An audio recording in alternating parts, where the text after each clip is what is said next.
It's the Mixed Martial Arts Hour with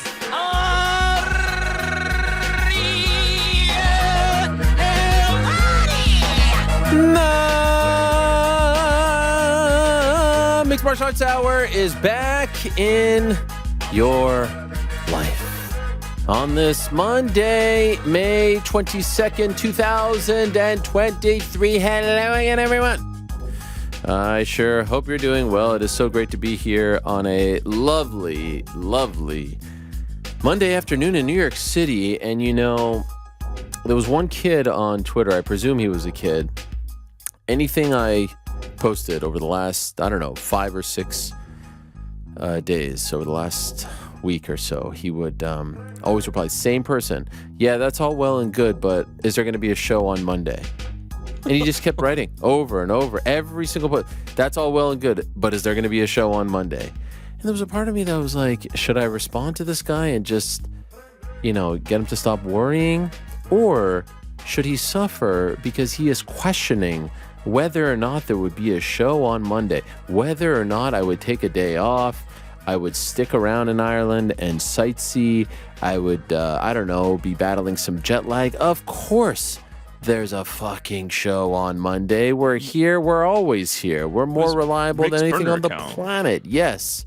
All right, Frank? I don't know if that was you trying to get in a little overtime pay or something like that, but of course. Rick just needs to know if he was going to be here today. Yeah, well, it's good to see him, and it's good to see all of you, and I am so happy to be back, and I can't wait to tell you all about my trip to the Emerald Isle. Yes, when I saw everyone, they do their thing, they hang out, they eat, they chat, they fraternize. Yeah, I'm talking about the crew, of course. Usually we like to, share things that have happened to us over the last few days, but this time around, it was almost like a wedding. I didn't want to see the bride before she got to the altar. I didn't want to tell them what I experienced over the past 5 or so days because I wanted to share it with them on the program live and with all of you as well, because I got a lot of stories and I got a lot of things to say and I have a lot of things to talk about that don't even pertain to my memorable and magical trip to Ireland over the last few days. So buckle up, my friends. This is going to be a really fun show and we've got a great lineup for all of you. I can't wait to get into all of it. As always, we are presented by our good friends over at DraftKings Sportsbook. They are the official sports betting partner of not only the UFC, but more importantly, this program. And if you haven't already, please download the DraftKings Sportsbook app today. And when you do so, put in the code the MMA Hour. That lets them know we sent you, and you get a nice little gift if you're a first-time user. So shout out to DraftKings. We appreciate them very much. Back into the show, we're going to be joined by Jan Blachowicz. You may have heard he's fighting Alex Pereira. Later on this summer, this was announced in a crazy day, which I'll get to in a moment. That's happening at 2:05. We're going to talk to the Polish superstar himself, Big Jan, stopping by. Always great to talk to him. Prior to that, we'll be joined by Amanda Serrano, who I'm sure was watching on Saturday night as Katie Taylor and Chantelle Cameron had a tremendous fight. Unfortunately for Katie, it did not go her way. We'll get her thoughts on that. Also, Amanda Serrano is going to be fighting on August 5th against one Heather Hardy in a rematch of a fight that happened back in 2019. That was the fight that Amanda Serrano won and ended up becoming the undisputed featherweight champion. And so they'll run it back in the co-main, or as they like to say over in Europe, the chief support for the Nathan Diaz-Jake Paul fight August 5th. Dallas, Texas will be joined by Amanda Serrano. Part of that, we're going to be joined by Eddie Hearn, who I spent some time with over the past week in Ireland. Talked to him about the Taylor fight, about a bunch of other stuff. Also, big fight for Nottingham's own Lee Wood on Saturday against Mauricio Lara. And how about, I got so much to say. I got so much to talk about. Oh, my God, you know yourself. I got so much to talk about. Okay, I'll get to it in a second. Prior to that, we're going to be joined by Dustin Poirier, El Diamante. Shout out to El Diamante. His crew sent me this rare stash, artfully crafted in the USA bourbon, a blend of straight bourbon whiskeys. Look at this, a beautiful bottle. She's a beaut. Oh, my gosh. Never seen Frank, never seen his mouth water so quickly. And trust me, between the primes and all the things we get here, it waters rather quickly. But this was just like, wow. I know myself. Yeah, you know yourself. Craft batch distilled. Anyway, that's Dustin Poirier for you, who is in the news as well. He is returning to action on the 29th of July in Salt Lake City, UFC 291, fighting Justin Gaethje in a rematch of a fight that happened back in 2018 in Glendale, Arizona for the BMF title. Wow. Have some things to say about that as well. Prior to that, we're going to be joined by a man who I consider to be one of the very best broadcasters in combat sports today. He works for TalkSport in the UK, also DAZN. He was in the ring after the Taylor Cameron fight. Does a fantastic job. Big boxing guy, but a very big MMA guy as well. Spent some time with him at Tank Garcia last month. Spent a lot of time with him last couple days in Ireland working for DAZN. His name is Ade Oladipo, and I have a great story about him as well. Really great guy. If you're unfamiliar with his work, you're about to be very impressed. You're about to fall in love because he's a great talent and very knowledgeable as well. But first, got a lot of things to talk about, and I want to go in chronological order, if I may, guys. Let's sit back and relax and have a little story time, because I've had a hellacious last few days, my friends. Oh, my God. I'm just getting comfortable here in my chair. Shout out to my good friends at Chomp for my shirt. By the way, the owners of this company is a guy named Josh Ariza, who actually designed, believe it or not, the newish MMA Hour logo. It's not really that new anymore, but that was it when we rebranded. Also has a clothing company, the young man, and he hooked me up with these lovely flannel shirts, which I do enjoy very much. So I'm feeling good. I'm feeling fresh, feeling in good spirits. It's May. We're approaching Frank's 47th birthday. I mean, what a time, right? I mean, what a time it is. Memorial Day coming up. And so the last time we spoke was back on Tuesday. We had the Francis Ngannou special edition. It was live. I was at home, and just 1 second here. Interesting.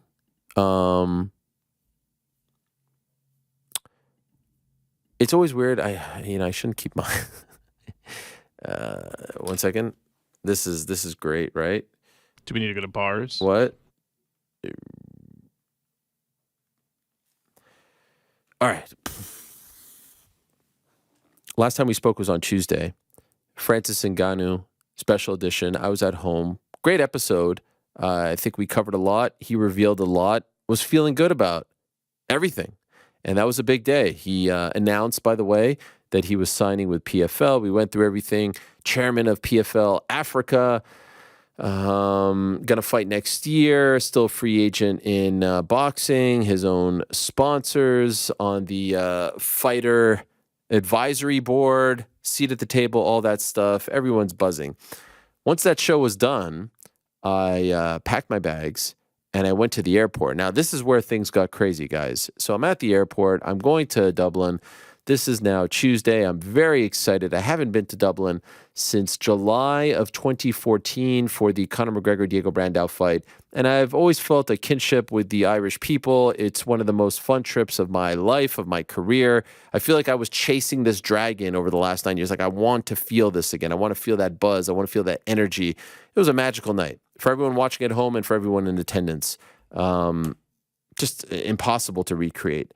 The build-up, the event, the buzz, all the Irish fighters or the ones that were even training in Ireland, winning, leading up to the Conor win, not here to take part, here to take over, everything. It was just straight out of a movie.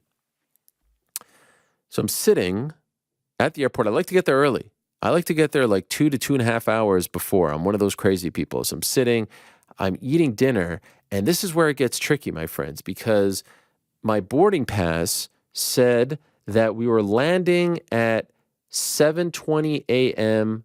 the next morning, right? Ireland time. The boarding was at like 6:30 p.m. and it said boarding ended at 7:10 p.m. If you get what I'm trying to say. I read it as the boarding begins at 7:20. You guys following me? So Yep. Because it was 7:20, but it was 7:20 a.m., I misread it. So I'm sitting there eating, and at this point, it's when Dana White goes, on social media and announces just an insane amount of fights. In case you missed it, UFC 291, Dustin Poirier versus Justin Gaethje, July why do I always think it's 28? It's 29 in Salt Lake City for the BMF title. That's part 2. Alex Pereira, Jan Blachowicz, Paulo Costa against Ikram Aliskerov, Wonderboy Thompson versus Michelle Pereira, Derek Lewis against Marcos Rogerio de Lima, Michael Chiesa against Kevin Holland, Tony Ferguson versus Bobby Green. Just a tremendous card, really. A lot of fun. And it just kind of gets dropped out of nowhere. Also, he announces August 19th, Boston, Aljamain Sterling versus Sean O'Malley, and Zhang Weili versus Amanda Lemos. Not the Zhang Weili Yan Xiaonan fight that we were expecting, but people are just buzzing about all of this, and I'm kind of like buzzing about it and trying to digest it all. And there's a few things I wanted to say about it, and I was like, should I not say? But clearly, we knew what this was, right? The UFC wanted to steal the spotlight from Francis. So how do they do that? They just drop an atomic bomb of news to push it down the headline river, as they say online, to get people to stop talking about Francis. What's the best way to steal some shine, some attention? Just talk about fights, announce fights. MMA fans, Twitter, they love this shit. Talk about the fights, just drop a bevy of news to distract, to take the attention away. At this point, I'm like, oh, okay, it's 7:02. Let me go to gate C98 and board my flight, because my flight is about to board at 7:10, like to get there early. Then I quickly look down just to double check, and I'm like, oh, shit. It doesn't start boarding at 7:10. It ends boarding at 7:10. So I'm like, fuck, I've never made this mistake. So they've just been boarding for the last 20, 30 minutes. There I am reading, MMA news and trying to digest all these fights that were just announced. So I start to, luckily I'm pretty close. I start to pick up the pace because, last thing I want to do is miss the flight to Dublin. Then I got to wait the whole other day to go, right? And we got a lot of things planned. So what happens, I start to pick up the pace. I get to gate C98, and you know what it says on the screen? It says Frankfurt. So now I start to have a mini panic attack. Now I say, did I miss the flight? Did the boarding end?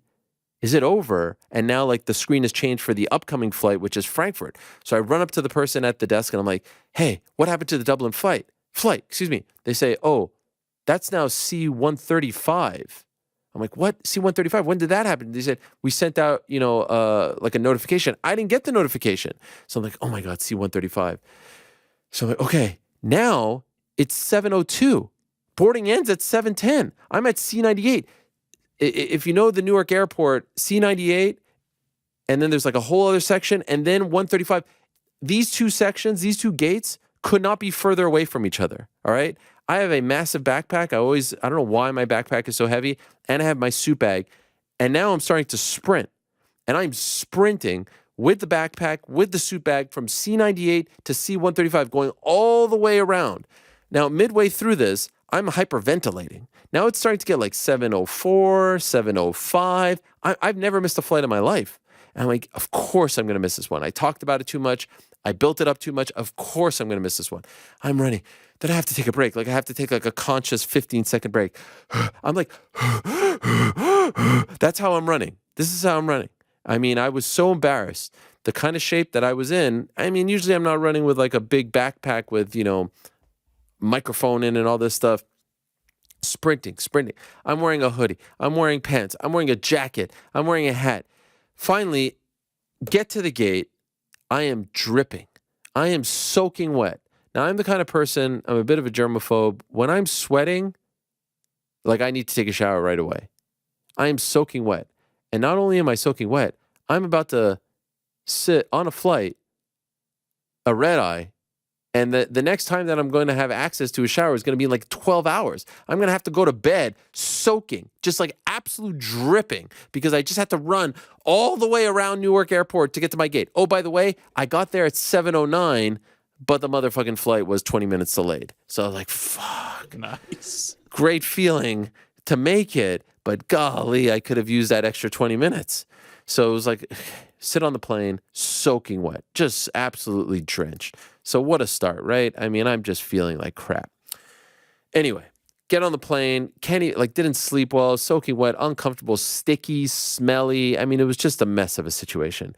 But I land in beautiful Dublin, and it's so great to be back. And everyone is so nice. I had a cab driver whose name was Kevin Dalton. This lovely guy. I mean, I was cracking up in the back because I make the jokes about all over the gaff and the crack and yourself. This guy was like a walking, talking Irish sayings out the wazoo. He was just dropping all of them on me. This big Irish guy with the hat, missing teeth, telling me that he's neighbors with Kiefer Crosby, the Bellator fighter, talking to me about this, talking to me about Conor McGregor. It was the ride of a lifetime. Drops me off, and finally I'm able to take a shower, and I couldn't have enjoyed that shower enough. I mean, it was just tremendous. Now, I have to say, and I'm just telling you guys about my trip. I hope you don't mind, because I have a lot to say about the trip. I hope that's okay with all of you in the back. The love that I received in Ireland was unlike anything that I ever felt. Just walking right out of the hotel, and there's construction workers, and there's people, and there's taxi drivers. It just blew me away. And again, I haven't been there, and I know a lot of it is because of all the Conor interviews and all that stuff, and I've obviously shown love to the people of Ireland, but this was next level stuff. Go get a coffee, people in the coffee shop. Go for a walk, people on the street. Having lunch. It was wild. I'm in the hotel, and I always like to talk about the fact that Irish programming is super, super wholesome and pure. They talk about the milkman being late. I turn on the TV, and it's RT1, which is their national broadcaster, and they're having a debate about a lady whose nieces stole her makeup, and I think the show's called Dear Dilemma, and they are debating what she should do to the nieces to punish them for stealing and ruining her makeup. That's what's on TV at 11 a.m. You turn on the TV here in America, and they're debating guns and politics and all this stuff. It's just wholesome and pure. Tweeted something about it. 24 hours later, I'm on that same show because they saw the tweet. I don't even think I tagged them, but they were just so amused by the fact that I enjoyed their programming. I'm on this show called The Today Show, just talking about their wholesome programming. It was that kind of a trip, if you get what I'm saying. So get ready, meet up with my friend Pizzi, the great Pizzi Carroll, and we go to the open workouts. Open workouts are in this mall, this outdoor mall. It was such a great scene. There was such a great buzz for this fight. Katie Taylor's homecoming fight. She hadn't fought there as a pro.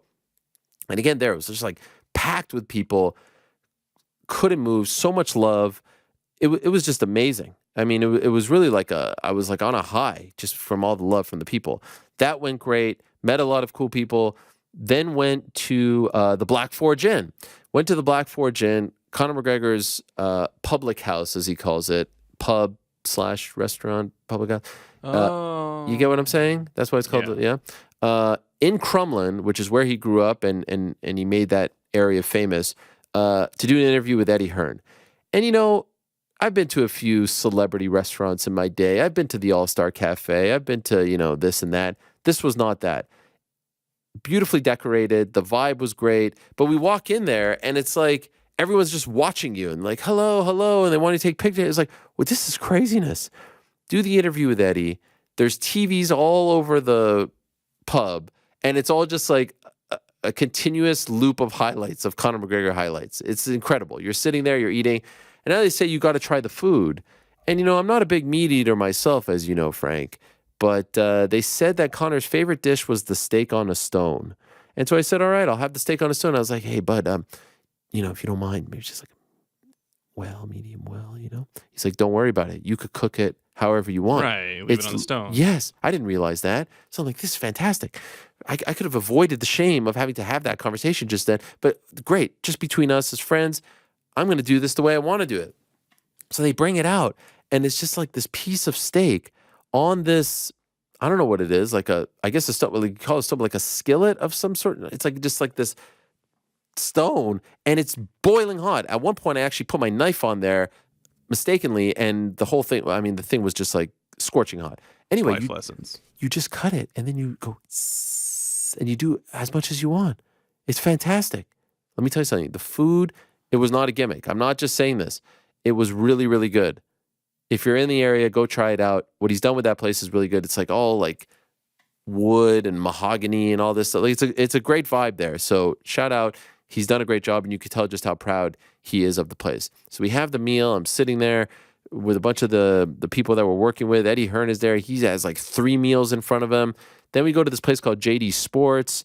We do a little round table with the great former Irish boxer, WBO middleweight champion Andy Lee, Gary Cully, who Saturday night didn't go as planned, but he was there. Eddie, fans there, having a great time. Then I go watch the Man City Real Madrid match at some old Irish pub. That was incredible.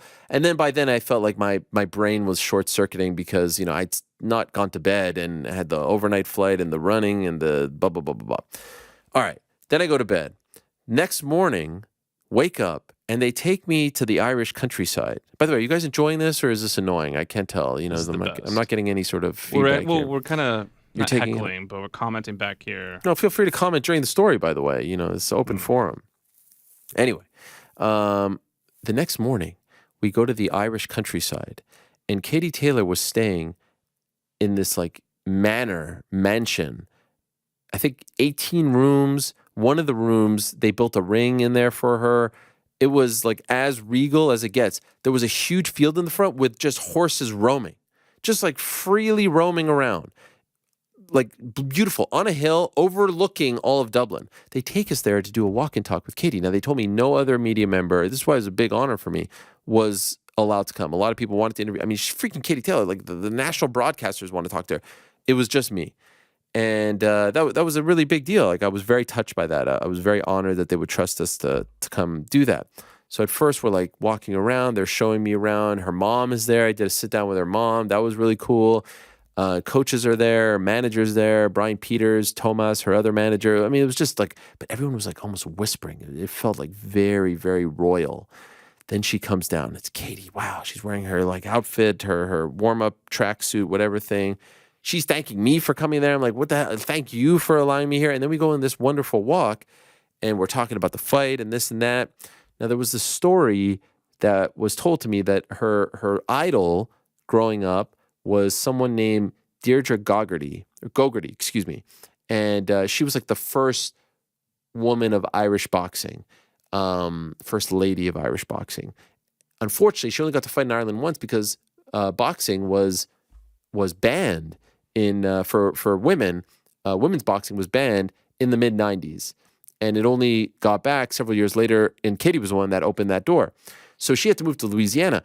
She had a very famous fight on the undercard of Mike Tyson, Frank Bruno 2 against Christy Martin. They booed them on the way to the ring, and then they had this incredible back-and-forth brawl, and then they cheered them on the way out. An 11-year-old Katie Taylor watched that fight and was enamored. Katie Taylor was a great soccer player, too. She played for the Irish national team. She was enamored with the fight, wrote Deirdre a letter saying that she was so in love with the fight, and she inspired her, and she was blown away, and she's her idol and all this stuff.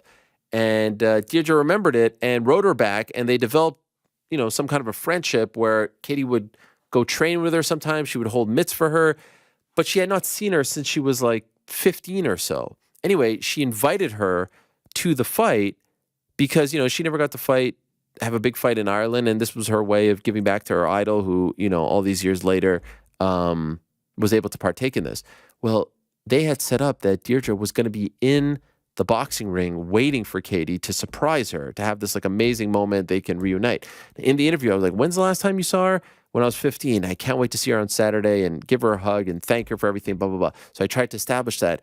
We get into the house, turn the corner. I was like, Saturday, right? That's when you're going to see her for the first time since you were 15, some 22 years later. Saturday, can't wait. Then I say, well, you don't have to wait till Saturday because here she is. And they have this great moment and they're hugging and, I'm like, how am I witnessing this? This is incredible. What the hell am I doing here? I don't deserve this. I haven't earned this. So they're hugging. She's touched. Deirdre's telling her my soul was broken because I never got to fight at home, and now because of you, I'm living through you, and this is helping to heal my soul. I mean, it's just beautiful, beautiful stuff. Amazing. From there, we say goodbye. We go to the press conference. That's cool. Good buzz. A lot of media there. Tons. That's back in the city. Then we go to then we go and I try to find a dartboard because Sky Nicholson, who we all remember, beat me one-on-one here in the studio. First one gets a 93. She's working for DAZN as well. And so we want to have the rematch, the highly anticipated rematch, even more anticipated than Taylor Serrano too. So we're looking for a dartboard at a pub in Ireland, in Dublin, and there's none to be had where we were. This was in the Temple Bar area, if that means anything to you. Well, once again, shout out to PT. He tells me, go to the Glimmer Man. This is in like the Brooklyn of Dublin, he says. Like, this is where the real people go, all right? We call them up. They've got one. So we now leave the area that we're in, and we're like, all right, we got to take a cab because it's like 15 minutes away. There's these two guys sitting in a carriage with a horse, and they're like, oh my God, Helwani, what the hell? What are you doing here? Let's take a picture, this and that. They're like, where are you going? And I'm like, well, we need to go to this place. Come on the carriage. I'll take you there. So we all get in the carriage, like all like 6 of us that are working on this thing. And now I'm riding through the streets of Dublin. And like, you know, I'm telling you, I get into love, this and that, like there's security, all this stuff. And I feel like this is the closest I'll ever feel to the Pope or, you know, the King, because I'm just standing there. People are like, oh, Ariel. I'm like, hello, how are you? It's like the most ridiculous thing ever. It was crazy. Like, we're just riding through the streets of Dublin on this horse in this carriage on the way to this pub to play darts. I mean, it was just absolutely ridiculous. Get there, do the darts thing. You can see the video.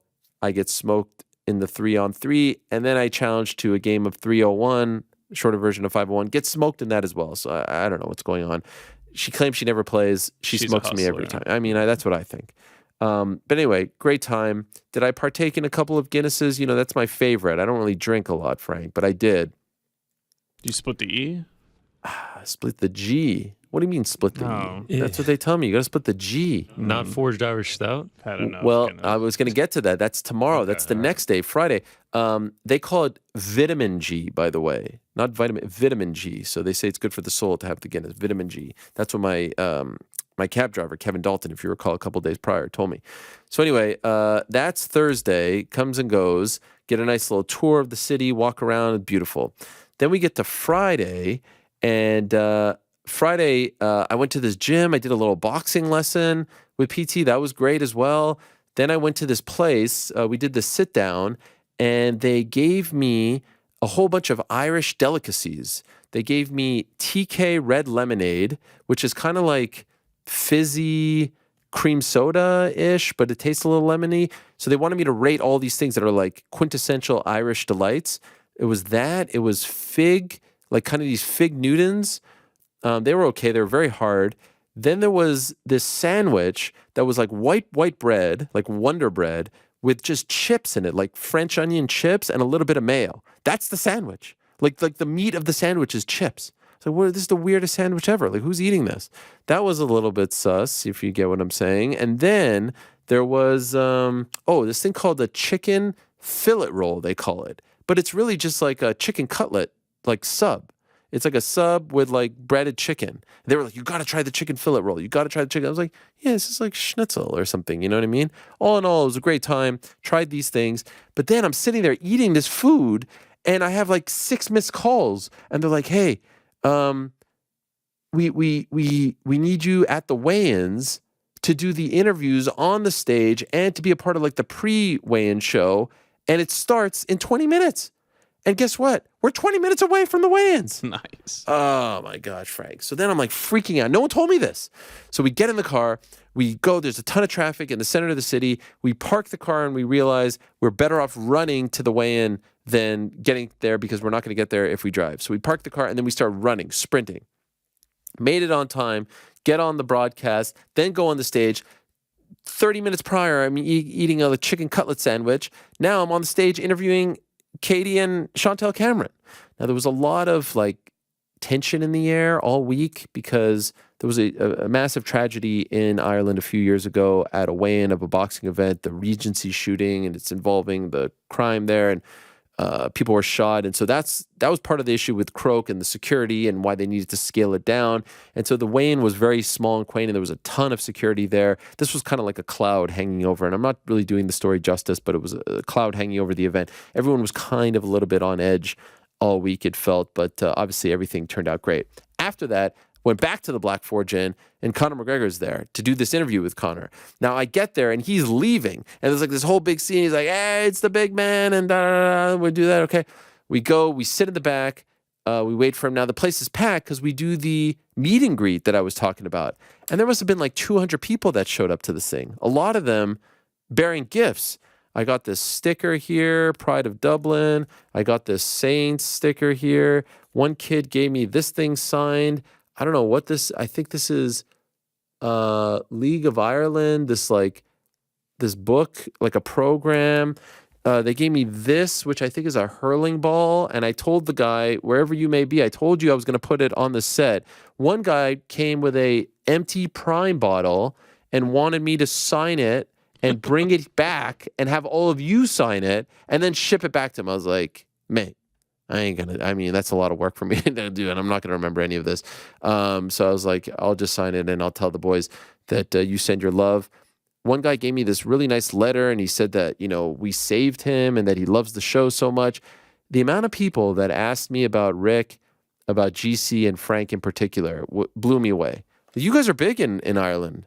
Like, the people love you. The people love you over there. They're like, where's Rick? Oh, tell GC he's the man. Frank is the unsung hero of the show, the dry wit. I mean, everyone had to say, it was amazing. All these people, and I can't say enough about the warmth, the welcome, the love. I mean, it was incredible. Do the interview with Conor. Conor's like so hyped that everyone's there. He's walking around. He's like the mayor of the place. I mean, he owns the place, but he's like, hey, what's up? We're drinking. He's having a cafecito. He's in fine form. He even pulled the move that I usually like to pull, where he's like, I don't want to talk to you before. Let's save it for the cameras. Like, great. Had a great chat. You can see that up on YouTube right now. And that was wonderful as well. And then afterwards, we did all that. That was great. The people were great. The love was great. Went back. Hung out with some of the DAZN people. Tony Bellew, the former cruiserweight champion. What a character that guy is. Sounds exactly like Darren Tilley's from Liverpool. He's giving him a lot of shit for Everton, all that stuff. Ade Oladipo, Laura Woods, who's going to be a superstar, if not one already. I mean, the crew that they have working on these shows is just amazing. The next day, I thought about doing the 5K run that they like to do, the Matchroom one, but I was starting to fade a little bit with the time difference and all that. So just hung around, went for a walk, stumbled upon some sort of like crazy rally, this like pro Ireland rally, which was a little bit bizarre. Get ready for the show. And at this point, I'm getting ready for the Nottingham Forest Arsenal match as well, which is at the exact time of my call time. No reception in the arena. Had to keep leaving the arena, coming back, leaving the arena, coming back just to get updates. Nottingham Forest win the game 1-0. So like, I am freaking on a high. They are safe. They're not getting relegated. My son is texting me. People are coming up to me and congratulating me on Forest winning. Laura's an Arsenal fan. Tony's an Everton fan. I'm giving them a little bit of shit for that. I can't, like, I know you guys say whatever you want. I was so happy that I get to have another year of this with my kids and root on this team. I was a little bit sad that I couldn't watch the scenes. I watched it all afterwards. But like, all these people were giving me updates, the ones whose phones were working. I mean, that was just amazing. What a great scene. I was so happy that happened and that they beat Arsenal. They were like a plus 450, I think they were. It was unbelievable. And then the event happens, and most boxing events and I did some stuff for DAZN. I interviewed a bunch of people. It was great to be like just a small part of the broadcast. I appreciate it very much. But, I was at Tank Garcia not that long ago, and, the place was empty when the co-main started. This was like a UFC event. The place was packed by the time the main card started. But unfortunately, unlike 2014, it was almost the complete opposite. It didn't build with every Irish win. It was like, there were some Irish fighters who won, Thomas Carty, Paddy Donovan, but the last three all lost, and Gary Cully got knocked out, and it just kind of felt like there was this like anxiety in the air. The crowd was amazing. They were unbelievable. Packed, chanting, on fire, but the Cully lost in the co-main really took a lot out of them. So they had to like get them back. There's a great Sweet Caroline. Eddie Hearn's in the ring, like conducting Sweet Caroline. Conor's dancing. I mean, it was a total like party vibe. Saw Liam McCourt there, saw Kiefer Crosby there, saw Meatball Molly there, saw a bunch of people there. It was just an amazing scene. Everyone was just like in a great mood. And then we get to the fight and the walkout. Katie's walkout was something else. I'm coming home. Thought it went on a little bit too long, but I was impressed with Chantelle all week. And she was just standing there like a caged animal, just ready to go. And I said it to every single person that asked me.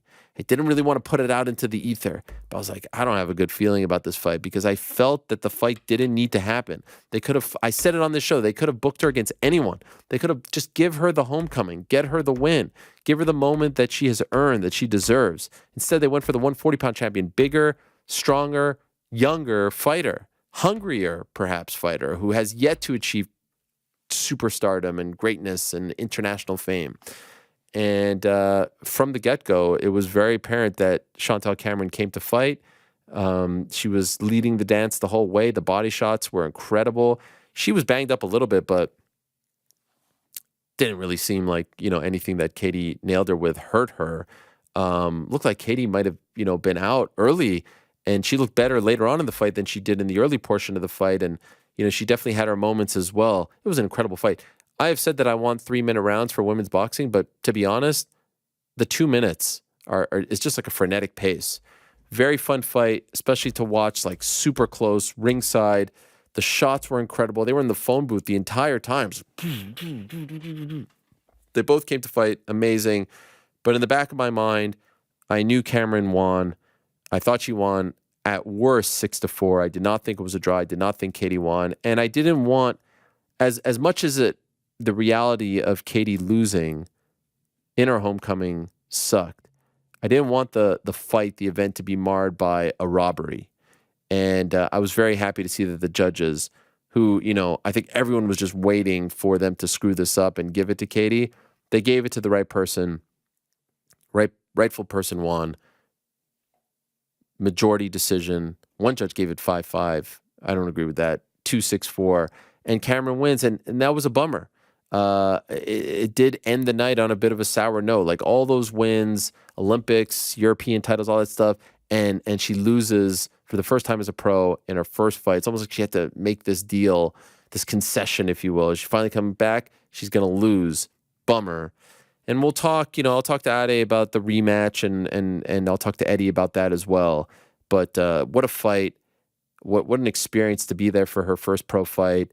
And the atmosphere was just incredible. But I ultimately don't put it above or even on the same level as 2014, to be honest, because 2014 was just like this incredible crescendo, and it ends with Conor going over. Unfortunately, this is not pro wrestling, and you can't script it. If it was pro wrestling, Katie would have won easily.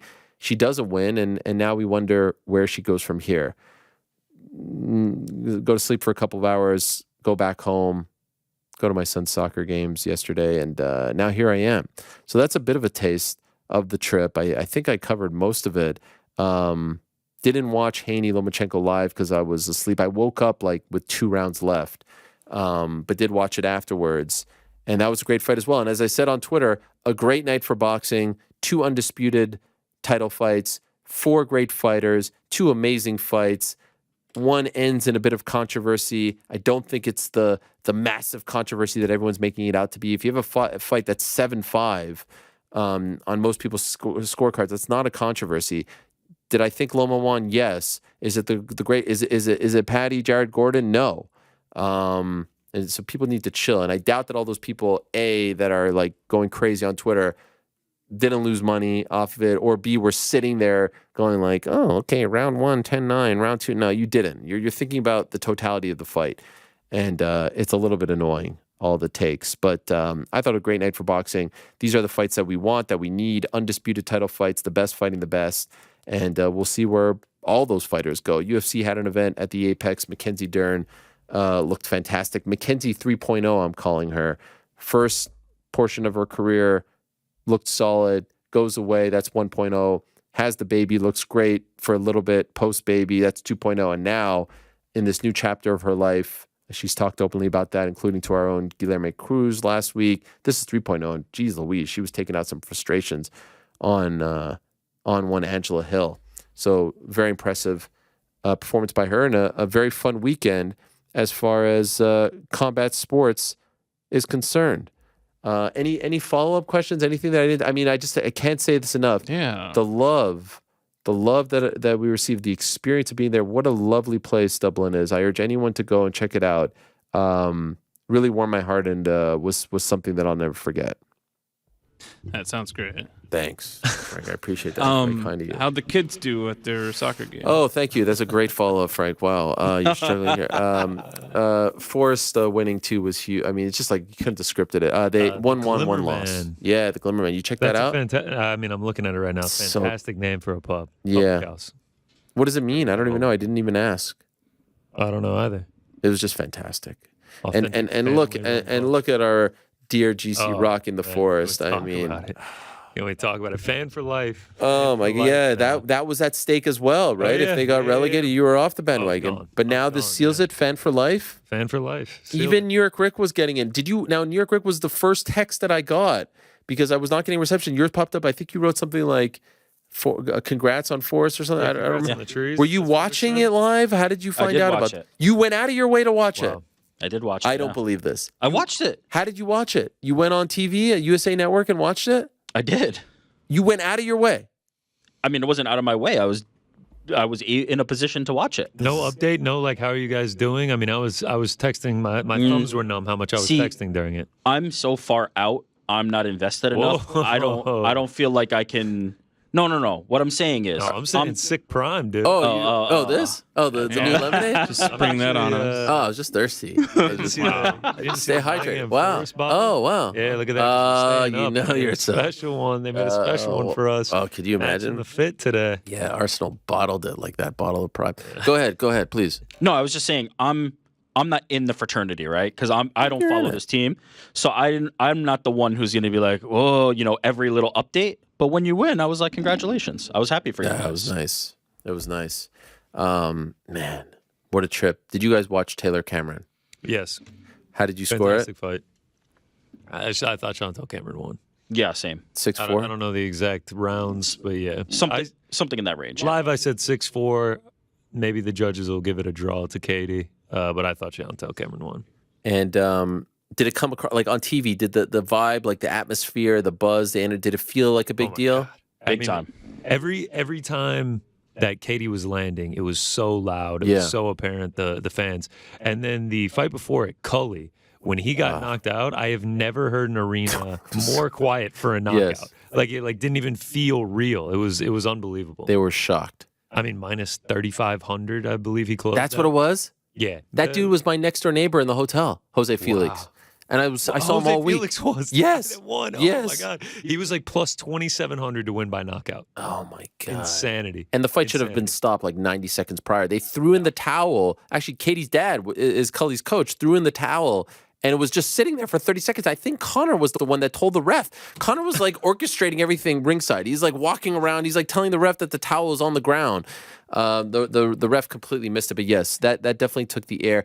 And I thought the walkout was a little too long for Katie, if I'm being honest. I'm not making an excuse for her, but I thought the walkout was a little bit too long. And if I may, and we're going to talk about it later on with our upcoming guests, if I'm Taylor's team, I'm not running this back. I don't know if she beats Cameron, even at 135. That size and the pace that she was putting on was just insane. I stay away. I wait to see what happens with Serrano, or I take like a Michaela Mayer fight. Michaela Mayer is like the mandatory for her belts, blah, blah, blah. Like, you want to do that, great, someone small, but Cameron's really, really good. And I don't know, especially not at 140. I would not run it back at 140. She has a rematch clause. You want to go down to 135 and fight for your belts, great. Staring at 2 losses in a row at this stage, like, she's been through some wars. I definitely wouldn't do it for Katie's belts because I think that's what they're talking about. Wow. That doesn't make sense to me. If you're going to chase history, right? Like if you want to get the 2 sets of titles, that's what I would do. I don't see an advantage to running it back in Katie's weight. That's the thing that bothered me about this fight. That's the thing that bothered me about this fight. Becoming 140 champion was never a thing for her. It was just because Serrano didn't fight. She's like, okay, what's the biggest fight out there? As opposed to like, what's the easiest fight out there? And so to run this back again is like, man, Katie doesn't strike me as the type to, much like Canelo, right? Canelo wants it back with Bivol, right? Like it's the exact same thing. That's just how it is. Like, I see Katie going after it. And to be honest, like, if you're asking me what fight I really want to see more, it's definitely Serrano, right? I want to see Taylor and Serrano. I don't think this loses any steam for it. Like, that is still the fight that I think I want to see the most for Katie Taylor. But she strikes me as the type who's not going to let that one sit. So we'll see. Makes me nervous. By the way, it was an amazing fight. Like, no matter how you scored that, it was a close and really, really good fight. Katie came on late. Like, I like that fight a lot. And I have no issue if she wants to run it back. She deserved a win in her homecoming. You're saying she should have taken an easier fight? Yes. Like Canelo. Like Canelo did. Yes, exactly. But it would have been even greater if she had gotten that one over Chantelle Cameron. Yes, but like she's really good. Younger. You got to take the risk. She's chasing greatness, man. She's chasing something that I'm with Connor. I mean, that's what makes her so great. Look, I'm just saying, like, take the easy route. Like, no one does that, right? No one does this. It felt flat if she was, I don't think it would have. No, definitely wouldn't have fallen if she would have fought me out there, the place would have been going insane. I mean, all right, the crowd, yes, but I'm saying if she went out there as a minus 1,000 favorite, she goes out and she wins by decision 118 to 112 or whatever, it would have been like, all right, nice. Yeah, cool but event. that's kind of what boxing and especially women's boxing is. I like that she chased it. I like that she went for it. It would have been incredible if she had pulled it off. And she didn't, and I think the country, still enjoyed the event and doesn't think any differently about her. Yeah, amazing front page news. Like it's like crazy to see how famous she is over there. Like, it's like everyone in the whole country, anyone who I was interacting with was talking about it. And then Haney Lomachenko, great fight. Was it a robbery or was it just a super close fight? Like what? Oh, here comes Near Crick. I thought Lomachenko won. Near Crick, why'd you roll your eyes? The robbery shit, just like I can't anymore with this stuff. I honestly can't. Like the minutia of the arguments about it shouldn't have been this far, this and that. Like, even though I objectively agree with the idea that the scorecard that had Haney winning 8 rounds is wrong. The back and forth about this, the never ceasing arguments about the scoring of it, drive me nuts. Because no side is going to budge. It's just wasting breath and wasting air. And we've seen actual dodgy boxing decisions. Like, boxing is a sport where we have seen this.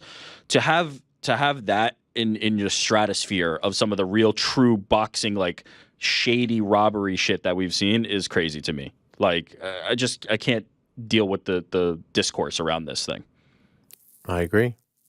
Especially since I doubt all the people that are crying robbery are actually sitting there and scoring all 12 rounds and like, oh, okay. Well, I mean, I don't think Loma finishing so well helped the argument against robbery. I thought Loma won. I don't think it was a robbery, especially those first 8 rounds were like almost impossible to score. They were so close. Yeah, it was really just Loma taking over late. Can you? I thought he won. Can you find 7 rounds in there that Devin Haney won? Absolutely, you can. It's not crazy.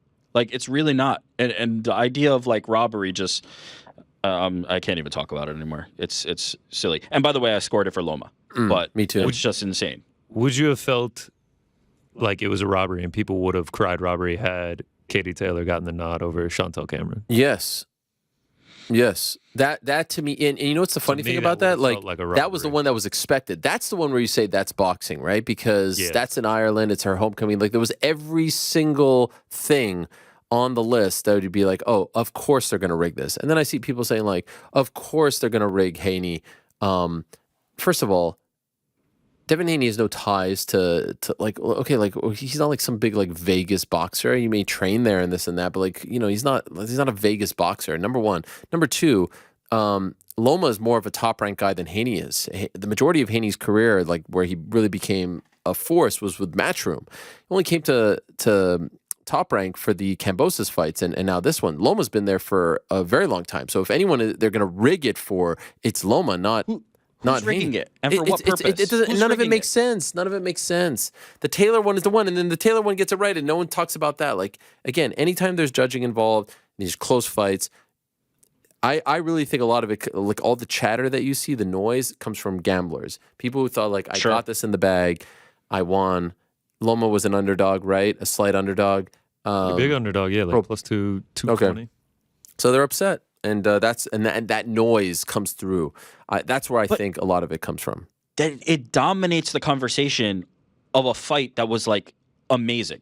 Like a Yeah, no, it was legit amazing fight. And it's just all Loma, about the stupid scoring. Loma looked so good in those later rounds. Like Rounds 10 and No, 11. he looked great. Looked great than he did as of late. The angles that he was cutting, it was incredible. But gentlemen, yeah, I mean, I guess I won't call robbery, but I really did think Loma won. No, I get it. I saw your tweet. I get it. That was before the scorecard. Yeah, no, I know.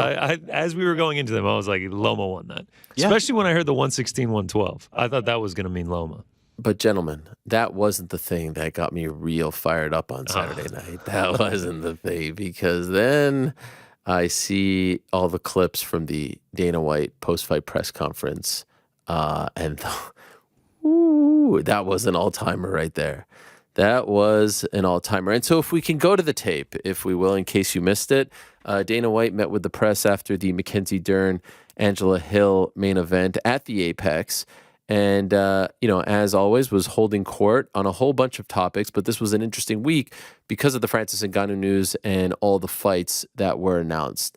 By the way, Rick, can I say where you were when the fights were announced, or am I not? We didn't talk about this before, so I don't want to put you on the spot. Let's not. All right, cool. Apologize for that. But, yeah, I mean, you had an interesting take on it all, but I appreciate you wanting to keep it to yourself. I want to first talk about the Francis comments, if you will. Francis, we spoke to on Tuesday. You know the whole story by now. We don't have to rehash it. This is what Dana White had to say about Francis Ngannou signing with the PFL.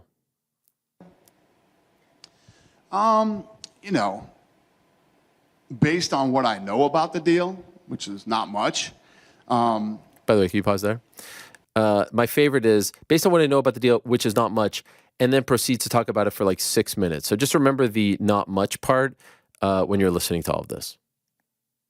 It makes no sense to me. I mean, you're going to pay a guy not to fight for a year, and it's already been like 18 months. He's fought 3 times in the last 3 years. Okay, pause it right there. Now, the pay a guy for a year thing I think is very interesting because, as you guys know, a promotion that is not the UFC, they have to sweeten the pot a little bit. So by saying that, is he referring to the fact that they're giving him like a stipend, because there's some promotions are doing this, like, there's some fighters that get this sort of like monthly salary. Now, are they paying him not to fight, or was it part of the deal that like, hey, I'm going to get this boxing match out of the way, and then I'm going to fight for you guys? Still, you got to sweeten the pot. That's just, what it takes to get big name fighters to sign with you if you're not the UFC. Now, this idea that he hasn't fought in 18 months is very conveniently framed. We all know he's coming off major knee surgery. And if you look at his activity prior to that, fought twice in 2019, fought in May of 2020. Of course, the pandemic screwed everything up. And you remember after the Jairzinho Rosenstrike fight, he was banging the drum to get a fight, wanted to fight, all the stuff with John Jones and all that stuff, and then came back and fought Stipe in March of 2021, and then fought Cyril Gane in January of 2022. So between February of 2019 and January of 2022, which is 3 years, he fought 5 times. Now, he hasn't fought in 18 months because he's coming off ACL surgery and was a free agent and had to deal with all of that. So to frame that he hasn't fought, he fights once every year, this and that, is a bullshit way of framing all of this. So I just want you to remember like what the actual facts are. Please continue. It's just not what we do here. It's not what we do. And please the day pause it that there. we I'm released, sorry. We just have a lot to talk about. What does it mean, it's not what we do here? What does that even mean, it's not what we do here? Like, guys fighting once a year is not what you do? Like, what does that mean? When's Khamzat fighting again? When's the last time he fought? Like, Nate Diaz sat on the sidelines, was iced because of his contract. What is he referring to exactly by not what we do here? Not what we do? Like, you don't give fights. Like, remember in the early days of the pandemic, Conor couldn't get a fight? Again, he always loves to say the thing about the 3 fights a year. We got to give them 3 fights a year. And yet, they don't offer the 3 fights a year. The 3 fights a year thing is not true. It's an average that he has come up with 3 fights a year. I can show you a lot of fights. When's the last time Dustin Poirier fought? He fought in November. He's fighting again in July. You think he's fighting 3 times this year? Do you think he turned down 3 fights? No, it's all nonsense. Please continue. I knew exactly what was going to happen. And can we go back just a Francis smidge? Because we just missed a very important part. I don't know if he just said when we released him, I knew exactly what was going to happen. This is him trying to trick all of you into believing something that did not happen. They never released him. He was a free agent. His contract expired. The only thing that they waived was like the elongated matching rights. They did not release Francis Ngannou. Francis Ngannou was never released. He fought out his deal and then waited until the whole extra year was up that they had because of the Champions Clause so that he could walk free and clear. The UFC did not release Francis Ngannou. He is going to say that from now until the end of time. That is not true. It's 100% a lie. Okay, so he said that right there. We missed that word, but that's what he said. He said, when we released him, I knew this was going to happen. Please continue. In the last 3 years, it's just not what we do here. You heard it. It's not what we do. And the day that we released him, did not release him, I knew exactly what was going to happen. And Francis wants to take zero risks. Doesn't want to take any chances. And he obviously didn't want to take a chance against Jon Jones. Okay, please pause there. Please pause there. Could you imagine the fucking chutzpah of a person like Dana White sitting there and talking about a person like Francis Ngannou, a guy who, again, we don't need to rehash the whole life story, who left Cameroon with nothing, who went on a raft, who was swimming through shark-infested waters, who was arrested, who was put in jail, who was put in detention centers, who slept in a parking garage while he tried to chase his dream in France. Could you imagine saying that guy doesn't want to take risks? Like literally, that guy put his life on the line multiple times, was put in detention centers multiple times, had to jump off rafts, had to swim, had to do all this stuff, had to live homeless. That guy doesn't want to take risks? Like, what are we talking about now? This has become so ridiculous. He claims to not care about this stuff. He claims to have thick skin. He's so mad that the heavyweight champion walked out and said, I don't want your free tickets. I don't want to sit front row at your events. And you're trying to you're trying to smear the name of a guy who escaped poverty, extreme poverty, to chase a dream and who was sleeping in the freaking jungle. And that's the guy who doesn't want to take a risk. That's the guy who's running from Jon Jones. There's actual factual evidence of them going back and forth, of Francis calling for the Jon Jones fight multiple times in 2020, in 2021. You guys couldn't get a deal done with Jon Jones. In fact, after Francis beat Stipe, you yourself went to the press conference and said that Jon Jones shouldn't take this fight. Do you remember that at the press conference? Oh, that's right. We have the footage. Here's what he said in March of 2021. Man, the idea of a Jon Jones fight seems awfully exciting right now. And Jon came out, tweeted, said, show me the money. What appeals to you most? Because it seems like that would be an amazing super fight. If I'm Jon Jones and I'm home watching this fight, I start moving to 85. That's 2 years ago. Oh, it's so funny. Boss, you think so that's funny. a fight that you'd like to put together next? I mean, I know we don't matchmake, but that sure does seem exciting. Listen, I can sit here all day and tell you, what show me the money mean? I tell you guys this all the time. If you can say you want to fight somebody, but do you really want to? Yeah, do you really want to? Okay, but now it's Jon the one that wants to fight, right? And Francis is the guy who's ducking. Francis is the one that doesn't want to fight. Francis is the one who takes the easy route. Continue. What happened with Cyril Gane? I don't blame him. I think the outcome would have been exactly the same. And I'm sure most of you do, and I'm sure Francis does too. Oh, you think Jon Jones is guillotining Francis Ngannou in the first 2 minutes? The same Francis Ngannou who beat Cyril Gane with wrestling and a busted knee, a knee that a doctor told him he shouldn't be fighting on? Yeah, I'm sure that guy is petrified. I'm sure that dude is absolutely petrified. What the fuck are you talking about? Oh, by the way, at that same press conference 2 years ago, right after the Stipe fight, this is what Dana White had to say about Francis Ngannou. Francis likes to stay active, and Francis likes to fight. At the press conference the other day when we were talking about, he'll call and just say he wants fights. Just give me somebody, I'll fight. So the guy likes to stay busy, he likes to be active, he likes to fight, and he's fun to watch. Oh, that guy likes to stay busy 2 years ago, but now he's afraid. Now he doesn't want the smoke. Now he doesn't want to put anything on the line. Don't fall for this, guys. I know you love to lick them boots. I know you. Everyone was running to Twitter.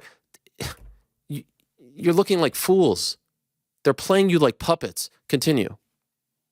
You know, and the media makes it sound like that I'm saying that he's afraid of him. This is exactly what you're saying. I don't think that he's afraid of anybody. Watch the spin. It's just the fact that he doesn't want to take any risk. He wants to, you know, PFL's going to pay this guy to train for a boxing match that may not even happen and that they might not even be involved in. Francis is pause. How does that? Francis is talking right now. He is chasing a fight that everyone says he's going to get smoked in. He's going to lose to Tyson Fury. He's going to lose to Deontay Wilder. He's going to lose to Anthony Joshua. He'll lose to Dillian White. He'll even lose to Derek Chisora. He's chasing that fight, which if he loses and gets smoked, would take a lot of the luster off this PFL deal. That's the guy that doesn't want to take a risk. Everyone's saying, take the PFL fight first, get the easy win, build yourself back up, get some mojo, get some confidence going, put yourself in the spotlight. No. He's going to do the tougher thing first. The thing that everyone is saying he's dumb for doing, that he should be fighting just MMA and stop wasting his time with this. That's the guy that doesn't want to take a risk. What the fuck are you saying? None of this makes sense. It's so ridiculous. Like, you sit there and you listen to it. It's like, how can any of you fall for this shit? Please continue. That make any sense? It doesn't make sense to me. I mean, Anthony Joshua called it a gimmick fight this week. You know, he when asked about that fight, he's like, I'm focused on fighting the best guys in the world. You know, I'm not interested in the gimmick fight right now. And that's one of the big problems with boxing right now, is it's all about these gimmicky type fights. And that's just not what I do here. It's not what I do. I put on fights with the best fighters in the world and fights that people want to see. Pause it right there. Do you guys remember James Toney versus Randy Couture, Boston, UFC 118? They don't put on those fights, right? What happened when a pro wrestler named CM Punk came over to the UFC? Did they put on those fights back then? What do you guys think? Is the BMF title? I mean, the week that they put together a BMF title that means nothing, a title fight to headline a pay-per-view because they need to have a title fight and there are no available champions, and they force their other champion, unbeknownst to him, to fight in August in Boston. They resurrected a title that he had said would never be defended again. They don't put on those gimmick fights. They allowed Conor McGregor to fight Floyd Mayweather. They were a part of one of those gimmick fights. And then he's talking about the guy who is the lineal heavyweight champion, was not beat. He's like of your division, of your organization, the heavyweight champion, the one who 2 years ago you were saying, John Jones, you should run away from. That's the gimmick fight? You're shitting on your own organization by saying that. His last fight was in your own organization, and he beat the guy that you thought was going to be the next big thing at heavyweight. You promote slap fighting. You drag two truck drivers, one from Idaho and the other from Utah. You wipe their face. There's ketchup and mustard all over their beard. And you say, please put one hand behind your back. Here's some chalk. And good luck slapping the shit out of each other. You promote that. And you're above Francis Ngannou versus Anthony Joshua. You rearranged an entire card because Khamzat Chimaev missed weight by 8 pounds. And fighters had to take fights on 24 hours notice just so that he can remain on the card. And you don't do that?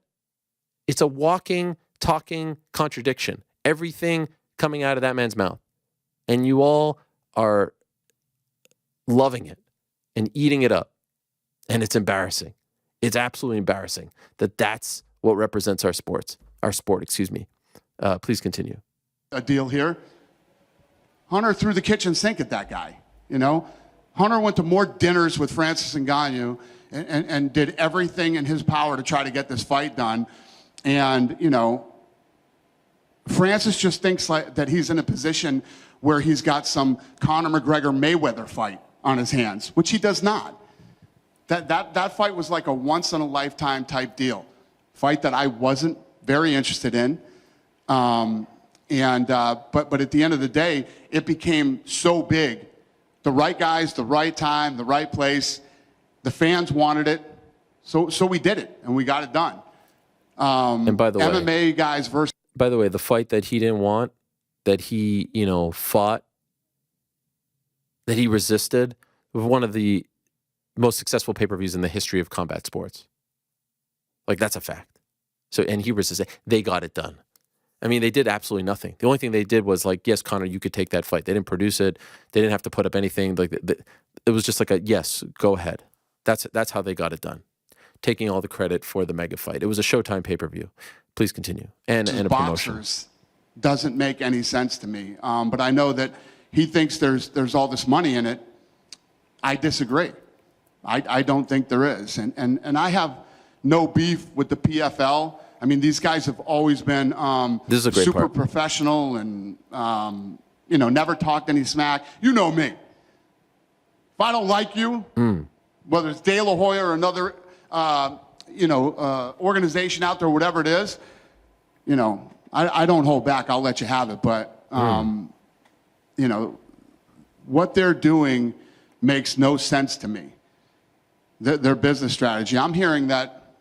By the way, before you get into this part, he says, I like those guys. They never talk shit. And now he's about to proceed to talk shit about them. I don't think Francis is afraid. He's a cool guy and all, but let me just shit on him for, 3-4 minutes. Watch the shit talking now. Raising money right now, And what's wrong with that? 280 million, 300 million. I don't know what the number is. Good. From the Middle East. And I've done a lot of business in the Middle East. And it is true. Those guys are sharp. And they know what to do. I don't know who in the hell would give them $280 million because I'm hearing they're buying Bellator. Pause that for a second. The Bellator thing isn't true. They did talk to them. At the moment, they're not buying Bellator. Who knows what's happening, but they're not one of the front runners to buy Bellator.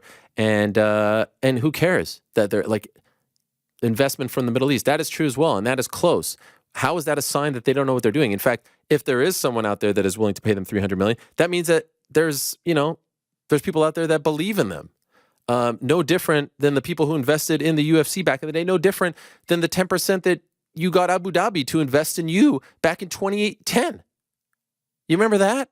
Like, how is that a sign of not knowing what you're doing? Walking, talking contradiction. Continue. So you're an organization that's burning cash. I don't talk shit about no them. ratings and selling no tickets. I like those guys. And you're going to raise $280 million to buy a company that's burning cash, sells no tickets, and does no ratings. It sounds fucking absolutely genius to me. Is that true? Is that a fact? And I don't know. I know how this story ends. I get what Francis is doing.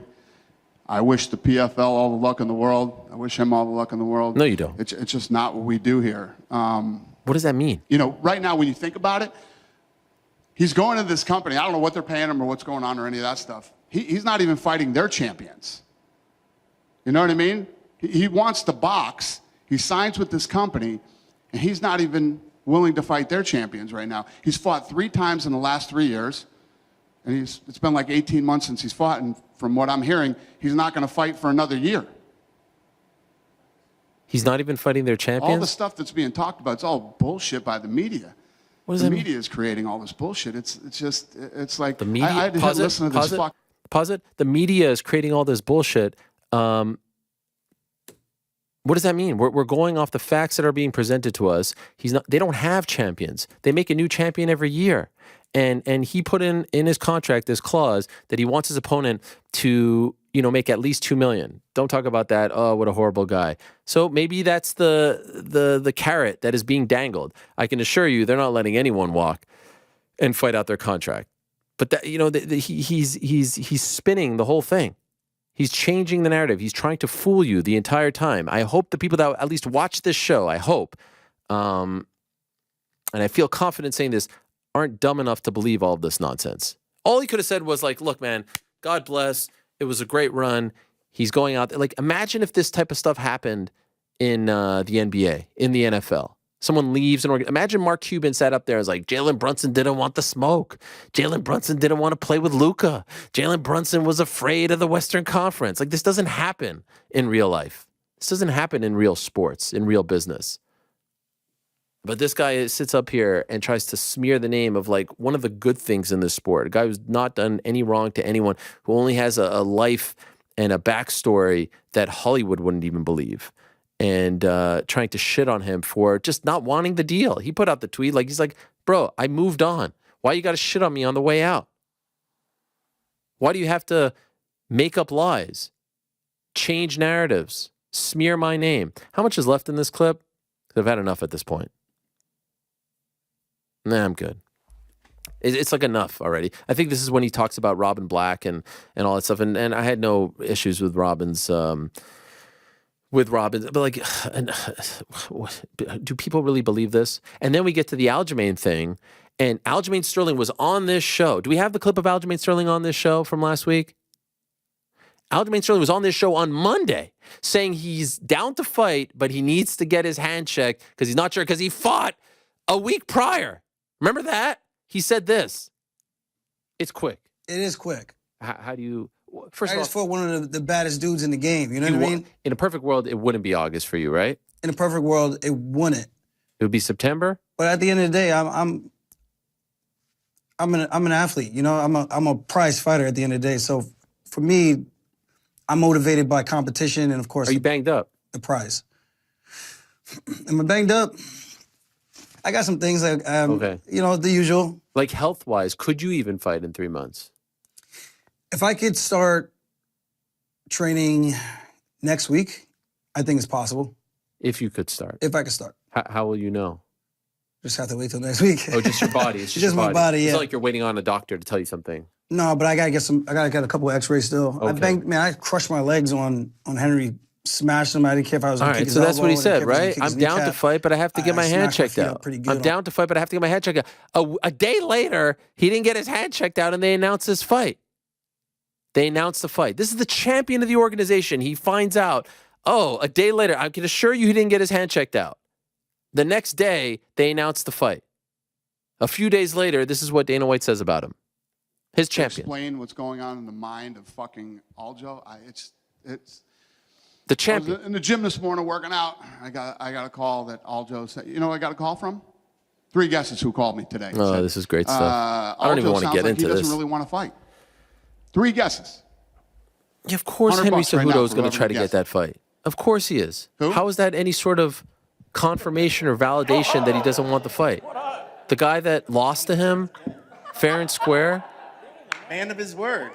Henry Cejudo calls me and says, this little pussy doesn't want to fight. Yeah. I'll take the fight. I'm throwing my hat in Cejudo, right now. who's retired for Let's 3 do years? it. I'll fight O'Malley. Da-da-da-da-da-da. So Hunter is my neighbor. Comes over to my house. Said, what's going on? You know, and I think, you know, we got his manager on the phone, stuff like that. It's just, Aljo's one of those guys who just can't get out of his own way. You know, apparently he's in for the fight. Why he said that, who knows? It's just... He had to go check out his hand. He's a champ. But Yo, this is my life, brother. This is my life. Aljo, the life. The fight is on. I'm sure it's a supremely tough life. Aljo, who, if he loses, ain't sniffing that belt for the rest of his life, who's going all the way back to the bottom of the ladder, who just fought 9 days prior, needs to check out his hand. The horror. Which champion is coming back 3 months later? Volk? Who else? Anyone? Special breed. Guy just wants to check out his hand. Didn't say he didn't want to fight. He's like, can I get an x-ray? Can I just make sure I'm okay? O'Malley's been out since October. Can I just check? For goodness sakes. Oh, he can't get out of his own way. Smearing your own champion. And what did Aljo say today on his weekly scraps? He said, the tweet here. I feel if I'm Aljo, I'm like, fuck. Can I get a break? Why is it so hard for Dana to go, absolutely, the fight is done. We spoke to him. This kid's always shown up to the fights, always makes weight, always does the media stuff. True, and true. We know he's going to show up. Yeah, he just fought 2 weeks ago. He's a little banged up, but he gave us his word. He's going to show up for this fight. The kid's a killer. The kid's a stud. The same way he does for Conor. If Conor does something, wow, isn't he awesome? Can I be awesome too, Dana? Can you promote me too? Do you have to, like, air the dirty laundry? Oh, I can't get out of my own way. What is that? I'm not asking for much. If you want me to give you the Carfax, I'll give you the motherfucking Carfax. Don't play with my name, bro. If we're going to do this together, let's get on the same page and let's do this shit the right way. I said I'm fighting. What else do you want me to do? I'm fucking fighting. Just fuck. Let's figure this shit out. He deserves that. He's the champion and hasn't lost in like fucking 6 years. And we're going to smear this guy's name because you want to announce a fight to take the spotlight away from Francis Ngannou. So let's throw this thing together. My friends, I know you love the UFC and I know you love MMA. And believe it or not, I love them just as much, if not more. I'm not sitting here without them. But I can't keep letting this shit just go out there and you guys lap it up. Oh, yes, balls. Let's smear some more champions' names. I can't just keep letting that happen. And so if you take this as me being anti-UFC, anti-MMA, no. This is me just trying to give you guys the truth of what's happening here. They rushed to try to take the attention away from Francis. They're putting together these fights as quickly as possible, get them done so that, we can talk about something. By the way, it's a great PR tactic. That's the name of the game. I don't even hate on that. I'm just calling it like I see it, but I don't even hate on that. But to not even get like the okay from your champion, to not even get like the thumbs up from him, to smear his name. If I was Aljo, I'd feel pretty shitty about that too. Can't get out of his own way. The guy just fought. He fought 9 days ago. And now you're going to make him feel like shit for not saying yes. You didn't even talk to him about it. He just wanted to get an x-ray. What's the problem? Why did he even have to announce that fight then? You announced the BMF fight. That was enough. That took away enough of the attention. Could you not have sat down and made him feel a little bit good about himself? Could you imagine any other promoter doing that? Imagine that happening in boxing. Imagine Eddie Hearn on this Monday coming on this show and saying, Cameron, Taylor, 135 in Dublin. Don't ask Cameron how she feels about it. Will you make the weight? Are you cool with coming back in September? Are you cool with flying back to Dublin to do this all over again? Are you cool with being the B-side? Are you cool with making less? No, that's not how it works. That's not how promotion should work. That's not how prize fighting should work. So I'm just trying to, shed a bit of light on all of this and make you guys understand. Did I do a good job, guys? Is there anything that I need to discuss, or can we move on with our lives? I feel like I need another shower like that flight situation on Tuesday. I thought you did very well. Well, thank you. I appreciate it. I'm staring at this bourbon here. I feel like I need a drink after all that. 45% alcohol. Yeah, it's pretty high there, 90 proof. You know yourself. Let's get in some good spirits here, shall we, guys? And we can talk more about this later in the program if you want.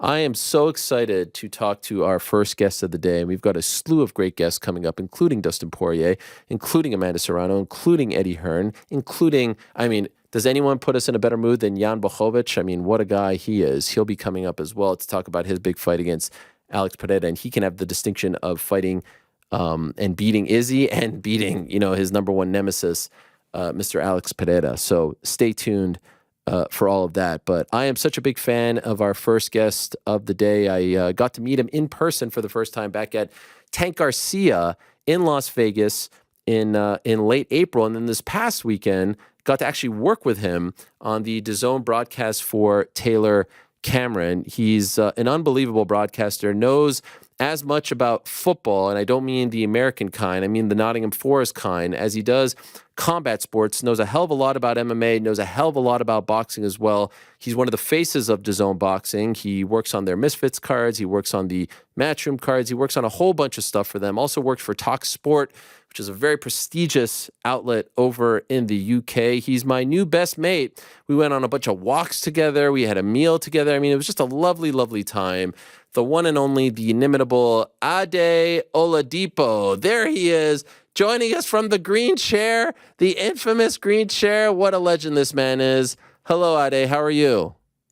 What a reception. That introduction was incredible. It was. And I feel like I need to bring some joy to you, Ariel. You can see you were huffing and puffing away there about Dana White. And I was like, I've got to come and save the day here. Well, that's why I booked you first, because I just needed some positivity, some ray of sunshine after all of that negativity. What a crazy thing. But I have to say, Ade, right off the top here, and stick with me here, because I am actually not trying to embarrass you, even though you may think I'm trying to embarrass you.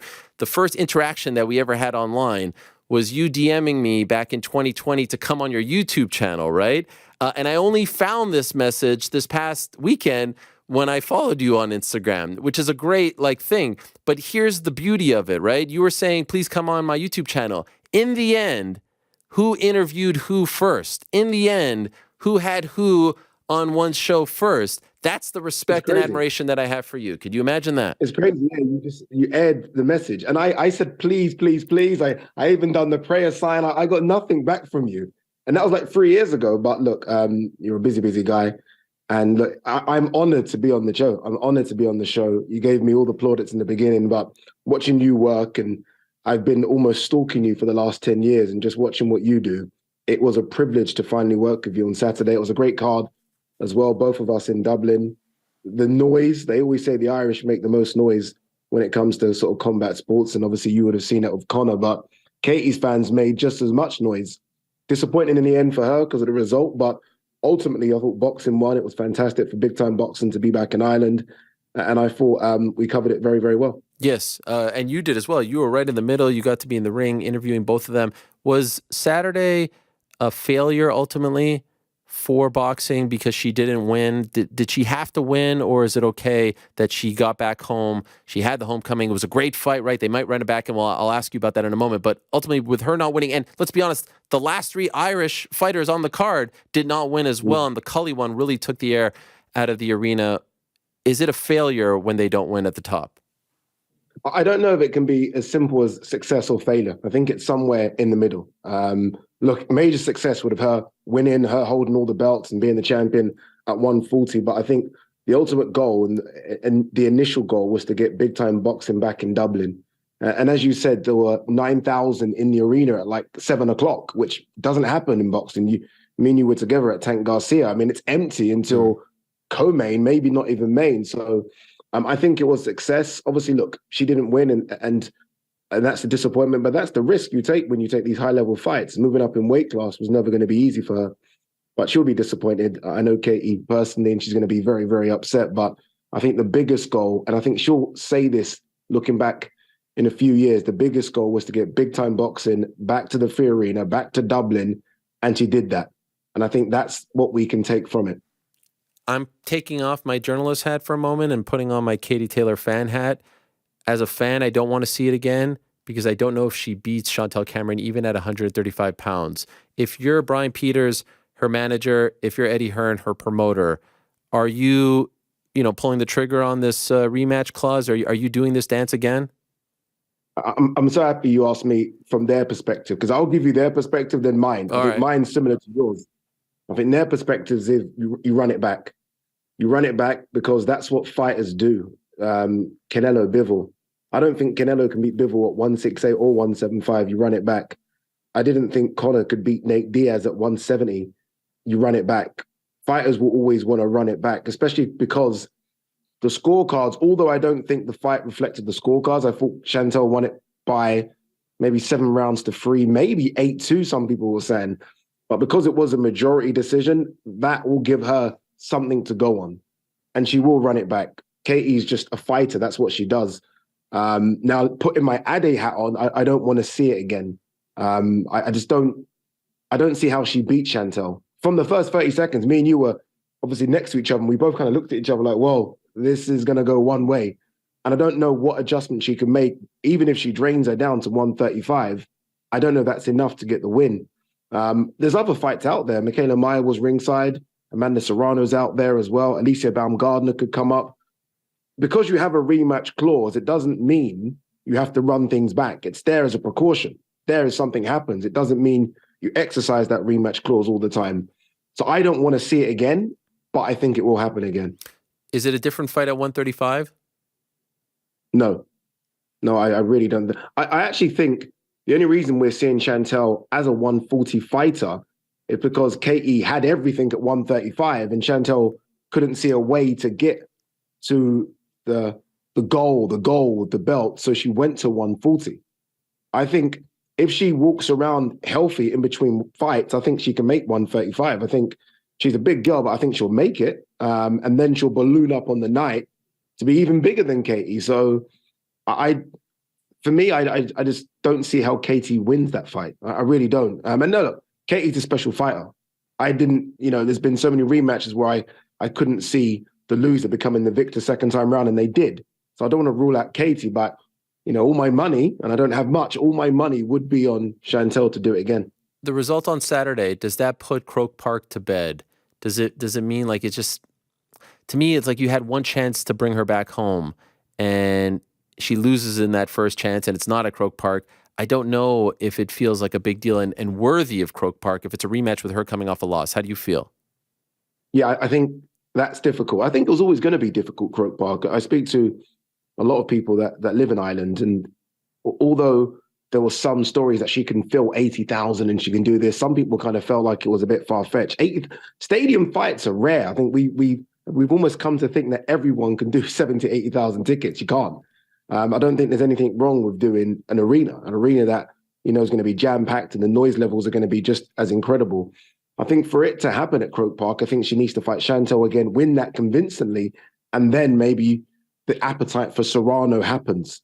And that's probably why she wants to sort of run it back with Chantelle. But I think it's difficult. It's a shame they don't have sort of an in-between in a 30,000 sort of seater stadium they can do it in. I just think the difference between the Free Arena and Croke Park is like 70,000 seats. And I just don't know how you can bridge that gap right now, especially going into this after a loss.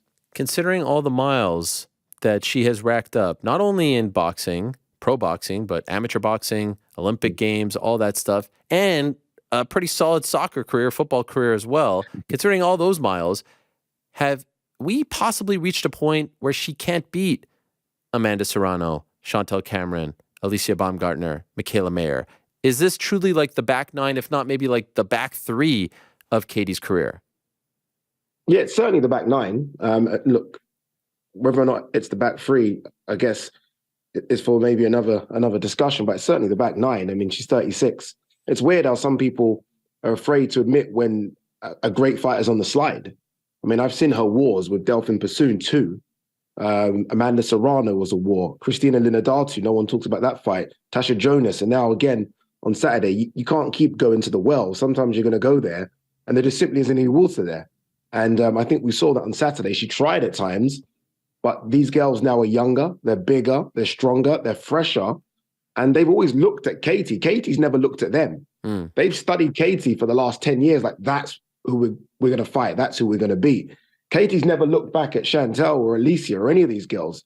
So I feel like they've almost studied her for so long, they know exactly her weaknesses and her strengths. So yeah, look, it is the last chapter. There's maybe, I think, 2 or 3 fights. I personally, and I know a lot of people don't agree with this, I thought it would have been perfect to go out after the Amanda Serrano win. I thought Madison Square Garden was as good as it ever was going to get. It was half Puerto Rican, half Irish. It was a fantastic fight. You beat a legend in Amanda Serrano. It would have been so nice for her just to take the gloves off, put them in the center of the ring and say goodbye.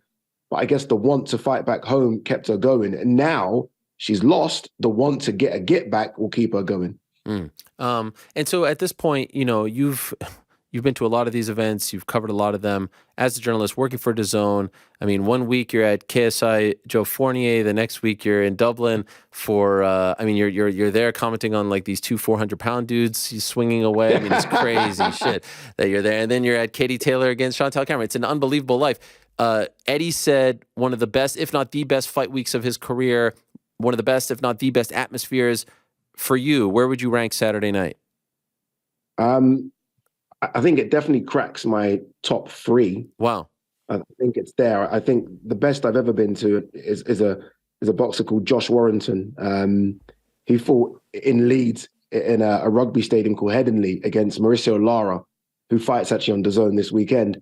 That was just sensational, honestly sensational. And then I think Serrano, Taylor, and then this one. And I'll say this one. People might say that's just an exaggeration because it's recent. It's because I walked in and it was already 80% full. And I love that because, again, having covered the sport, even the biggest ones, whether it be Canelo, AJ, again, the Ryan Garcia, Tank, even the biggest ones, you walk in and it's empty. And it's almost soul destroying because, as you said at the top, I'm a big MMA fan. You watch all the UFC events and it's like everyone wants to get their value for money. They want to get there as soon as the doors open. You don't really see that in boxing. So to see the Irish there from 7 o'clock, I was like, wow, this is going to be a good night of boxing. So yeah, it was a great night. The noise levels when she walked out, it felt like it was about 2 hours to get her from the stage to the ring. Me and you were like, come on, what's going on? Yeah. Like, is she going to walk or not? But it was a fantastic night of boxing. So yeah, atmosphere levels, I think it sneaks into my top 3. By the way, is that the same Leeds that's bottling it, like Arsenal that's bottling it, like Liverpool is bottling it? I mean, the same. I was just. Liverpool. I mean, it's just a lot of bottling going on. Not Nottingham, baby. Come on, you were there when they scored, right? I mean, what a goal, right? That's crazy. Honestly, Nottingham Forest, your new adopted club. And look, hey, is that a shot? What is it? I mean, is that a shot? I mean, I felt like that was a bit of a shot. I mean, you've adopted them. Yeah, okay. You know, they love you. You know, you show me all the players DMing you. Obviously, yeah, I mean, the fame has got to you a little bit, but no. I think what Forest have done this season is incredible. Incredible. It's a you guys don't talk story. about them enough on TalkSport. Can we talk about them a little more on TalkSport? I mean, there's no love for Forest. One of the great stories in all of sports. It's funny actually. All the teams. So like TalkSport, I'm going to be honest with you. It's like top 6 heavy, and a lot of the so-called smaller teams do have a moan that we don't cover them enough. But yeah. We need to start, and we will. Okay. I'll speak to the boss. If you need an expert to come on to talk about Brandon Morgan, yeah, I know someone. I know a good man. Awonyi, I mean Stevie Cooper. I mean, don't get me started on Stevie Cooper. I mean, come on. Did Devin Haney deserve to beat Vasily Lomachenko? You're so crazy. You stayed up afterwards to watch that fight. I mean, you're insane. You guys are nuts over there watching this stuff in the middle of the night. Yeah. You were proper buzzing for it. Did he deserve to win that fight? Did he earn it? He did. Oh, did Devin? Yeah, Devin. No. Devin. Yeah. No, not at all. No. Okay, so you're in the robbery camp. No, it's not a robbery. All that nonsense of robberies, it's ridiculous. I mean, unless you scored that like 9 rounds to 3 to Loma, and then the swing's that big, Devin gets it. I can understand, but I think at best we had it 7-5 Loma. And look, I'm a Loma fan, so I'm probably watching it and giving those close rounds to Loma. I can put my hands up on that. But I thought Loma did enough. I thought Loma's work was better, and I just think he won it 7 rounds to 5. And I'm not jumping on the bandwagon with other pro boxers, but every pro boxer I've seen has said Loma won that fight. And sometimes you always go with them because they've been in the ring. They can probably see things that you can't. And everyone seems to be saying that Loma won, but certainly not a robbery. I thought Devin boxed well, but I just think Loma was a magician. And I think he deserved to be undisputed that night. And seeing him cry in the dressing room after, almost made my heart, like he worked so hard. He's 35. Maybe this was it. Maybe this was his last big chance, and he didn't get it. And it's a shame. Well, would you like to see them run it back? I know Shakur Stevenson was in the ring, and that's going to be incredible whenever that happens. They've got a good little rivalry brewing, but I kind of feel like Loma deserves it. What do you think? You've got to run it back. You've got to run it back. And I mean, I'm hearing or reading online that Devin Haney signed a new 2-fight deal with Top Rank. So it's easy to run it back as well. And look, Devin's going to, obviously Devin is prideful. He's going to see what everyone's saying. He'll see it and he'll be like, you know what, let's go again. Let's go again. Loma's a bit older as well, a bit more wear and tear on the body. Devin's younger, bigger, fresher. I think if you can't make Devin Shakur next, and I don't think they're going to be able to make that next, give Loma another shot. And I think he deserves another shot as well. I thought Saturday was such a great night for boxing. 2 undisputed fights, 4 great fighters, 2 amazing, fights that delivered. I mean, I was edge of my seat for Taylor and Cameron. It was like a roller coaster ride. Is she going to win? Is she not? Is she going to dig down deep? She digs down. I mean, it was amazing. Then that fight was amazing. And I tweet about it and I get all this shit. Oh, such a fanboy. Oh, it's a robbery. It's kind of like, I mean, you're the boxing expert. Wasn't it a great night? Isn't that what we want from boxing? Yeah, there's close fights. This is going to happen. By the way, everyone would have complained. The one that was going to be the robbery, the one that was tailor-made to be the robbery was Taylor beating Cameron after that fight. And then she wins. Everyone's like, all right, cool, let's go get a bite. No, let's applaud the fact that they got it right. The same way you're shitting on the judges in Nevada who maybe didn't get it right. But overall, what do we want more than anything in boxing? We just want the big fights to be made. And on Saturday, 2 big fights were made. And they happened. And they delivered. Isn't that what we want? It's difficult to please boxing fans. I mean, when you go on Twitter, it's like the cesspool after. It's horrible. You can never please them. I'm with you. You got 2 undisputed fights. Both arenas sold out, packed. Boxing's trending. And that's what we want. It's been a good sort of 3-month run in boxing. The Tank Ryan fight, the Canelo homecoming before that. After that. It's still not enough. I'm telling you now, if Loma won that fight, there'd be people going online saying it's a robbery Loma side. You can't please them. I thought it was a great night of boxing. I think boxing won in the end. But boxing fans sometimes, I don't know, we just want more. We just want more and more. We'll always find something to get us angry. And people go on Twitter and it's like, just chill. Just enjoy what we got. It was a great fight. It was a great chess match between two great fighters. Enjoy that. But no, not enough. By the way, you've not said anything about my Dimitri Bivol jacket. I wasn't sure if I should address it. I mean, it seems like, isn't Canelo like the zone guy? I mean, yeah, he is. Yeah. And what does that mean? Yeah. Are you? No, it just means you're a Bivol guy?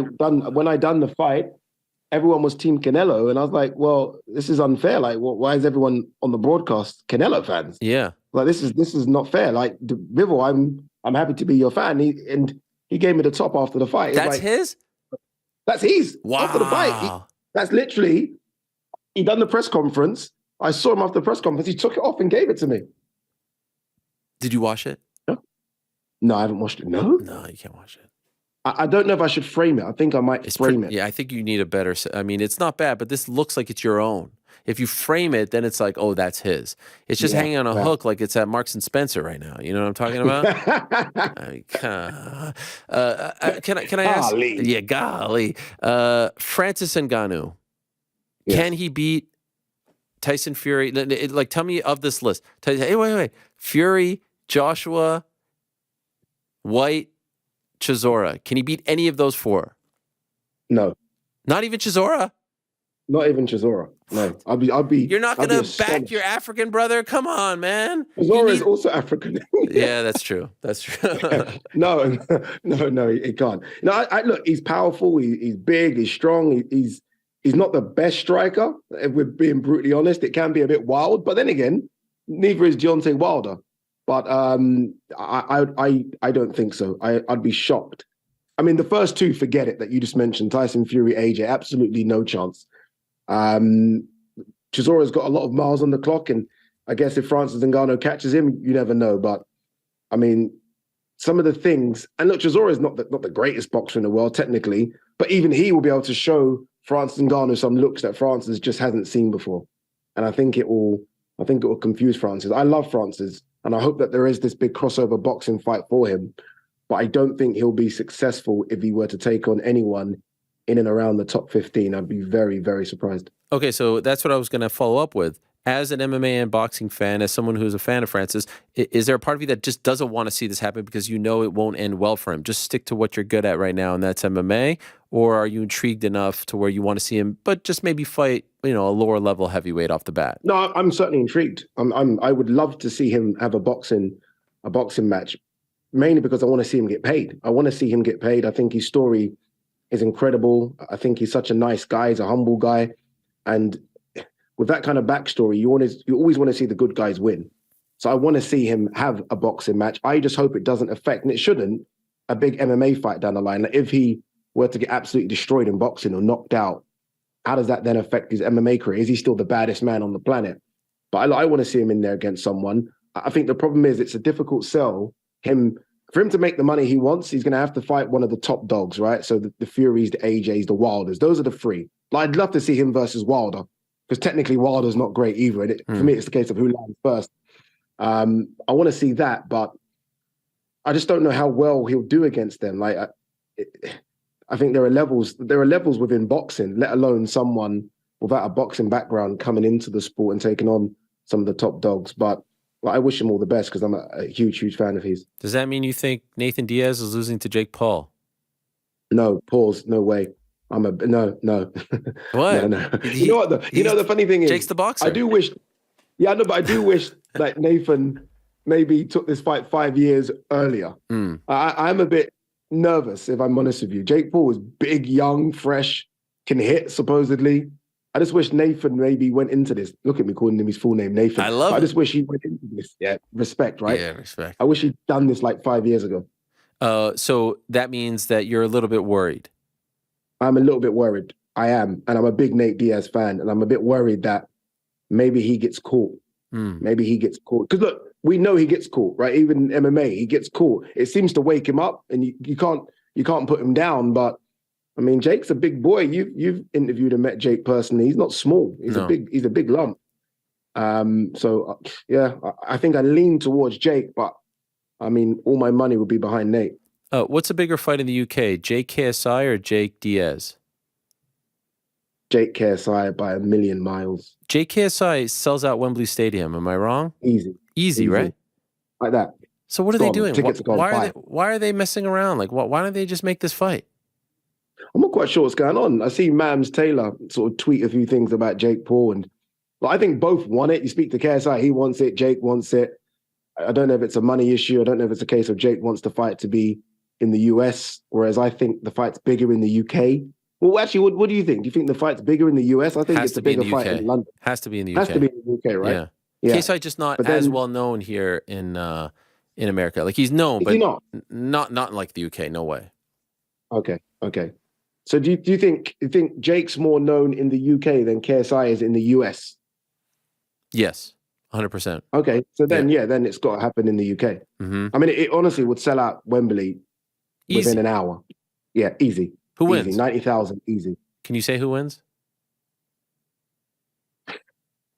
Trying to get me sacked, Ariel. I just got in the door. I just got in the door, Ariel. Okay, sorry. I've not even bought the mansion or the place yet. What are you doing? I just wanted to know. I mean, we asked the tough questions here. Okay, fine. You're pleading the fifth. Yeah. By the way, the move is KSI. Just say KSI because you're on the Misfits broadcast. Just say your man KSI.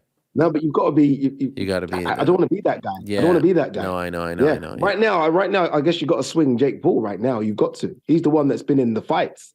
But KSI is looking very good. KSI undefeated. Looking very good. Yeah, I just wonder what weight it's going to be at because KSI is significantly, I think, smaller than Jake Paul. KSI Tommy Fury, could that sell out Wembley? No, right? Is that big enough? Sell out Wembley. No, a smaller stadium, maybe a 50,000, 45,000 seater stadium. Big fight. That's pretty big. It's a big fight.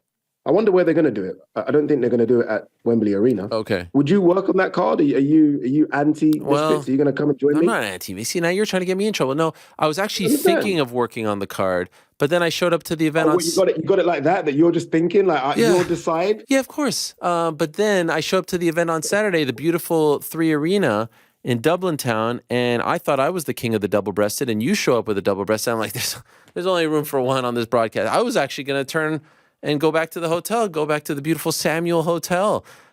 You show up with you show up with the double-breasted. Come on! And then I hear you calling yourself the king of the double-breasted. I felt like that was a bit of a shock. I am known as the king of the double-breasted. Yeah, I got quite a few, and I came with the green as well, just to represent obviously the wonderful country of Ireland. Right. But no, anyway, back to it. You skipped over it. Are you going to work on the... I don't know. Now I'm feeling a little bit like it's a bit of a turf war. Like you just like, you're like Izzy when he walked into the cage for the first time, you peed on the ground. Like, you want a double-breasted? I got a double-breasted, and mine's fully green, not just green stripes. It's just all green. Talk about a cheap pop. Yeah. By the way, speaking of Izzy, I get a lot of hate for the way in which I pronounce his name.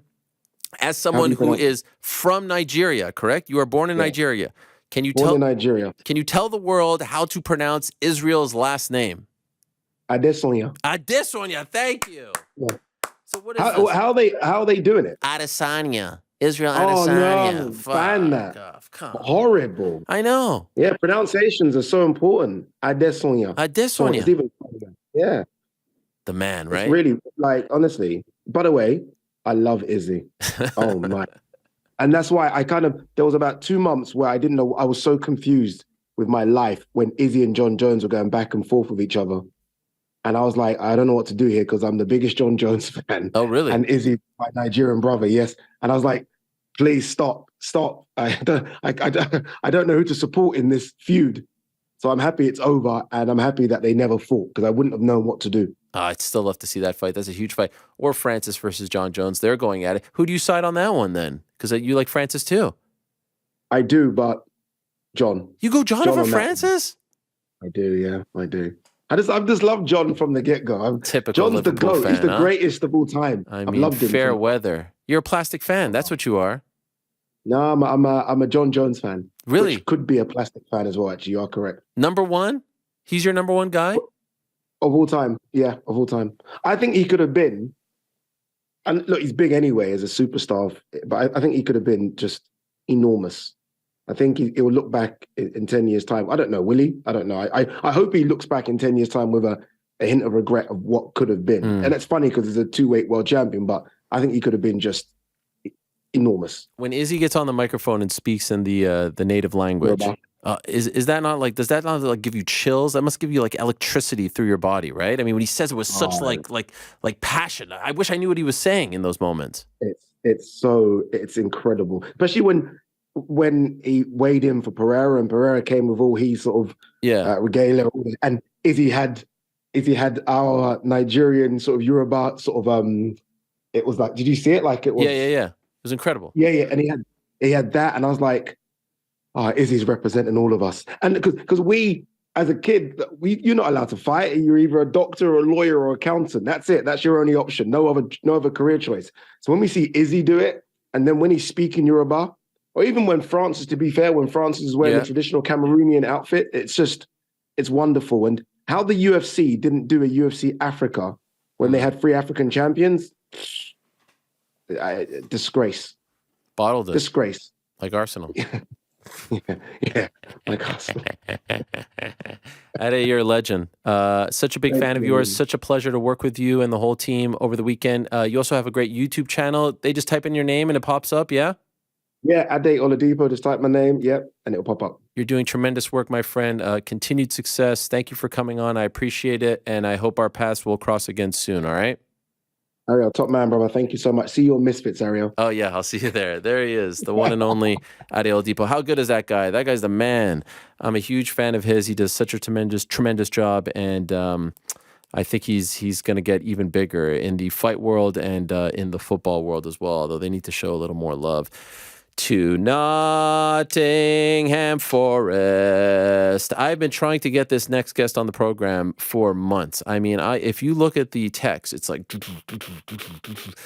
to his credit, he always responds and he's always very nice about it, but he wanted to wait until there was something to talk about. Well, there's something to talk about, my friends. July 29th, they're running it back. It's Dustin Poirier versus Justin Gaethje. Is it War 2? Is it going to be War 2? Is it going to be this? Is it good? Oh, it fell. The thing fell. Oh, my God, I got too excited. I'm sorry. Let's say hello to Dustin Poirier. Dustin, my man. El Diamante. There he is. Look at that, Dustin. It's been there the whole time. You see it there, right? Every single fucking show. What's up, Dustin? How are you? What's up, brother? What's up, man? And we definitely going to have to dust off the hat for this one, man. But you need to get the War 2. Are you going to get the War 2 one that he wore? With the safari, with the cape on the back? Yes. Got it. You tweeted the picture. Should I? Yes. It's fantastic. I'll do it. I love it. I love everything about it. What a shirt you're wearing as well. This is tremendous. Man, greatness and sweetness right here. That is incredible. Look at you. It's great to see you, Dustin. And by the way, if you don't mind, I'm just going to have a little swig of this rare stash. You see this right over here? Courtesy. I think this is aren't you a part of this crew, the bourbon crew here? Yeah. How about that? You didn't know I had this? Co-founder? No, I found out yesterday. Yeah. This is amazing. So what does this mean? You're in the bourbon business now? You're in the bourbon and hot sauce business? Bourbon, hot sauce, seltzer water. I have hop water. I'm a partner in hop water. Jeez. Check them out. Wow. Okay. Well, look at you. You're a businessman, but you're still a fighter, and it's great to see you back. Could I ask, Dustin, you're fighting July 29th. You last fought at Madison Square Garden in New York City in November. Why did it take so long to get you a fight? I'm not sure. I guess, at this level, the fights have to be right. And there's less and less mountaintop when you get to a certain point. So, the guys that are available and guys that make sense, sometimes it takes longer. Obviously, at the beginning of my career or beginning of my UFC career, every fight made sense because I need to get some traction, make some noise, get wins. Now it's like I want title fights or I want the biggest fights that I can get. Was there any talk of you, I threw it out there and then Beneil was like writing to me and all this stuff. Was there any talk of you fighting on the Newark card or fighting Beneil in Vancouver when Charles pulled out before they made this one, which everyone thought after the Fiziev fight that it was going to be you and Justin, but was there any talk of you kind of getting that maybe number one contender fight? No, No. The thing, like, I see on Twitter people tagging me and stuff. Like, I haven't been offered a fight since I fought in November. Immediately after that, like the next week when I got home, they were talking about UFC. I mean, when I say they were talking about me and Beneil. Since that talk, I haven't been offered a fight. I haven't been offered any of the fights whenever the guys got hurt and they switched the cards around. They didn't, my phone hasn't rang. I think they wanted to do this Gaethje fight. Okay. And so when you say that they were talking about the Beneil fight, like, was it just talk but never got to the point of offering? I mean, if I would have kept entertaining the talk, I think the fight would have happened. It was never, here's a contract, here's the date. It was never got that far. Were you just not interested in Beneil? I think he deserves to get the title shot. And, you know, if he wins this fight with Charles, he's the next guy. I believe that. And I have a lot of respect for him. It's nothing like, it's just the kind of fights that I want. I want to wear the war hat. I want to, you know, be in battles. And he could put me through that. But it's just when I think about matchups and getting up and running the miles and putting in a whole training camp and moving my family to Florida for 2 months and doing all this stuff that I have to do to prepare for these fights. Like, I want to be, and dude, I'm not saying it like that against him. I like the guy, you know, I wish him the best, but I just want those butterflies in my stomach and I want to be nervous. And guys like Chandler, Conor, Gaethje, those kind of fights give me that, you know, and I'm fighting because I want to, not because I have to. So I want to be excited and motivated. This is a bit of a silly question because I know the kind of person and fighter that you are, but like, I live my life trying to avoid nerves, trying to avoid anxiety. Why are you running towards nerves and anxiety? Because I need it. That's where I do my best. That's where I'm the most motivated. That's where I learn the most about myself and about combat sports. That's where greatness is, man, in that uncomfortable. And that's what I try to do, is put myself in that fire. And this is one of those fights that do it. You know, if this fight doesn't get you excited, you're not a fan of combat sports. You know, turn off YouTube right now and stop watching this show, because this fight, you know, is what I'm going to pick the war hat up for. I know what I'm going into. You know, it's a head-on collision, and I'm not turning away. That's what this fight is, and that's what I want. That excites me, dude. It gets me pumped up right now. Great fight, and we saw it once before in 2018. You saw his fight against Fiziev. By the way, how did you think he looked, and did you think he ultimately won that fight? Yeah, I think he edged it. I do. I'd have to go back, you know, and there's only 3 rounds, so it won't be that hard to score. But I think he looked a little different, right? Everybody says his boxing and things are changing. He did. He used his jab a lot better. He used his lateral footwork a lot better.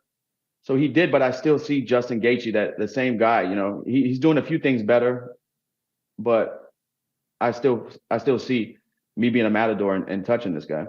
So when you say he's still the same guy, like, do you mean like the reckless old school Justin who likes to get into a car crash? Yeah, just now he does it with his seatbelt on, you know? What a line. That is a tremendous line. He does say that he likes to take like 6 months off between fights because he does, you know, put a lot of, you know, wear and tear on the body. Were you worried? All right, that's March, and it seemed like they wanted it afterwards, but, you know, 6 months is September. Like, was A part of you worried, or B, a part of you surprised that this is happening in July, which is only 4 months later? I wasn't sure when it was going to happen. I kind of thought, you know, as fan-friendly as this fight is, it would be on International Fight Week where a lot of people would be there, and they were blowing up that card. But I had no clue when it was going to happen, but I thought summer. And summer worked the best for me.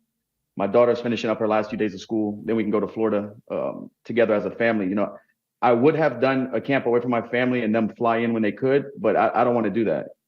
Is that for the rest of your career? Are you going to try to be on this schedule until you're done? We'll see. No, I think there'll be times where it makes sense. You know, if the matchup's right and the opportunity's right. You know, I was thinking about doing it if this happened at a different date.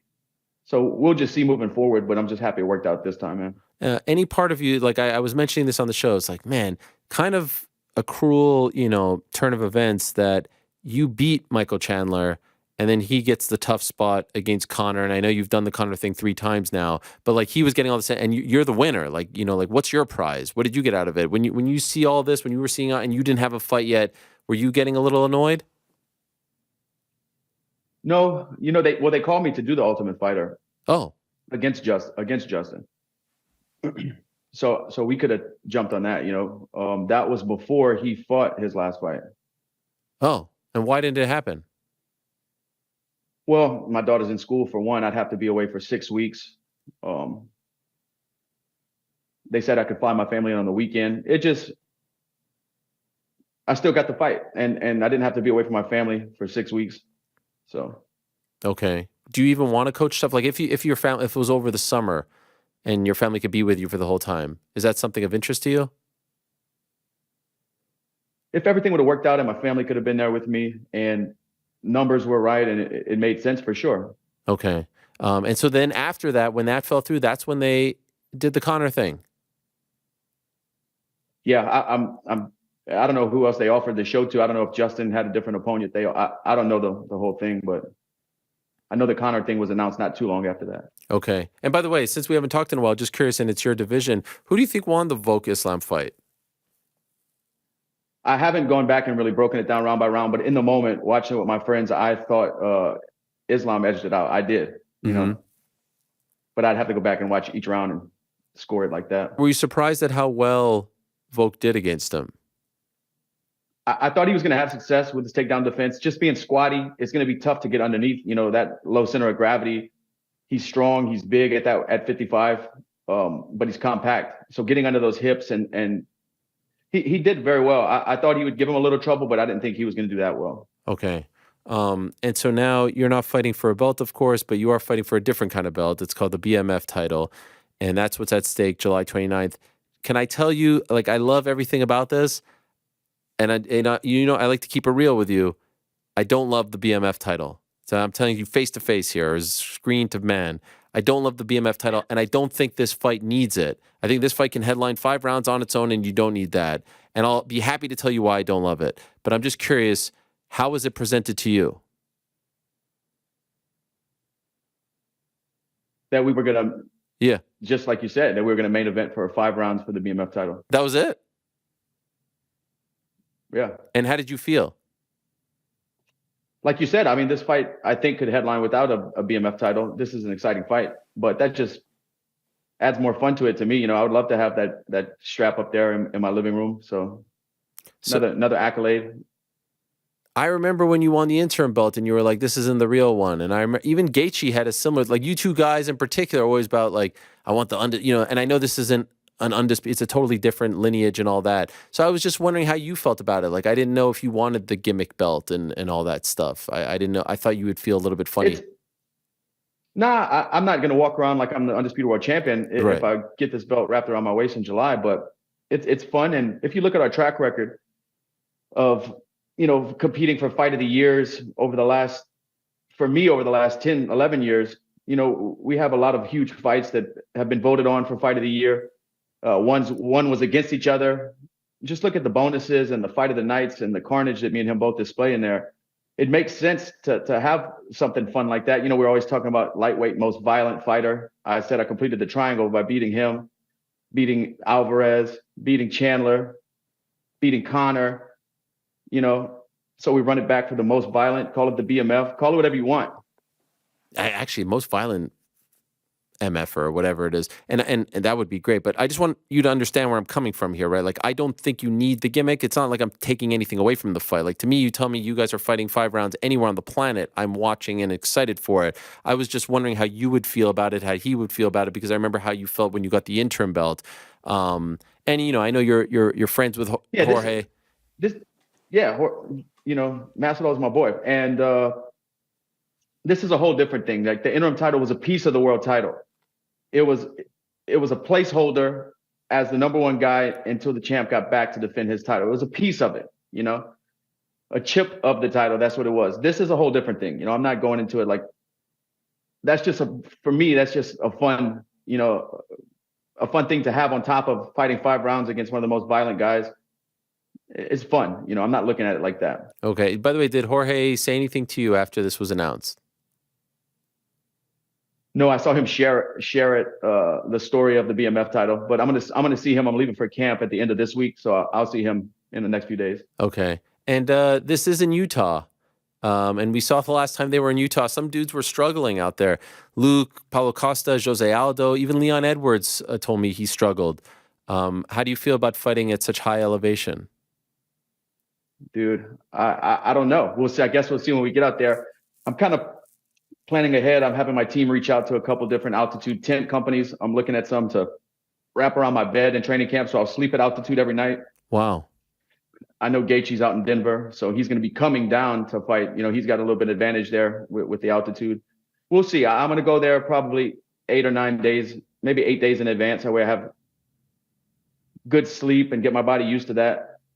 But I don't know. In the words of my boxing coach, when we talked about it, when this fight started unfolding, he said he don't care. It can be on space. It could be in space.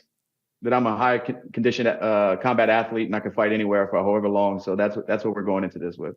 8 or 9 days before. Most people are going out like I know you're not Ben Rothwell, but he said he fought in Denver and he came out like a month before. And I know you're not a 280-pound heavyweight, but 8 or 9 days, that's not a lot of time. No. I'll be the judge of that. All right. And I forgot that he actually trains in Denver too. So he's actually coming down. When you heard I was thinking about too, looking at the area around there. I was thinking about going, maybe staying the 8 days before in Park City. It's actually 2,000 feet above Salt Lake, maybe 40-minute drive away. So we'll see. I'm still kind of planning all that out. I hope the altitude tent stuff is legit and we get a deal done with the company where I'm sleeping at altitude for the next 8 weeks. And hopefully that helps. It's a fight, man. 25 minutes. Come on. Yeah. We're not fighting on Mount Everest, dude. Come on, let's go. All right. That first fight with him, when's the last time you watched it? Actually, it's been a while, man. I haven't seen it in a while. I'm sure I'll break some stuff down in this camp with my coaches. What do you remember most from that night?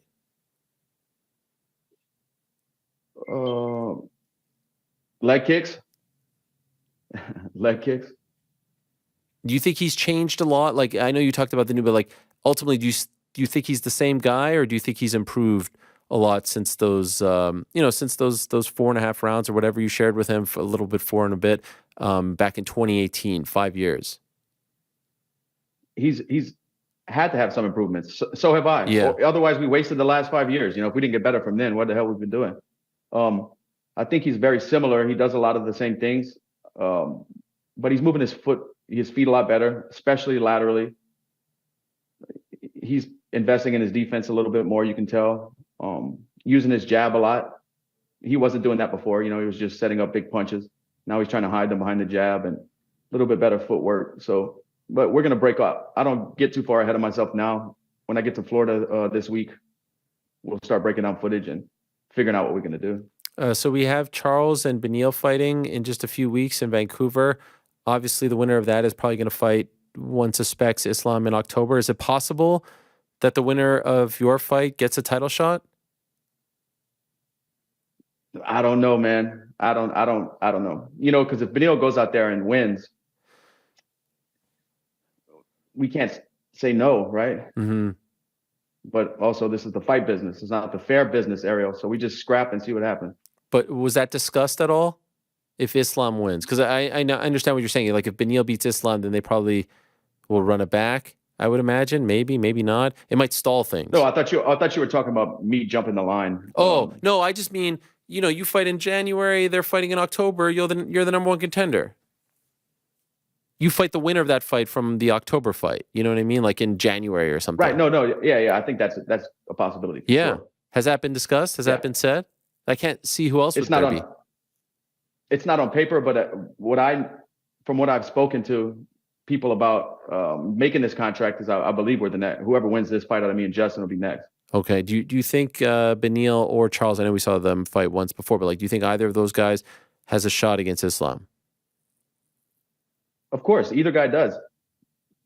Anybody can beat anybody at this level, on any night. Is there a part of you that wants Islam because it's the closest thing that you can get to beating Khabib, or do you not look at it that way? No, man, I don't hold those grudges or anything like that. Or it's whatever to me. I got Justin Gaethje, then we'll look at the next thing. I can't look that far ahead. Yeah, and by the way, for the record, I don't mean it's like a grudge you have against Khabib, but you always want to get them back, right? I do love some get back, and I know that's fueling Justin. I was just in the position, going to fight Conor for the second time. Right. I had to sit back and think about that loss for all those years. So I know how it is to be in Justin's position, and I know that motivation. So I'm expecting the best Gaethje that's ever been in there.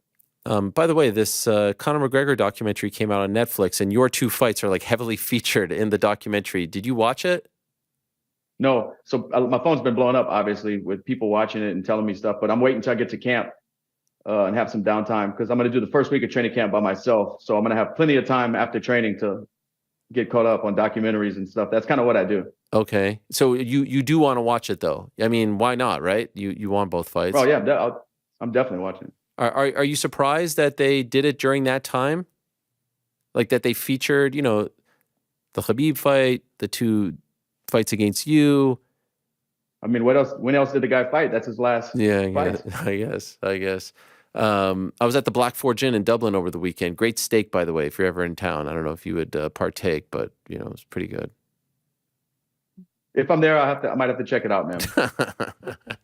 So you're a big documentary? Hey, nothing against the guy. Hey, I love documentaries. In training camp, that's majority of my nights are spent watching documentaries, stretching and rolling out. Wow. Train once, twice a day, hit a nighttime run or something, and then watch documentaries. But I saw you were there, dude, and I like Guinness. I love a good dark beer, so I need to try that out. Connor's beer. Yeah, the Irish Forge Stout. Me Too documentaries. My only thing I like to watch. I don't like to watch like real movies, just documentaries. I do like sports documentaries. Do you like the sports one, or do you like the one, like the real life ones? I like both. Okay. Yeah. Favorite of all time? Favorite sports documentary of all time? Maybe Legendary Nights, Gotti Ward. Oh man, those were amazing. That's old school HBO right there. That's amazing. The way they shot it is incredible, man. It's awesome. I was just telling my buddy that Ward actually called me a few days ago. He was in Louisiana. I was like, it's crazy to look at my caller ID on my phone and Mickey's calling me. I've just grown up being such a big fan of combat sports and watching that documentary so many times and watching their fights, and seeing the guy calling me is just surreal. Why did he call you? He was in Louisiana. Just to say what's up? He was doing a boxing seminar in North Louisiana. Okay. But I didn't know, I would have made it out there if I'd have known ahead of time. Oh man. And are you friends? Yeah. Oh wow, I didn't know that. Look at you rolling around with the legends of the boxing game. That's incredible. Yeah, man. He's a good dude. I like Mickey a lot. What a life. By the way, what were you doing with IndyCar? I saw you doing some IndyCar thing. What was that? Dude, I was going fast, baby. Like Ricky Bobby. I think I went like almost 170 miles per hour. Jeez. What was that for? Yeah. Was that like a celebrity thing? Yeah, they brought me out to do the first 3 laps of the race. They make a special IndyCar that has 2 seats, so you sit right behind the driver. So you do 2 laps with the opening cars, and then you do 1 lap by yourself with the driver. We hit full throttle, Holy crap! And this is before a race? Yeah. So we open the race up. Wow. Were you nervous? I mean, you're like a. Of course. Of course. Wait, but are you the one pressing on the pedal, or is there someone else doing it? No, I'm sitting it's almost like a fighter jet cockpit. I'm sitting right behind the driver. They wouldn't let me behind the wheel of that thing, man. No. Yeah, that is stressful. And you also did ESPN desk for the event in Miami. Did you enjoy it? Yeah, that was fun. Yeah, I actually did. I enjoyed it more than I thought I would. Why is that? I mean, I thought it would be fun, but just sitting up there, it's all the same people that I grew up in the company with, Yeah. Like all the people behind the scenes, it's all the same people. So it was just cool to be back around that and running into fighters and seeing all the fans. It was a good experience for me. Would you like to do more? Yeah, if they wanted me back on, I would definitely jump on. Did your friend Teddy Atlas give you any tips? No, I didn't get any tips from Teddy. Was he working that one? Because sometimes he works the events. No, he wasn't there. No, he wasn't there in Miami. No. Yeah, that was a great one. Izzy, unbelievable. And I was wondering also before I let you go, like, what was your reaction when you saw? Because again, we haven't talked in a while, so I apologize if this feels like old news. But when Nate left, did a part of you feel like, fuck, man, this may never happen? This one. This is the one that we were chasing, talking about for freaking 4 years now. What was your reaction? Look, I want everybody to be paid and to succeed, whether it's in this organization or that. I don't care. We're putting it all on the line out there. So I hope he got whatever he was looking for. Hope it all works out. I hope he gets paid. Do you think at some point? But yeah, of course, I always wanted to fight him, man. Yeah. Do you think at some point it happens, or do you think it's now dead forever? never say never, but it looks like it's, it's gone. Are you interested in this fight against Jake? I'll definitely watch for sure. And man, Jake's younger, bigger, faster. It's not an easy fight, just because Nate's a grizzled veteran with a lot of experience, and Jake's a new guy who's on YouTube. He's got the money and the amenities to surround himself with the best people and dedicate himself to fighting, and he's younger and more explosive. And I think Diaz's boxing is good for MMA. It's a completely different thing. Yes. It's a completely different thing. So are you leaning Jake? Yeah. Wow. That would be big. Jake beats Nate Diaz, right? Like for everything that Nate represents, to lose to someone like Jake Paul, that would be a big blow, don't you think? Of course, man. Yeah, of course. But that's fighting. I kind of want to go to the event. It's right here in Dallas. I'm a 6-hour drive from Dallas, where I live in Louisiana. Okay. I'm working the event. I could pull some strings if you'd like. For sure, man. If I'm home when the fight happens, I'm I got you. That will be a week after you beat Justin and you're the BMF champ. You roll up with that belt. Let's do it, man. By the way, do you think Conor beats Chandler? You know them both very well now. I've got that question a bunch, Ariel, and I think that if Conor comes back anything like he was with his timing and rhythm, with the injury that he had and this long of a layoff, and we're not getting any younger either, if he comes back similar to who he was before he left, I think he stops Michael Chandler. Wow. Early, late, what do you think? Do you think, because like Chandler wrestling, you would think he would use it, but there's a part of me that wonders if he just gets too enamored with like getting into a brawl with Conor, and that would be to his detriment. If Conor is who he was before the injury and stuff, I think 2 rounds. I think the fight's over in 2 rounds. Wow. And do you think he could get back to that guy? Do you think that guy still exists?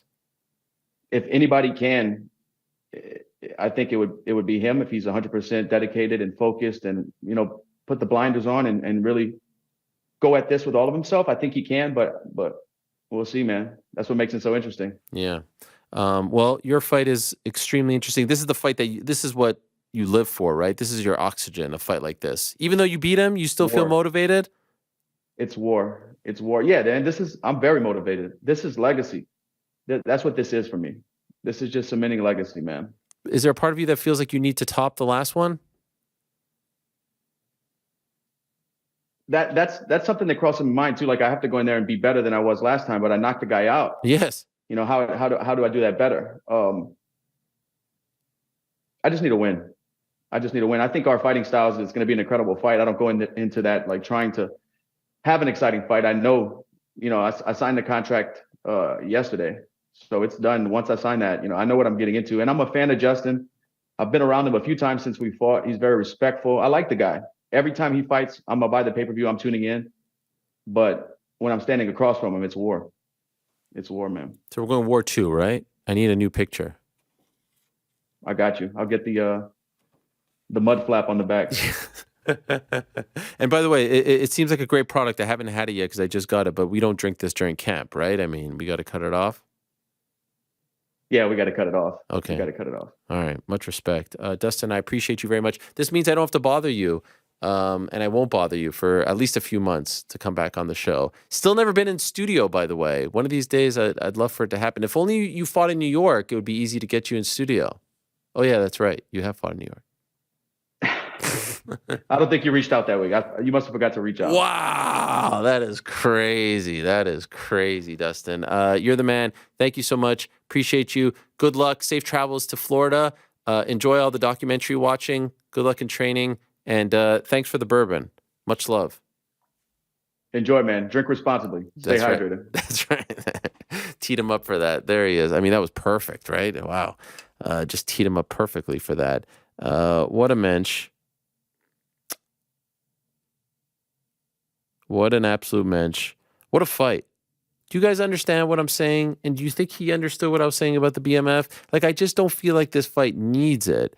And I feel like almost like the announcement of the BMF attached to this fight, like almost took away from the fight. You know what I mean? Like, if they would have just announced this pay-per-view is headlined by Dustin versus Justin, Gaethje versus Poirier, Poirier versus Gaethje, everyone would have been like, yeah, sign me up. Does this fight really need a belt? And especially when they've said that they are not going to bring back the belt I was like, what's the point? Is it just because the pay-per-view needs a belt? Or I'll fully ask the question. Am I being a negative Nancy? I think GC actually loves the BMF title. Am I wrong? I wouldn't say love, but I don't mind it. I'm kind of with Dustin. Like, it's just an extra little accolade.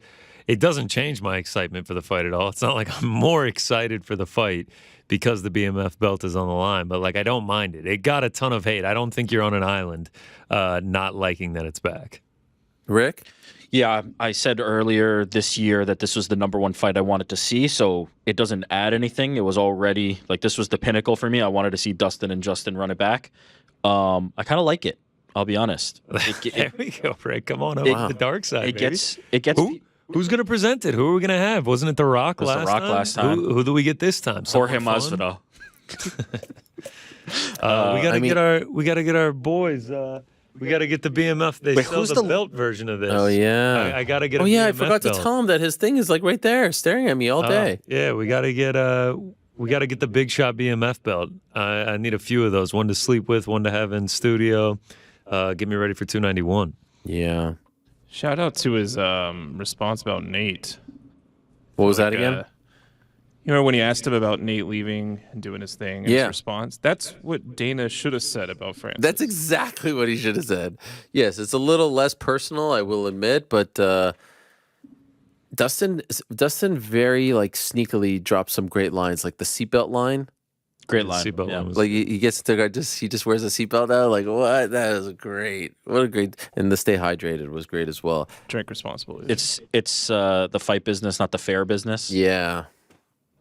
I'm not going to get hung up. Trust me, I'm not going to go on and on about the BMF title like I do about the Apex or things of that nature. But I will say, if we're talking about someone presenting him with the belt, maybe it should be Leon Edwards because technically he is the lineal champ. Are we just gonna like ignore the fact that he is technically the BMF champion, or is it just when it's being defended? I don't understand. BMF title wasn't defended in that bout, was it? What is this? Like Monday Night Raw? It's not on the line. Like I mean, if it's like Monday Night Raw. Yes, BMF belt is sort of like Monday Night Raw. I mean, they had The Rock present it last time. Who do they have it this time? I guess I would like Kaposa has had for many years. I would like the violence weight. He mentioned that would have been cool if they started a whole new one. Yes, I actually kind of feel like the violence weight one is cooler, as a name. I don't think you can go with that on a company that's going to be like publicly traded soon. Oh, you're right. They don't do the gimmick fights. No, not the gimmick. I know. The violence. Can the BMF belt ever get out of this range of like 155, 170? No. This is where it belongs. Let me tell you something. Let's say the fight ends in like a draw or something, and Connor says, "Put the BMF on the line for the Chandler fight." They're doing it.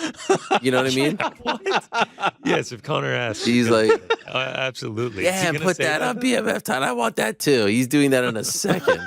I guess that's 170, right? So that, or we presume 170. Yeah, maybe 185. He'll do what he's told, right? What would be a BMF title? Like, what would be worthy of a BMF at sub 155 or above 170? Something with above 135ers involved. Like maybe like a Corey Sandhagen. Cheeto O'Malley? No. What? No, that has like decision written all over it. Really? Not the first one. Well, he got hurt. No, definitely not Cheeto O'Malley. So what? Like, I mean, there's if Costa Rockhold too.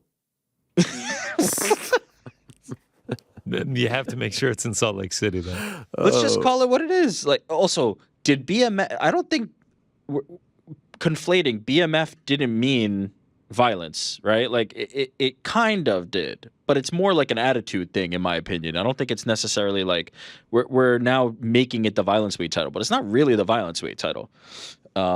It was Nate Diaz just running the game, right? Like he decided that he's the champion. Let's get Corey Sandhagen in there for a BMF, and then we'll get the Instagram pics of him hiking out in Colorado and without the belt. That is true. I guess I mean, those two guys are the perfect candidates. They're perfect. The more we're talking about it, the more excited I'm getting about the BMF belt. What about the fact that they put Costa back in Utah? With our is he though? What do you mean? Incredibly random opponent. Is he not fighting? I mean, every day on Twitter, it's a new Costa. I'm not really fighting. Yeah, he says they're lying again with this Alex Pereira fight. Oh my God. Does this fight make sense for Costa? No, I was shocked. Not at all. So, that or the Strickland fight. So we know that Aljamain Sterling kind of got caught off guard, right? Like with this announcement, he verbally agreed, but it wasn't really like firm plans. I mean, Costa sounds like the same. Wait, but by the way, last time Costa said they were lying, he was telling the truth. He was telling the truth. Costa never lies. I know. That's what I'm saying. But by the way, Costa versus Strickland, I like Costa versus Strickland. No. I'm saying the Strickland Avis Magomedov fight. That also doesn't make sense. Oh, like I would rather Strickland versus Costa. Yes, and then Magomedov versus this dude. Yes. There you go. His last fight, by the way, Aliskerov's last fight was against Phil Hawes. Prior to that was Mario Souza on Contender Series. Well, yeah, he just fought. Yeah, he had his debut. Yeah, I know. Now he's getting a top. I'm just saying, like, what? From debut to Paulo Costa? Aliskerov also one loss in his career. To Hamza, yeah, brave. Yeah. But I'm just saying, like, I feel like Costa's like top 5. Yeah. Yeah, and Sean Strickland is too. Like, I wish they were fighting. Plus, the build up to it would be tremendous. Let's see if Costa actually fights. Wow. He says they're lying. He tweeted from his official account they're lying. So. Oh my God. Well, it feels like the type of fight you need to. The rest of the card is great. Ferguson Green is an appropriate fight. The whole card is fantastic. Kiesa Holland is an appropriate fight. Derek Lewis in Utah is a little bit, suspect. Considering they're going one round anyway, it doesn't matter. Thompson Pereira. You could do worse to try and bury Francis news than this card, Oh yeah, this was a good one. And if it wasn't enough, that was pretty good. Give us a little Aljamain Sterling title shot. What? He's not ready. He will be ready. Let's move along now and say hello to our next guest. I was with him in Dublin last week, and there was all kinds of debates going on as to who the most famous man in Dublin was, outside of Conor McGregor, of course. And it seemed like I was actually winning the race, and then he got on the Late Late Show on Friday, and then I had to concede because, that's just A+ programming right there. In the end, though, a great week and a great night for him and Matchroom, and for boxing and for DAZN and for everyone involved. Didn't end on the note that a lot of people wanted it to end on, but can't deny the success of the evening. Wanted to talk to Eddie Hearn about it all. He's kind enough to join us now. Here he is, the one and only Eddie Hearn. Eddie, how are you? Good to see you again. How do you look that fresh, Ariel? Fresh as a daisy. A lot of people didn't think I'd be here. I'm back in my chair Monday. You are combat sports Benjamin Button. I appreciate that. Thank you. That's very kind of you. Like you, work ethic. We have to outwork the others. There's no days off here, right? Well, I think the problem is when you're lacking general ability, the only way you can win is by outworking people. That's how I look at it. That's right. So there are people that are smarter than me, but they can't work as hard as me. So I take my hat off to you, my friend. You are a grade A hustler. I appreciate it. Good to be back in a factory today. I appreciate it. By the way, we've been talking a lot about one particular story in the UFC where a fight was announced for a champion, and the champion said, I never agreed to this fight, and was blindsided. Like, he just found out on Twitter that the fight was happening and then was kind of smeared for it afterwards, like was pretty much said that he's like a malcontent because he was throwing a stink about this. Have you ever announced a title fight involving one of your champions before they at the very least verbally agreed, if not signed? Have you ever done that before? No. How would that go over? Ideal, how would that go over if you announced Canelo? The contracts are different. I mean, that can be anything to a miscommunication between management, right? There has been situations before where you would agree something with a fighter's manager. Sometimes you don't know behind the scenes that actually the relationship between the manager and the fighter is dissolved and the communication is gone. Do you know what I mean? So and then the fighter might come back and say, whoa, hang on a minute, I haven't agreed it. It's like, well, hold on, we've got confirmation here from your management and your manager or your agent. So no, that's a bit of a strange one, but those contracts are different. Ultimately, there are things you have to accept, I guess. And that might have been a case where, I don't know anything about it, but it might have been a case where, an email was sent by the UFC to management, say, just to let you know, this is the fight details and we're going to announce, and maybe, I don't know. Yeah, no, I appreciate the way you're spinning this. I don't think that's what happened, but nevertheless, I was just curious if you were ever in that position, if you ever did something like that.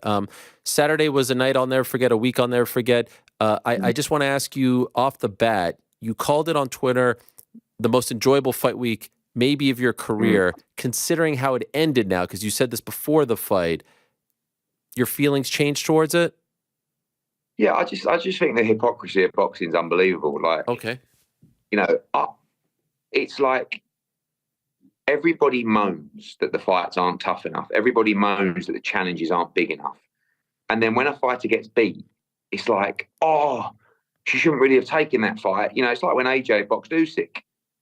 Probably, if you want to keep him safe, if you want to avoid dangerous fights, he should have vacated the belt. If you're in the sport for legacy, if you're a competitor, this is just what happens. You know, I mean, the amount of people today that have said to me, and Conor was one of them after the fight, you know, oh, why'd you put Gary Cully in with that guy? It's like, that guy's lost 3 out of the last 4. He lost to Tyrone McKenna. He lost to Sandor Martin. Like, if you are a world-class fighter, you beat Jose Felix. It's not, you know, yes, it's dangerous. Oh, he's a bit of a puncher. So what? So what are you going to do? Never fight a puncher?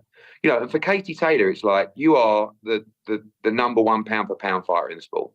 So, yes, she believed she could beat Chantelle Cameron. But we got an unbelievable fight. It wouldn't have been the same week if it was Katie Taylor against, you know, she was 100 to 1 on to win against someone you've never heard of. This is about, and we're lucky to have people like Katie Taylor. You know, I think that the week itself was incredible because of the feeling and the welcome from fight fans who are passionate about the sport, who have been starved of boxing there for 7 years. And as a promoter, the one thing that I want more than anything is to people to leave the arena and remember the night forever with a smile on their face. Now, I know that the disappointment of her losing, but I promise you, all 9,000 that were in that arena will never forget that night. And you win, you lose. That's sport. We shouldn't be afraid to lose, you know. And now we move on, and people say, "Oh, you know," straight away, as always, you know, it's like, "Oh, well, that's the end for Irish boxing." It's like, whoa, hang on a minute. We're going to do the rematch probably in October, November. We're going to do another massive night, and then, you know. But if you don't win, you don't win. Sport. You can't protect yourself and just keep winning. Then we get criticised either way. So I loved the week. I loved the night. Listen, I'm delighted for Chantelle Cameron. She boxed fantastic, and, you know, a new star is born for women's boxing, and Katie Taylor probably won't sleep properly until she gets in that ring again to try and avenge that defeat. And I want to ask you about the rematch, the potential rematch in a moment. And I feel like I know what you're going to say, but just for the record, is there any part of you that regrets making this fight?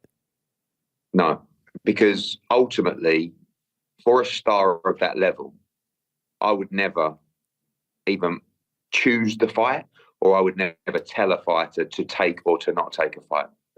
When the Serrano fight fell through, Katie was adamant that she would fight Chantelle Cameron, and she would have her homecoming. Once she calls that out on social media, I mean, firstly, I couldn't, and I wouldn't, but there is no way I go to Katie Taylor and say, Katie, you know, just thinking about this, I think this is quite a tough fight. Like, why don't we have an easier fight? When she called it out, I got so excited. I thought, wow, what a fight. I don't want to sit there putting a show on without my heart beating through my chest. I mean, you know, the nerves in that arena, because of how tough we knew it was. That's the first time on a ring walk, honestly, like the hairs were standing up on my arms. I actually felt like my eyes were welling up. I was looking around at ringside, people were going like this. Like as if to say, and I think that might have been part of the problem, because Katie looked exhausted in the first 3 rounds. I've never seen her like that before, you know? So, no, I'm delighted that we made the fight, because it's the best be the best. And that's what sport's all about. Did you have a chance to speak to her afterwards, like in the locker room or anything like that? And I know she spoke in the ring, and she was talking about the rematch right away, but just like when the doors were closed, how was she handling it?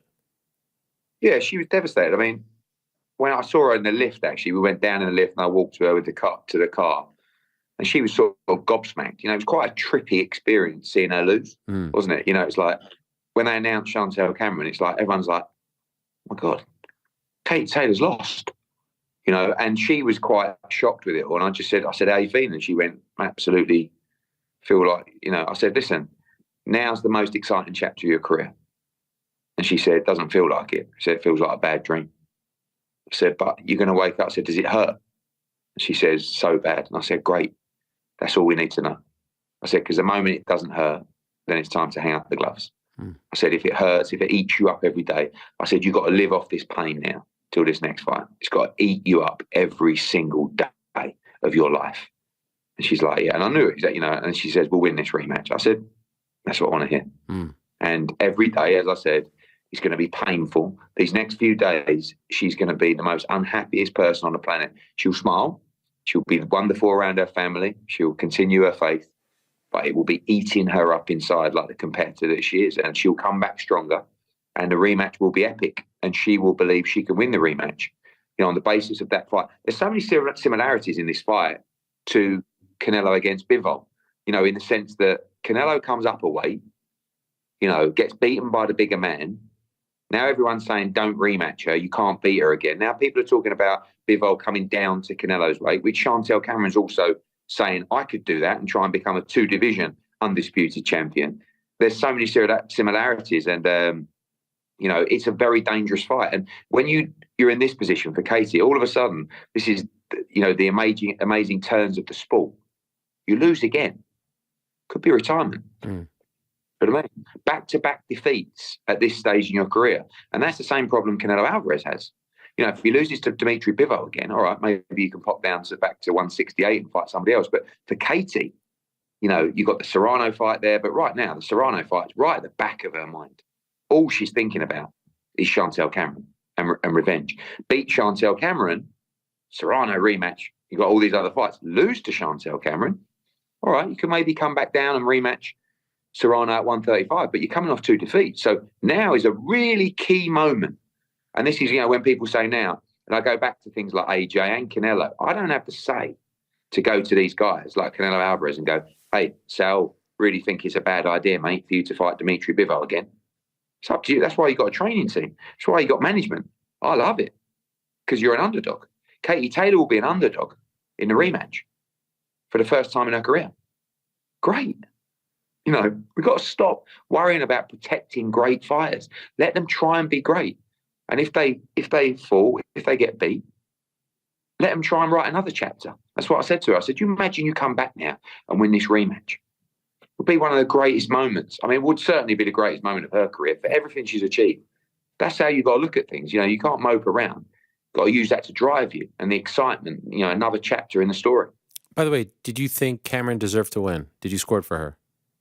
Yeah, I mean, I probably could have made an excuse for a draw. Like if I was being super, the fact that I was probably looking at it on a generous point of view, and we're in Ireland, right? But if you said to me, there's only one winner of this fight, I have to say Chantelle Cameron. I thought she won 6-4. Really, I thought Katie started terribly. I thought she looked so tired, and I couldn't understand why. But we kept saying, didn't we, when we had our discussions, Chantelle Cameron has to ignite this fight early. She ignited it in the first 30 seconds. Do you know what I mean? And normally you'd expect Katie Taylor to be 3-1 up after 4. And it was the other way around. Actually, remarkably, Katie rallied really well in the middle stages of the fight and won a lot of rounds and probably won the 12th. But she did look tired, and I think that's something she has to address. But I hate as well, we always look for the reason rather than saying, wow, Chantelle Cameron was unbelievable. Got it perfectly right with the game plan, executed it well. Her engine was fantastic. She threw, I think, more than double the amount of punches of Katie Taylor. She was incredible. And she's just beaten the undisputed 147-pound champion and the undisputed 135-pound champion. So you have to bring her into the conversation as the number 1 pound-for-pound fighter in boxing. I know before they announced the scorecards, everyone was like, "Oh, she's gonna get screwed. It's boxing. Fucking Hearn. He's rigging it. All this shit, right?" I was waiting. It was waiting. But then the right person wins, and everyone's like, "Oh, okay, cool. Let's move on." Like you don't get the same, right? There's no big hullabaloo over that. Then they wait for Haney to win, and then they go, fucking boxing. No, they got it right, and I think they should be celebrated for that. Yeah. Do you know that I think that because most people felt Chantelle won, I think that it might, it's never a fighter's fault, whatever way the scores go. But sometimes the fighter can get the blame in their career. I've seen it, many times. A bit like Devin, right? Now, for the next few months, for the next fight, everyone's just going to reply to him on social media, reply to every post. Oh, you got a gift. You're a joke. You robbed the Lomachenko. That's not his fault. And actually, the reality is sometimes it can work against a fighter. If Katie Taylor would have got that decision, I think she would have had a lot of criticism. It's not her fault, but I just feel like, most people felt Chantelle Cameron won the fight. And if she hadn't have got the decision, then everyone would have said, oh, Katie's got another close decision. Like, it's a joke. She's lost that fight. And that can actually affect your legacy.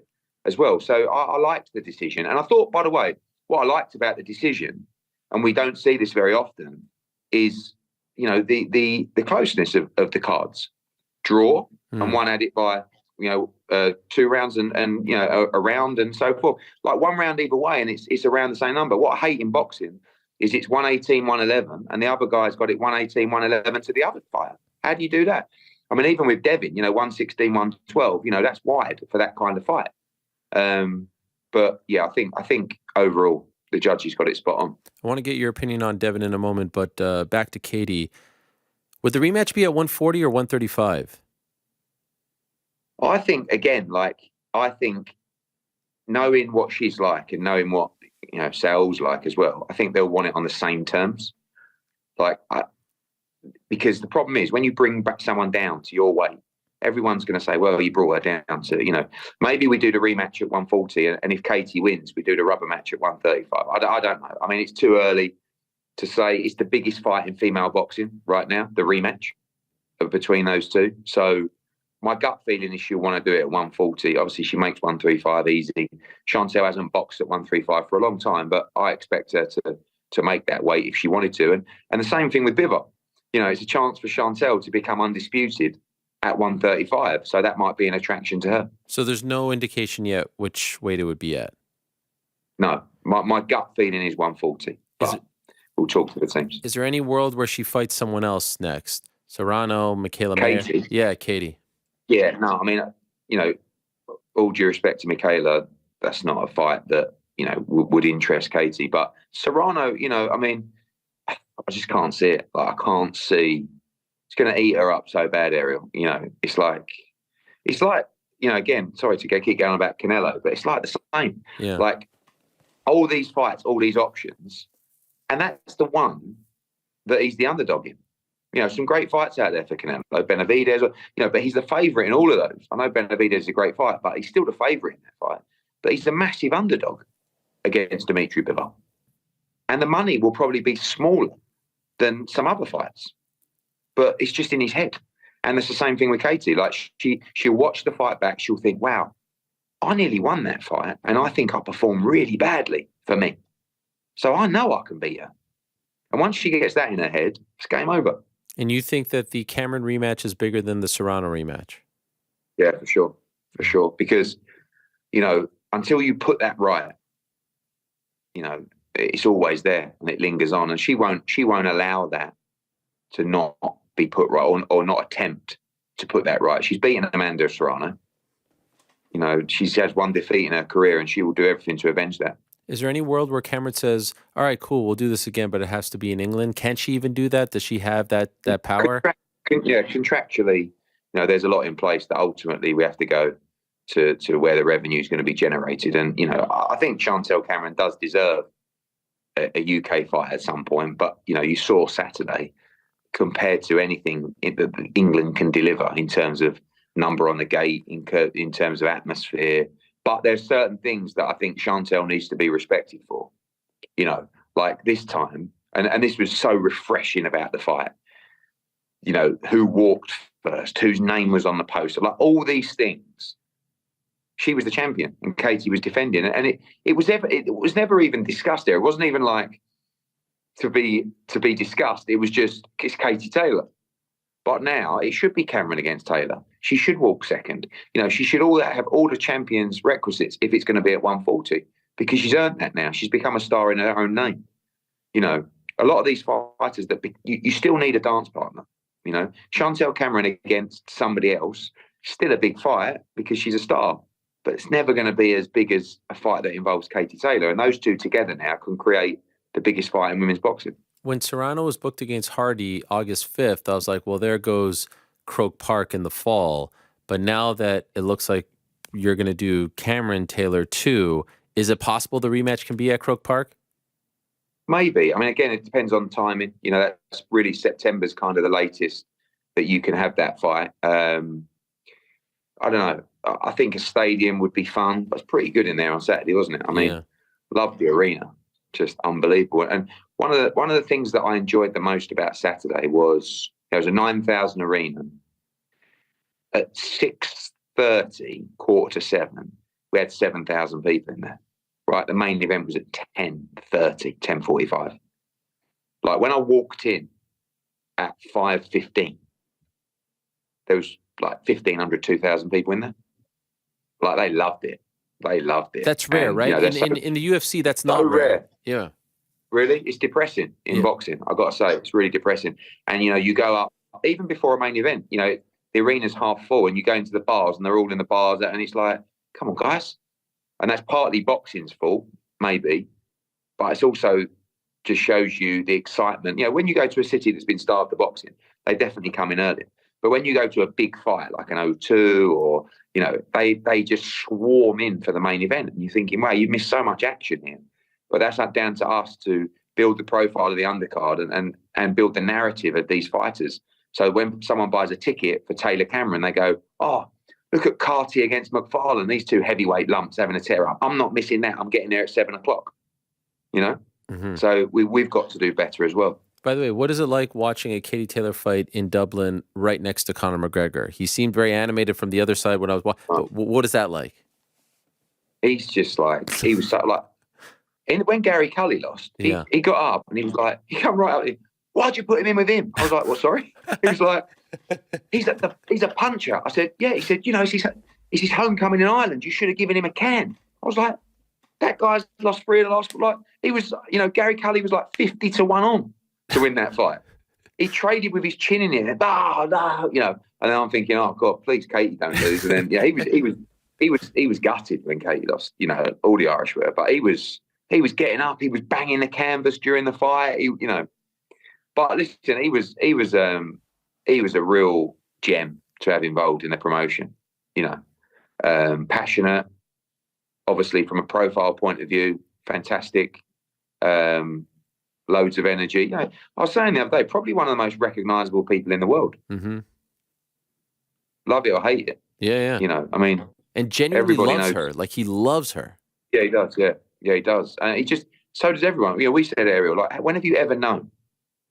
Like, tell me one fighter, one MMA fight, like whatever it is, where literally no one dislikes. Like, there's so much hatred in the world, especially on social media, that no one, someone might go, oh, I'm not really a Katie Taylor fan, but like nearly everyone in the world would say, I can't stand that Ariel Helwani. You know, he's just got that face I just want to smash. You know what I mean? Or Eddie Hearn, what a knob this guy is. I can't stand it. But with her, literally, there is literally no one in the world that would ever say that. And she's so loved. And I spoke to someone today, one of the Irish media, who's just like, it's like a day of mourning. Yesterday, and even today, people are just like, so that's what it means to them. Have you gotten a lot of shit from your boxing promoter friends because they all said, oh, you screwed up Canelo when you booked him against Bivol? Are you getting it now for this one? I haven't seen it. Are they coming after you? Right, yeah. Just, Eddie Hearn got one of his fighters beat. It's like, you know, and then you put on a one-sided fight and it's like, oh, Eddie Hearn never puts his fighters in deep. So, like, if you listen to that, then I want great fights. That's what creates, you know, big numbers. That's what creates ticket sales. That's what creates all those things. And when it's a rubbish fight, the commercial side's rubbish. So really, and also, by the way, if you ain't good enough, you don't win. You know, and that's really the situation in life, in business, in sport. If you're not good enough, you win. And there's nothing wrong with that. Sometimes you get beat. You know, but when Canelo Alvarez phones me up and says, listen, me and Eddie Reynoso want to fight Dimitri Bivol, go and get it done. I don't start going, oh, hang on a minute, Sal, are you sure about this? You just go, shut up, go and do your job. And that's the same thing. Katie Taylor says, I want Chantelle Cameron on May 20th. No problem. I'll go and deliver it for you. So after, by the way, if you're not good, you lose. After a night like that, you really stay up to watch Haney Lomachenko? You're not exhausted? You know what? I actually had a flight out of there at I had to get up at 4:45 in the morning. So I got back, I didn't get back to the room till, 2 or 2:30. And I was like trying to stay up. I ended up probably getting like half an hour sleep, but I was like following it. I didn't watch it. I followed it on Twitter. Mm-hmm. I quite like that way. I don't know, maybe it's a little bit sick, but it's like go to someone's scorecards. And everyone, that was the one fight that I saw that I've never seen so many different scorecards. So like on one, I think I had Mike Coppinger or Dan Raphael or something like that. And I was just refreshing their stuff. And it was like 4-0 Haney. And then someone else is like 3-1 Lomachenko. And I'm like, what? I don't really know what I'm watching, you know, and then people so passionate about, oh, Lomachenko's won that easy. Oh, I've got Haney. I'm like, so I didn't actually, I've seen heavy highlights of the fight. So I actually haven't watched the rounds yet, but it sounds like a really close fight, you know. I mean, I saw Aaron, who is probably the funniest person I've ever seen in my life, who just is so, like, he could not care less. Do you know what I mean? And I guess at 93 or whatever he is, why would you? And he like goes up to the press conference and leans forward to Lomachenko. Like Haney's like 3 seats down. And obviously he doesn't realise all the mics are on as well. And he's like, you won that fight easy. What a joke.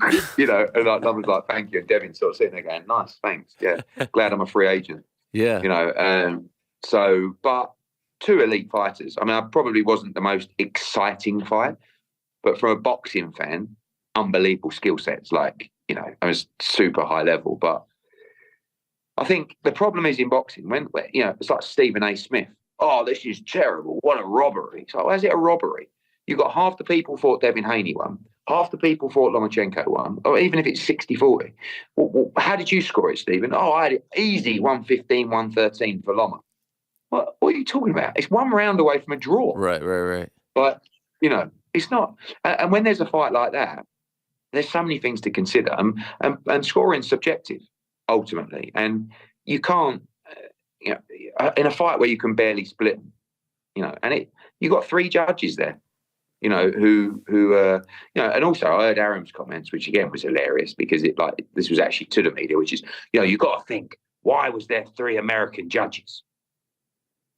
You know, when it's an American fight and a Ukraine fight. So, well, Bob, you know why? Because it's in the Nevada, and they always insist on Nevada judges. He knows that. Like, but it's like that is true. Some commissions will only allow local judges, and I don't agree with that. You know, how can you be fighting an American fighter from Las Vegas and have 3 judges there from Las Vegas? Like, I don't know, but I'm pleased for Devin because, you know, we represented him for a long time, and, you know, I knew how good he is. And, you know, he's now established himself as the number 1 in the world.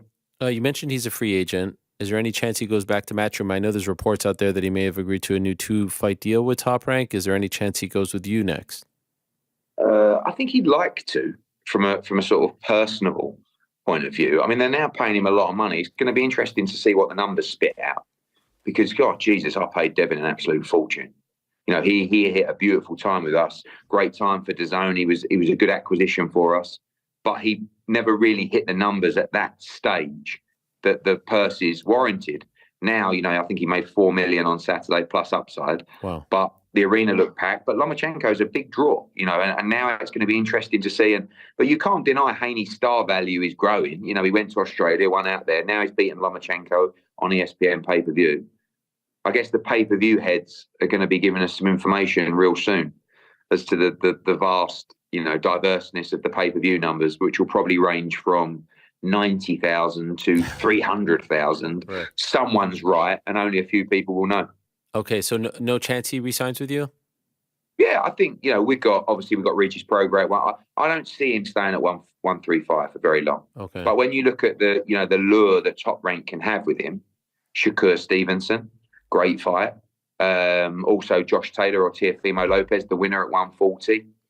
You know, I think he may, you know, his dad is an interesting guy, Bill Haney. We love him. And he's going to really feel like he can maneuver Devin. Probably if I was Devin, I'd probably consider free agency, you know, in a similar way to Canelo Alvarez. I mean, he doesn't have the same kind of value as Canelo Alvarez.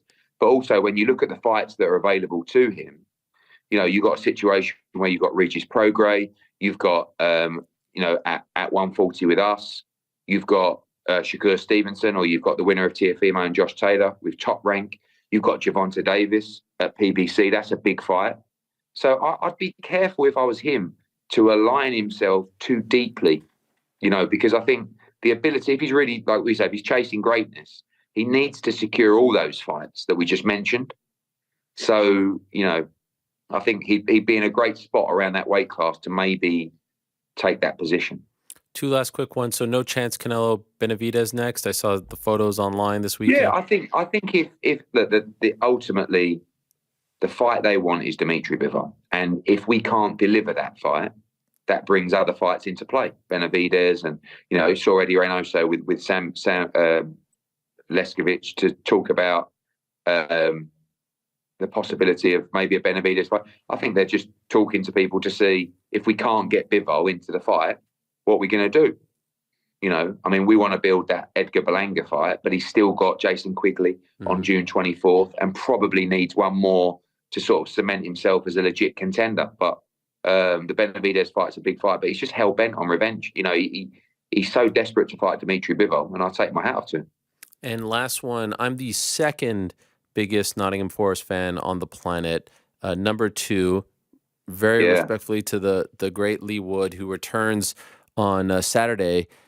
Just 3 months after their great fight. It's a quick turnaround. I'm a little nervous for Lee. Should I be nervous? Yeah, I'm nervous. Look, the first fight was incredible. Lee Wood against Maurizio Lara. Lee Wood was winning the fight. He boxed beautifully, got carried away, bit off a little bit too much, got hit with a huge left hook. Ben Davison threw the towel in, I think rightfully so. A lot of, talk about that. And within the rematch clause was 90 days. So I said to Lee, look, you can let Maurizio Lara fight Josh Warrington and you can have the winner of that fight. No, I want him now. I can beat him. He's training really hard. But Maurizio Lara all of a sudden flies in. I just, saw him flying to Manchester. Looks great. He's hitting the pads, this kid. I think this could be one of the best Mexican fighters out there now, pound for pound. So exciting. But Lee Wood and Ben Davison are so confident in this fight. And it's going to be a war on Saturday on DAZN.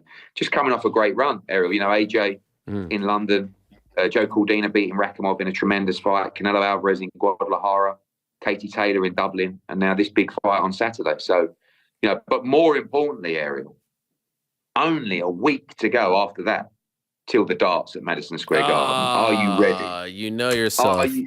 Oh my God. Are you ready for a moment of sporting history in the United States of America? Because I think this is the moment. This is the event, and you are the man that is going to explode this great sport. Because this sport, we're selling 10, 12, 15,000 in Warsaw, in Germany, in Amsterdam, and of course the UK. We're going to be sold out at Madison Square Garden for this event.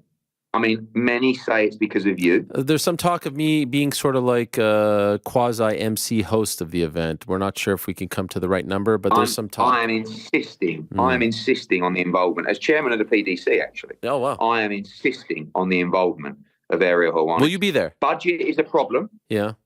Because we all know how expensive you're getting. That is true. Rightfully so. There is a little birdie told me that you can confirm whether this is true or not. That when you did that little gig for DAZN in Dublin, Ireland, that there was a lot of last-minute negotiations regarding a private jet. I thought that was too much. I felt business class travel, if it's good enough for me, it has to be good enough for you. But there are people talking now. I said, we had a meeting today and everyone was like, Ariel was brilliant. We've got to get him involved more in the show. Everyone said he's expensive. And they said, and he's just with the private jet request. I was like, whoa. What private jet request? Just look at the numbers. Do you see the new YouTube numbers? They speak for themselves, Eddie. You know yourself. But he said, what you're concerned about now is to be fresh at every destination. You can't have, obviously, with the way the fans mob you at these airports, stuff like that. It's crazy. I think you said draining or something like that. And I understand it. I understand it. But that's something that I don't know if we can accommodate. And that's great that the darts is in New York. So it's more local. Will you be there? We can just go with the Escalade. Will you be there? I'm trying to be there. It's the week between. I'm trying to be there. We'll see. Barry will be there. Bazer? Yes, he will be. Yeah, he will be. Legend. I'd like to have him in studio. I'm inviting him in studio. Please let him know if you speak to him. No, don't do that. He says he's worse than Bob Arum. He'll say whatever. I can't wait. It was a lovely week. Hope to do it again. Thank you so much, Eddie. Congrats on a great weekend, and good luck this weekend in Manchester for Wood Lara 2 or Lara Wood 2. Appreciate it. Yeah. Cheers, mate. All right, there he is. Eddie Hearn joining us, the head man over at Matchroom. And no, I cannot confirm those PJ rumors, although I would love a PJ, and I feel like I've earned it. Lee Wood, by the way, the pride of Nottingham, going to join us on Wednesday's show. I mean, with Nottingham safe and him fighting in maybe the biggest fight of the weekend, no major MMA, why not? Let's get Lee Wood in here and talk about that. We've been talking about Amanda Serrano a lot on the program. She's never actually been on the program before, and I'm very excited to welcome her on the show for the very first time. Let's not keep her waiting any longer. Here she is. The pride of New York, one Amanda Serrano. Hello, Amanda. How are you? Hey, thanks for having me. And I think you should get that private jet. Oh, thank you. I appreciate you having my back. I'll let Eddie know that you said so. Thank you so much. I think we all need one. Yes. You know what? I agree. Amanda, thank you so much for joining us. Really great to have you on. Could I ask off the bat, you tweeted about the fight, although I don't even know if it's you tweeting because you told me once that you don't have a phone. So I don't know. Maybe you're doing it from a computer. Did you watch the fight on Saturday? Katie Taylor, Chantelle Cameron. Of course, I saw the fight. And yes, I feel as the right woman won. It was a good fight, close fight. Once again, it was a great fight for women in the sport of boxing. You know, we're growing it, and I'm super excited to see it. But yeah, I had an 8-2. I mean, worse 7-3. But yeah, I think Cameron deserved, and she got the win. And I'm happy that she did. Were you surprised at how Katie fought at all? No, I wasn't surprised. Katie fought the way Katie fights. You know, she's tough and durable, and she went out and she tried to fight as hard as she can. But Cameron's a big girl. She's tough. She's strong. She's undefeated. She's she's the undisputed champion. So she went out and she knew what had to be done to beat Katie Taylor. When you heard that she was fighting Cameron, did you think it was a mistake? Yeah, I was a little nervous. I mean, I was like, oh man, you know. But you know, I'm really good friends with Cameron. We speak on social media, and I love her. She's a great fighter.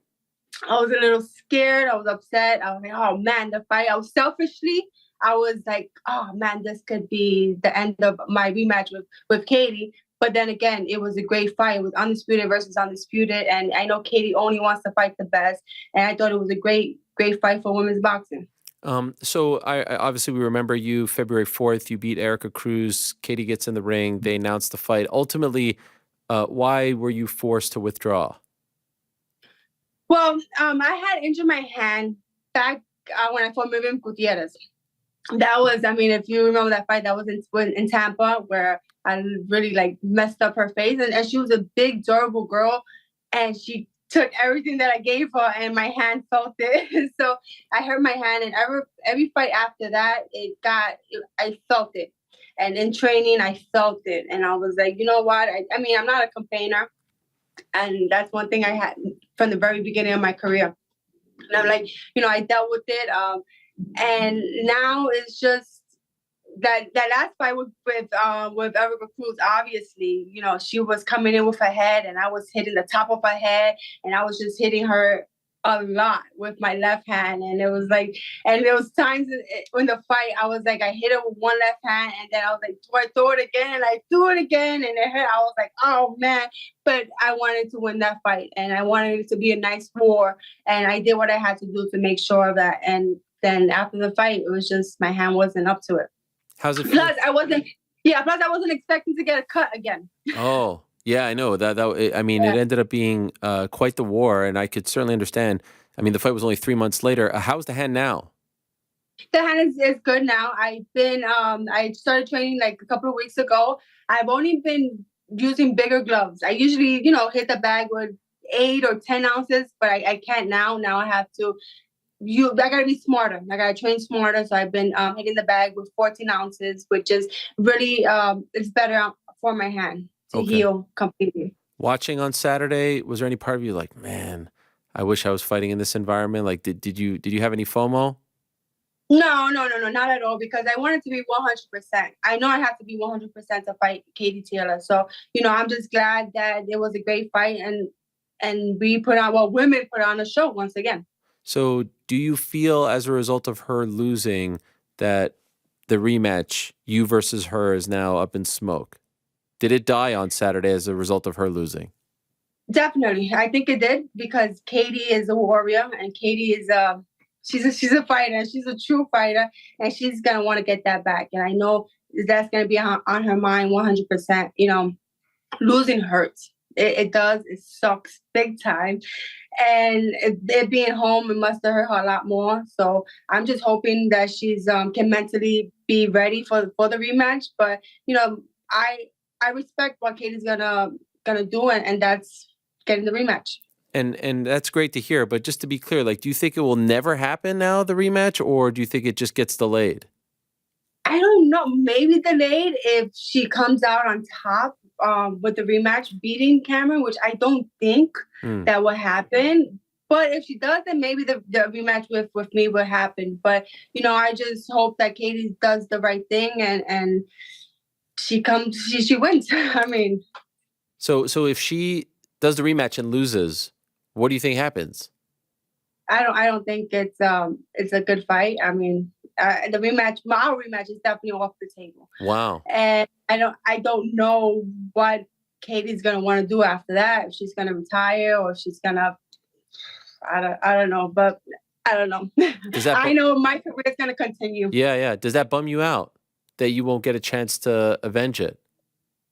No, I mean, I believe I won that fight. The team believed I won that fight. The world seen what happened, but it sucks losing and knowing that you won the fight and losing and not getting it back.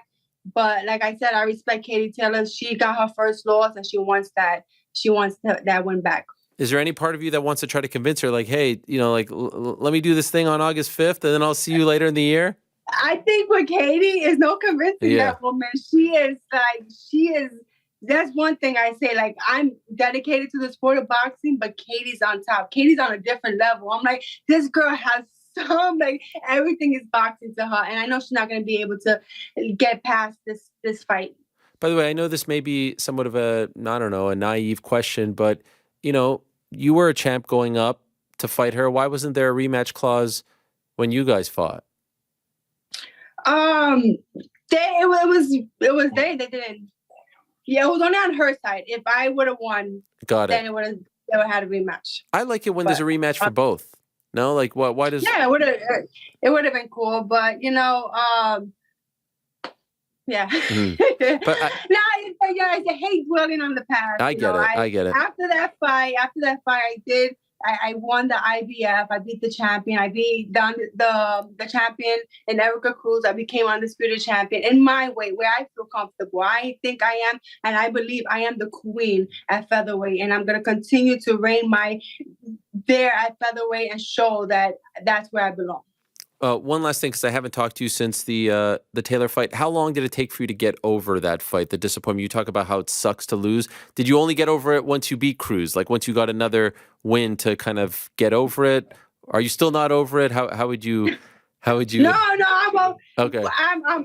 I've been over it. You know, it like I said, it definitely hurts. But I felt like I did everything right. I felt like I won. My team kept encouraging. My island of Puerto Rico, they told me every second that I won that fight. So I was happy with just that I did what I had to do to showcase that I was going up 2 divisions. People don't understand that. Katie went up 1 division and look what happened. I went up 2 divisions.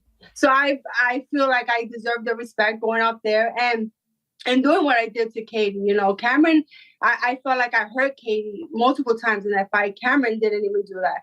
But there's no regrets. There's no regrets. I enjoyed that night with Katie Taylor. It was a great night for women's boxing, and I moved on. I became undisputed champion where I belong at featherweight. Much respect. And one last thing on Katie, will it bother you when it's all said and done, whenever your career is over in 10, 20 years from now, whenever that day comes, if you never get it back, or are you at peace now with the prospect of you never fighting her again? I think I'm at peace. Okay. You know, it's been years and years of Katie Taylor. I was like, oh my God. And I honestly, once I got the fight, I was like, thank God I do what I have to do and I don't have to hear Katie Taylor's name again. Mm-hmm. And that didn't happen after the fight happened. And I kept it was always Katie. But I'm glad how I performed. I'm glad what I did after that became undisputed champion.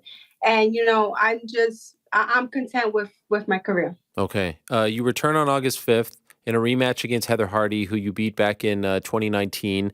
You took her belts away. Now you're giving her a chance to get them back. A lot of people think you are going to win this fight. You're a big favorite going into this fight. Ultimately, why did you decide to go with Hardy on this gigantic card involving Jake Paul, your friend, your manager who you work with at MVP, and Nathan Diaz, which is going to be gigantic? You're the co-main. Why did you go with Heather?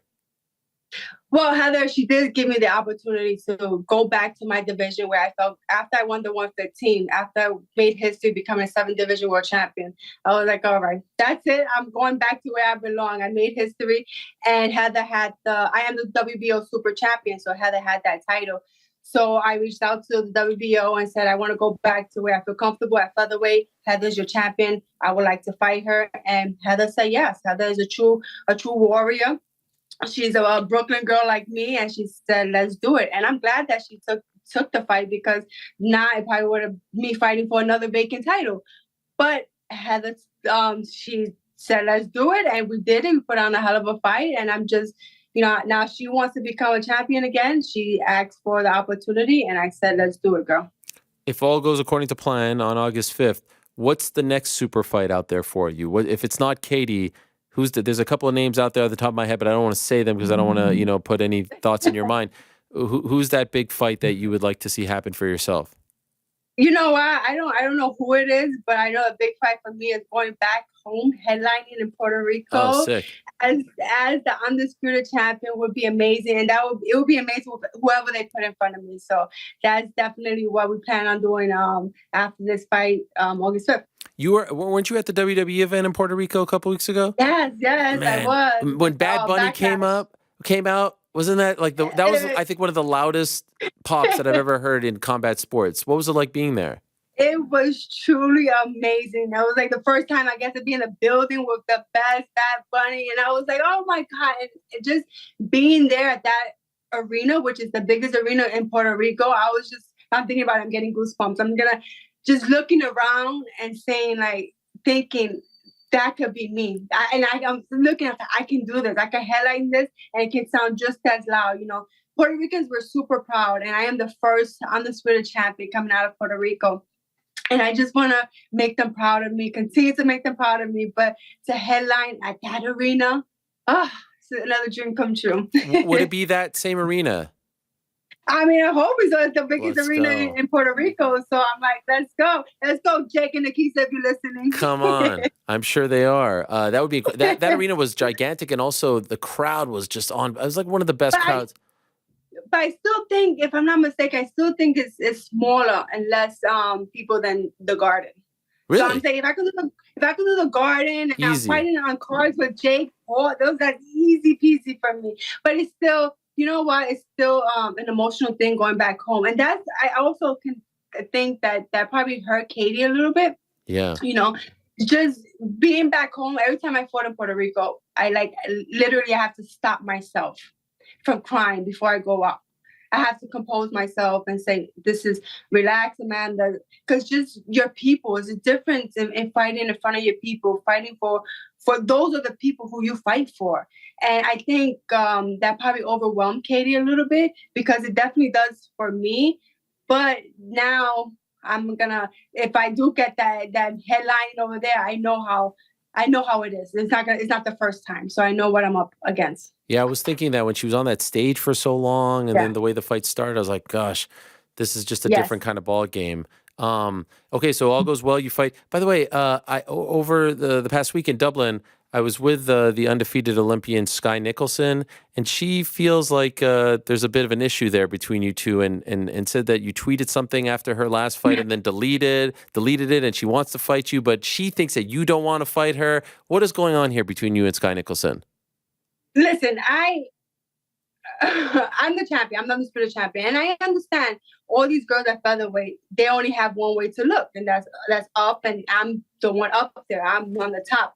So I don't see it as a disrespectful way as these girls calling me out, because there's only one champion now.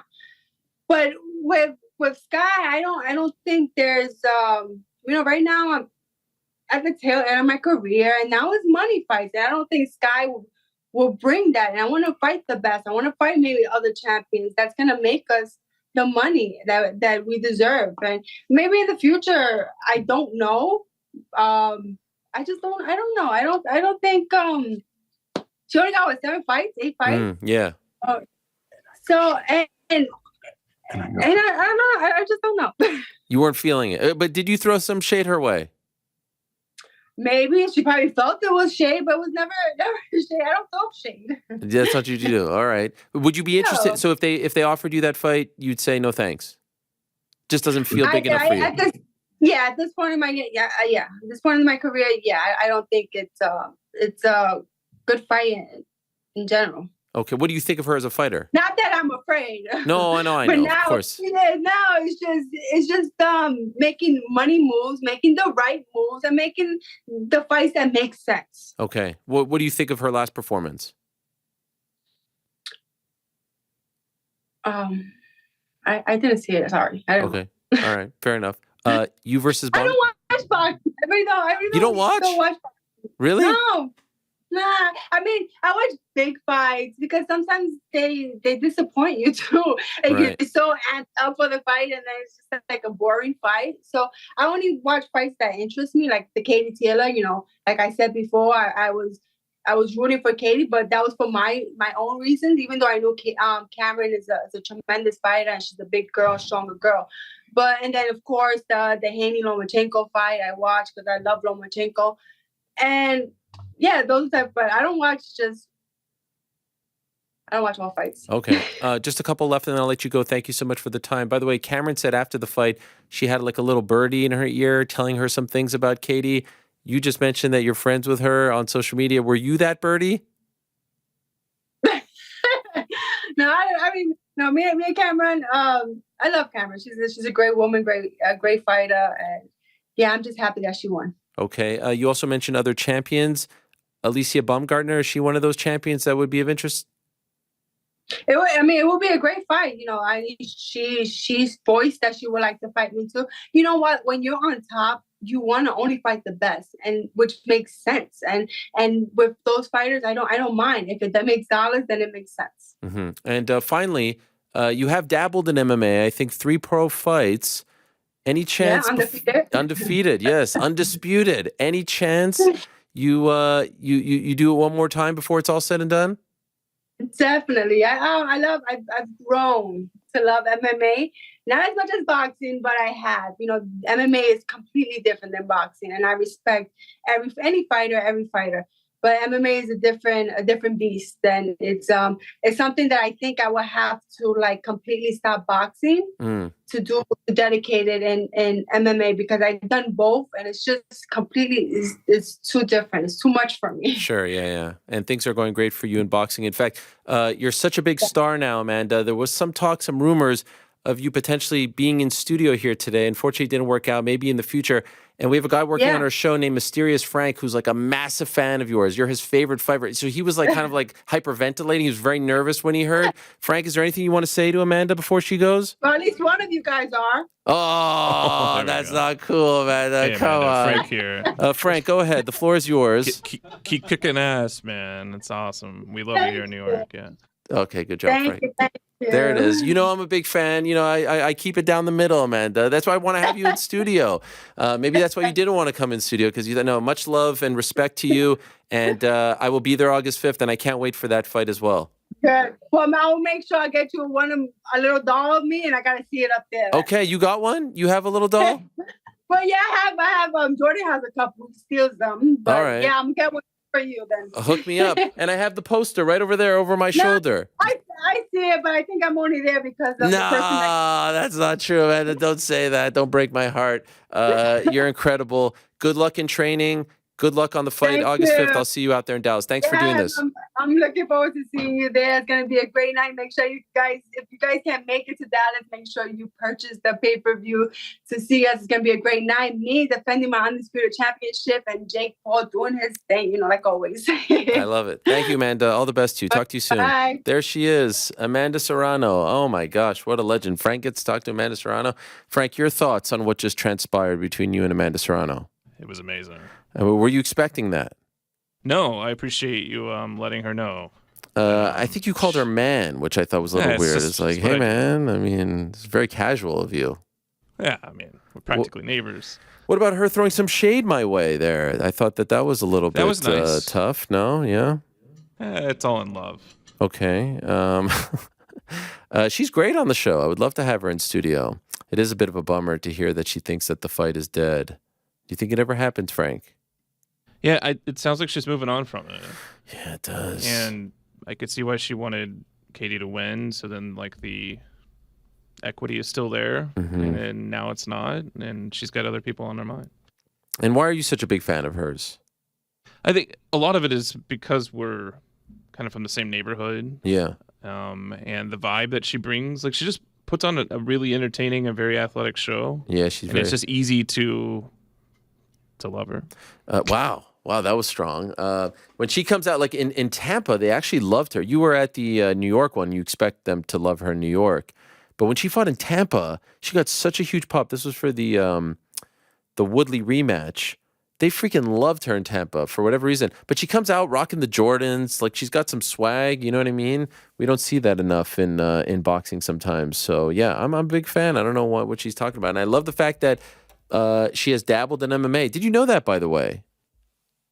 I heard Rick talking about that earlier, about how she performed them, but I haven't actually watched any of that. Wow, some fan you are. Right. Guys, how there nervous? was a world that you didn't ask her about fighting like Cyborg. Yeah. I mean, I feel like would it be the same thing about Sky? Like, Cyborg doesn't have enough? No. I just think Cyborg's too big.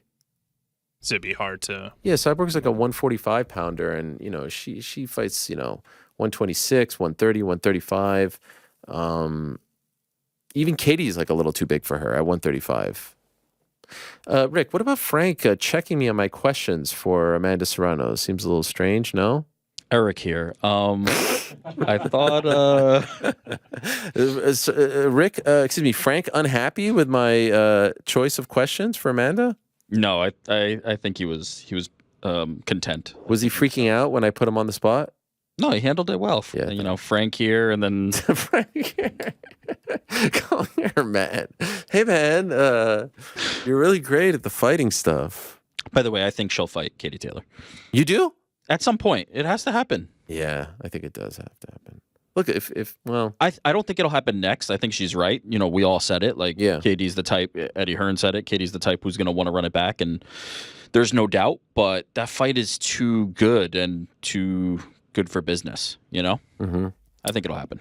All right, we shall see.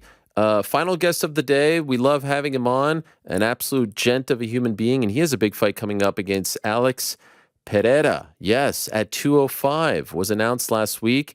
Ooh, what a fascinating fight this is. And one that he was calling for was some talk of 185, but no, it's happening at 205. He's the pride of Poland. He's the one and only Jan Blachowicz, kind enough to join us here. Hello, Jan. How are you, my friend? Hey, I'm good. Thank you. And you? Oh, I'm doing great. Always great to have you on. Thank you so much for the time. Thank you. And so could I ask you, how did this fight with Alex materialize? I know there was some talk, maybe of you were talking about 85, and we'll talk about that in a moment, but you fighting him at 205, how did this all come together? When I hear that he will come to our division, so I just, want to fight against him and talk with my manager. And they do this fight, was easy. Easy. So you're the one that asked for it. Yeah, maybe. I think so. Yeah. I say, okay, let's give it to me. Why not? And do you think if you didn't ask for it, they would have made this fight? Like, do you think this is the route that they would have gone? Maybe. Also, there was idea for them. Good. So, yeah, but I'm happy. I'm happy that I've got what I want. Yeah. And it's a big time fight. Are you surprised he's moving up to 205 and maybe not trying to get another fight with Izzy, considering the fact that he beat him 3 times overall, twice in kickboxing, once in MMA. So there is a case to be made, but ultimately he's now deciding to move up to 205. Were you surprised when you heard that? No, because he's a very big guy. So I think that was natural way for him to go up. But you never know. Maybe in future he come back to do one more fight with Adesanya. We will see. I'm just happy that I can fight against him in my division. So you have to be ready for legendary Polish power. Yes. Did you really consider 85, or was that a joke? No, if they will give me the title shot, why not? That will, big deal, big prize. So I can sacrifice myself a little bit. I just want to, just longer time for this, because getting weight to 205, it's very easy for me. To 184 will be, much harder, and I need just more time to do this. Honestly, do you really think safely and in a healthy manner you can make 85? You're a big guy. I know, but if I say it, I believe that I can do it in a very good way. That after weighing in the next day, I will be healthy and ready to fight. Okay, but you don't have to worry about that. That's 205, so it's all good. I do wonder if you smiled when you thought about the fact that you beat Izzy at 205, and now you could beat the guy who beat him at 205 again. Is there any sort of I don't know, there's just like a weird connection there between it all. Did you recognize that, and did that make you smile? There is connection, but I don't think about this fight like this. It's another opponent, very great man, great sportsman. I just want to fight against him and beat him. This is something what I want to do. And after the fight, we're gonna do everything, the connections, what's happened now, and stuff like this. Now I focus about his skills, his best weapons and stuff like this. How do you feel about fighting in Utah? Some big boys have had some complaint. The altitude. Even Aldo talked about it as well. Leon Edwards talked about it. How do you feel about that, fighting at elevation? I'm happy that I go there because this is a new place for me, new city. I never was there. I fight in Albuquerque. Albuquerque is on bigger altitude, and I feel great over there. So, of course, I will go there, 3 weeks before fight to catch the climate, to used to that. I'm a mountain guy. Salt Lake City, we've got a lot of mountains over there. So I'm just happy I can go there, see new place, new city, new mountains. Yes, I'm going to be ready. Oh, so you're going to go 3 weeks before the fight? Yes. Okay. Yeah, I was just talking to Dustin. Dustin Poirier told me 8-9 days before, and I was like, wow, a little surprised. I feel like that's short. Everybody's different. I feel the time zone, I feel the climate. So this is what I always do when I fight somewhere, far away from Europe, from Poland.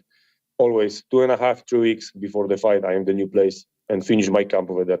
Do you obviously a big thing with Alex is his power? Do you think it will translate at 205? Do you think he'll have the same success?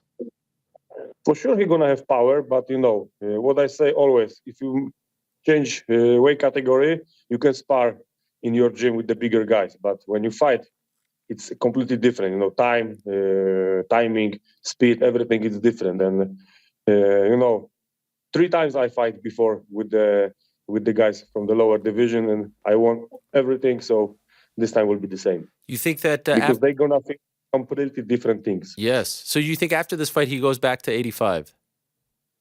I don't know. This is something that you have to ask him, not me. Yeah, we will see. But is that part of the appeal? Like, oh, I'll be the guy who with Izzy, with Raw, I'll be the guy to send these guys back down. Is that part of the appeal for you? I think this is my job. Yeah. In UFC sometimes, so I need to do in the best way and send him back to lower category.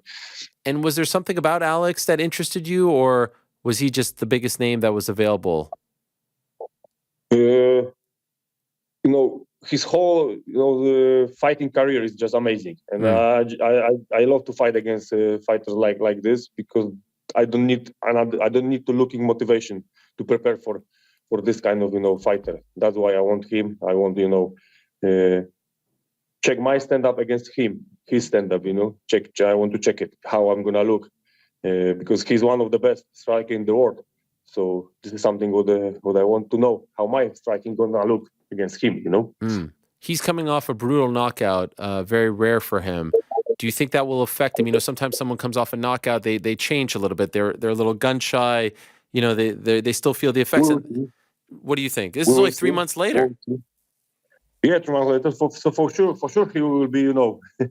He need to be very careful because after knockout, your head is not stronger. It's just weaker, every time when you have this kind of knockout. So for sure, he gonna be completely different fighter, and I have to be ready for this. Are you surprised that he's fighting just 3 months after his? By the time the fight happens, will be 3 months after his knockout loss. Sometimes it's normal, Sometimes you see the fighters coming back very earlier than 3 months, but we will see. It's a good decision for him. I think it's too early, but it's not my problem. Yeah, of course. Could be your advantage. Can I ask, Jan, what is your take on the state of the light heavyweight division right now? Because you have Jamal Hill's champion. We don't know if Yuri's coming back. We don't know if they're going to wait. We had Johnny Walker just had a win, although some people thought he should have finished Anthony Smith. How do you feel about the state of the division right now? It's it's stuck a little bit. It's slowing down, but I believe thanks to Alex and me, we do our fight, and something will move to a forward, because one of us after this fight, I think that we're gonna have the title shot for sure. If I won the fight, my next fight will be for the title. So I'm just happy. Bigger motivation for me, and I believe thanks to Alex that he moved to our category. New blood. Something's happened. Good happened. Things will start now in our category. Have they said that to you? If you beat Alex, you're getting a title shot? Yes. Oh wow, that's big stakes. You think it's the same for him? I don't know. I don't talk with him, so I don't know if they said to you, oh, it's title shot on the line. I like when they do that. It makes it very clean. Yeah, it is, and I like to what I'd like to know what place I am right now. So it's very good for me that after this fight, my next fight will be for the title. Just happy, to take the belt against Poland. But first of all, I need to focus about this fight. Of course, I don't think what's gonna be later. Just curious, do you think that you'll be fighting in Jamal Hill's next fight, or do you think they'll do Jamal Hill, Yuri, and then you fight if all goes well for you in July, you fight the winner of that fight? I don't know, because nobody knows. Maybe you know what happened with Yuri. I think he's going to come back. I think they're going to wait for him. Maybe in the fall he'll return. So I think I believe they make this fight Jamal against Yuri, and I'm going to wait for a winner of this fight. Who do you think wins that fight, Jamal or Yuri? Yuri. Really? You seem very confident. Why? Yeah, because because he's a better fighter. Crazy fighter, and that's it. Okay. And weird fighter, weird fighter with weird style, but this weird style is working very well. And I want to be the guy who stopped him. Okay, so you're hoping. And if they make this fight, me against Yuri for the belt, they have to do in Europe, and it's gonna be the biggest fight in Europe. MMA fight. Where should it be? Where's the venue? Tell us where you think it should be. It should be in Poland, in the national stadium. Sure. In Warsaw. But if he's the champion, is he going to want to go to Poland? It probably has to be somewhere in Czech Republic, right?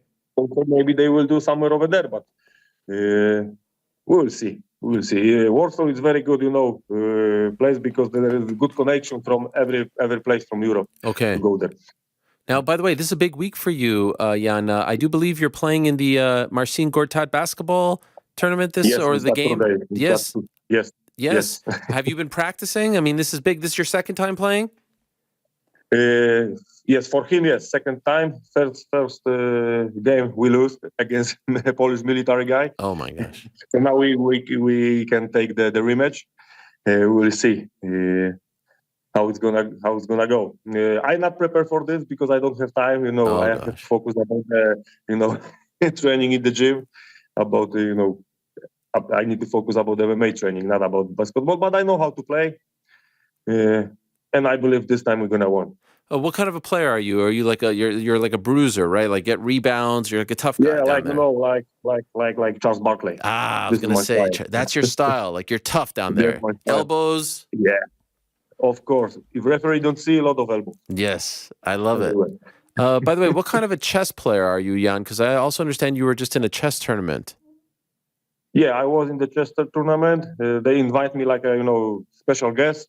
We play against the best Czech players in the world, so it wasn't easy. But of course I lost. But I don't lose the first. I not was the first one who lose, and I was pretty good. One mistake in the end, and and they finished me. Oh my God, these were like pro chess players. The best in the world, Wow, from all over the world. From all over the world, from China, from Holland, from Poland, from everywhere, So the guy who beat you, where's he from? That was 8 of them. 8 of them. And the guy who beat you, where's he from? The rules of this tournament was that that was 20 guys like me. Okay. And they play with, and we play, they play against us. So they just come to the board, one guy, one move, and they still beat you. Yes. Oh my God, that is. Oh, and then it's like elimination. So you weren't the first. Oh wow, like that's fascinating. But, okay, they beat me in the chess, so I can do the same in the MMA. That is true. That is true. Beat all of chess players, pro. Do you know what number you were eliminated? Like how long did you last? I was like maybe there was like 8 of us that was on the table, and I was the 8 or 7 who go away from the table, something like this. Not bad. From 20, maybe 25 guys. Okay, not bad. By the way, you ever see chess boxing? You ever see that? Yeah, I saw this. Would you ever do that? Funny. I can try. Yeah, why not? You try everything. Why not? Of course. You need to try something before you say you don't like it or like it. You were just farming in the rice fields in Bali, right? Yes. that was expensive, journey. So I need to, make some money for living. What were you doing over there? What was that, a vacation? Vacation. That's your vacation, farming in the rice field? Yeah. That was just photo, Oh, that was just photo. Okay. Wow. Yeah, I would have believed you, by the way. No, but anyway, I want to try. Just try how they do it. Feel it, the field under my feet, how they live, how they do it. So I just do it just 20 minutes and that's it. Oh, okay. Barefoot? Yeah. Nice. What is it like there, Bali? Is it nice? Very nice. Very nice. The very nice people. Very nice weather. Food is amazing.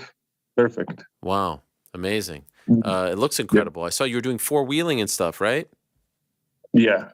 And we was in the biggest volcano over there, still active. You see the smoke in the crater. Oh my gosh. Also amazing adventure, over there. By the way, what is this shirt that you're wearing over here? It looks like a cartoon boxer or something. Yeah, this is Manto shirt, and this is like, pixel fighter, Yeah. Is that a sponsor of yours or just a shirt that you like? Yeah, this is my sponsor. Man. You like it? I like it. Yeah, it's nice. You're gonna be in Salt Lake City? Probably not.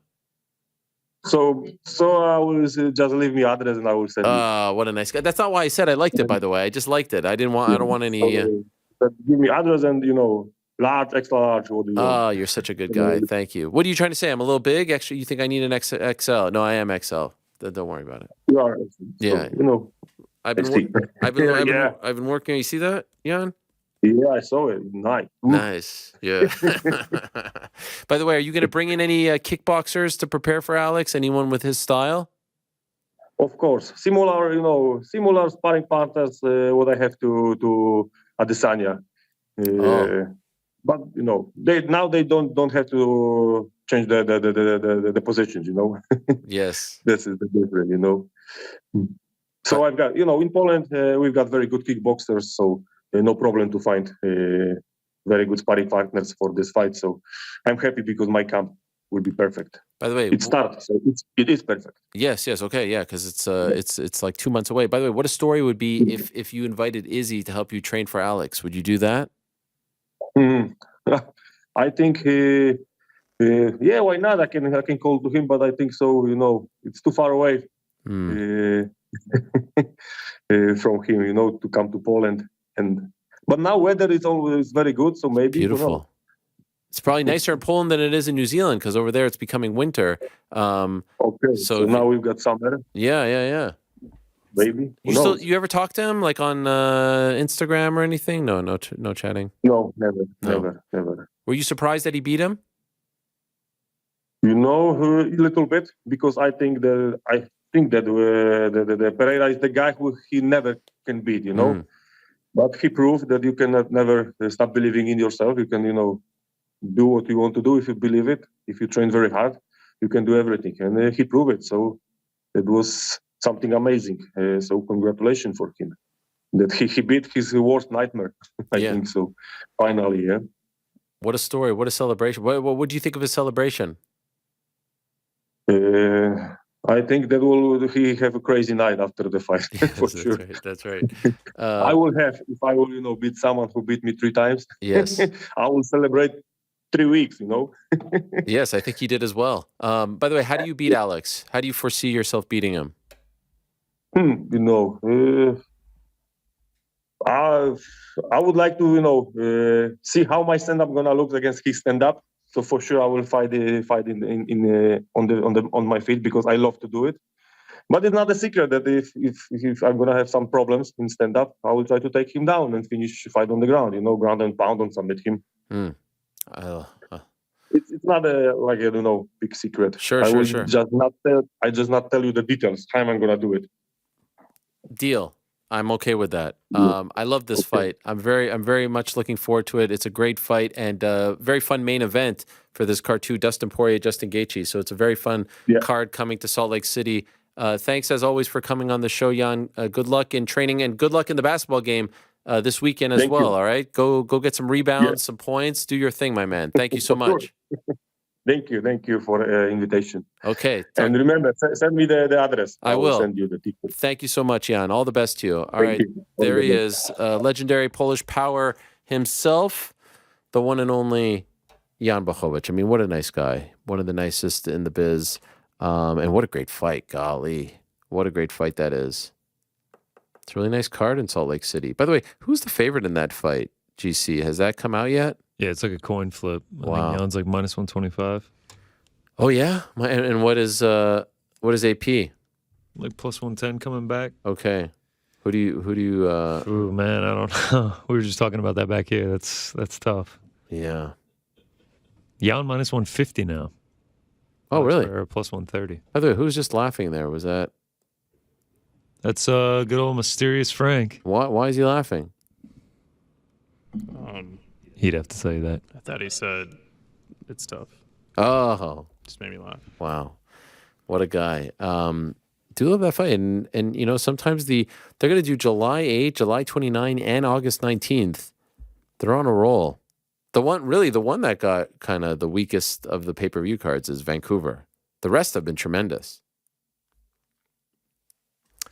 Anyway, speaking of odds, we're going to talk about the picks from this past weekend and perhaps others to come. What a day, by the way. Gosh. I mean, there has been some talk of like rebranding the show, of just calling it like the Combat Hour, just like the Ariel one. Do you think we've officially reached that point? I'm not sure. I mean, we're just getting all the exclusive here. Amanda Serrano, she never does interviews. Eddie Hearn, Ade. I mean, it's a very versatile show. Like we're like a boxer out there, just going from MMA to boxing, running circles. With a little bit of darts. With a little bit of sprinkled darts. in there. Yeah. Can I show what they sent me? Am I allowed to show that? Sure. 1 second. I'm just gonna show you. You got me mic'd up here, right? Oh, wait. Actually, I don't want to take it off the wall because. If only we had a camera pointing at it. No. This is great. Look what they sent me. The good people at the PDC sent me this. I mean, they're really whining and dining me, Frank. June 3rd, next weekend, not this weekend, next weekend, at Madison Square Garden, they sent me a custom. Look at that. Whoop. Winmau. What would you call this? What is it? Like a darts? Michael Rappaport card? Yeah, that's right. For people like Michael Rappaport, it's like the case for the wall. Look at this. Bumper. A bumper. I mean, look at that. Look at that. Wow. This thing is amazing. It says the MMA Hour with Ariel Helwani. It says this is custom. Do you think someone has a dartboard with your image? I think this is it. I think this is it. Yes, I think many people in Las Vegas have that. I mean, look at this. This is nice. Thank you very much to my friend Dave Allen of the PDC for this. I can't wait to be. We all going? Is it going to be like a team trip? A team? We have to make it happen. I'm there. There's no doubt. Any excuse to get to the Hulu Theater. Yeah. Eddie always says MSG, but I was like, is it MSG? Well, it's the Hulu Theater at MSG. Right. Yeah, there's some talk of me being on the stage, like kind of riling up the folks. Nice. Yeah. I think it would be great. I was actually thinking to do it. I was thinking of taking my kids. Do you think it's a good spot for the kids, or do you think based it's on my experience, tough? It's very adult-like. I don't know. Very. In fact, I was wondering like how you would handle that part. What do you mean? Which part? It's just very which is the crowd gets really crazy. Yeah. Oh, you think so? Yeah. All right. Well, thank you very much to them. We'll see what happens. There's some talk, by the way, of some big dogs coming in studio. There's some talk of Bully Boy. Oh wow. There is some talk of Barry Hearn, the patriarch of Matchroom, who pretty much like made darts into a thing. So this could be. There's some talk of Mr. Van Gerwen. We might have Bully Boy Van Gerwen 2 in the studio here. You know what I'm talking about? The 9-darter? Yeah. Anyone? I Can't Spake? Like those two guys. Spake. There's talk of that.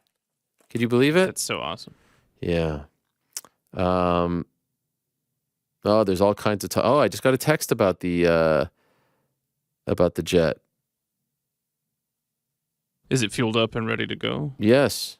You said it's a G6? Is that what you refer to it as? There's a lot of talk right now of how big, like, is it a 4-seater? Is it a 6-seater? Is it, you know what I mean? But I don't want to get too into the weeds with all of that. Let's recap the weekend that was in betting. But first, a quick word from our good friends over at DraftKings Sportsbook. And I wanted to give Joe a big hug when I got here today. His Boston Celtics. I mean, you talk about bottling it. I don't know what's going on with those guys. I mean, I know their coach is a little over their head, in and over his head, but like, can't win a game against the Heat. And am I incorrect in saying that the New York Knicks would have waltzed right through these Celtics? I think they would have.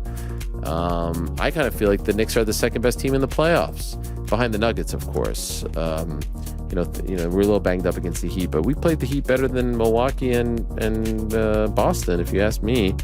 So it's just a crazy tournament. And how about GC's Hawks beating the Heat in the play-in tournament? I feel like you guys are like the unofficial champs. I was going to say, if the Heat end up holding on and winning the finals, then yeah, I'm going to have to get a Hawks championship t-shirt. Yeah, for sure. It's crazy. I think the Nuggets are winning, by the way. But I'm down for a Nuggets Heat NBA Finals. Different, fresh. I think the Nuggets are going to pull it out. I think they're going to sweep the Lakers. How about that? Maybe the Celtics can squeeze one out, but it's going to be Nuggets Heat. And there's going to be like a 10-day layoff. June 1st is the first game of the NBA Finals. And here's the thing. This is when you restart the music, Frank. Oh, that was a preamble. Here's what I want you to do. Get in on all the NBA action right now with DraftKings Sportsbook. This is the big time. This is, as they say, across the pond, squeaky bum time. It's the final stretch of the NBA playoffs, and new customers can make a $5 bet and score $150 in bonus bets instantly. Plus, everyone could score a no-sweat same-game parlay every day during the NBA playoffs. Download the DraftKings Sportsbook app now. Use the code TheMMAHour. That's code TheMMAHour, only at DraftKings Sportsbook. And yes, some big fights coming up, particularly in the world of boxing. Quiet weekend coming up in MMA, but there's a big one in Manchester. It's Lara Wood 2, my guy Lee Wood, going up against Mauricio Lara in Manchester, England. A couple other ones as well, so get in on all of that over at DraftKings Sportsbook. And by the way, if you got a gambling problem, call 1-800-GAMBLER. In Massachusetts, call 800-327-5050 or visit gamblinghelplinema.org. In New York, call 877-8-HOPENY or text HOPENY. That's 467-369. In Kansas, call 1-800-522-4700 on behalf of Boot Hill Casino and Resorts in Kansas. 21 and older, most eligible states, but age varies by jurisdiction. Eligibility restrictions apply. See DraftKings.com BetMGM.com/sportsbook for details and state-specific responsible gambling resources. Bonus bets expire 7 days after issuance. Often require one bonus bet issued based on amount of initial losing NBA bet. Eligibility, wagering, and deposit restrictions applies. Terms at sportsbook.draftkings.com/basketball terms. Yeah. All right, please support them because they support us. Hey, guys. I love looking up. By the way, I didn't put out my. Where is my Forest jersey? Oh, you don't remember me standing right next to the desk saying, "No jersey today"? I have zero recollection of that. Yeah, you should be wearing yours. Rick should be wearing your away jersey. Frank, you're a big Dallas Stars fan? Yeah, you would actually think the weekend that they secure safety, you would be wearing something.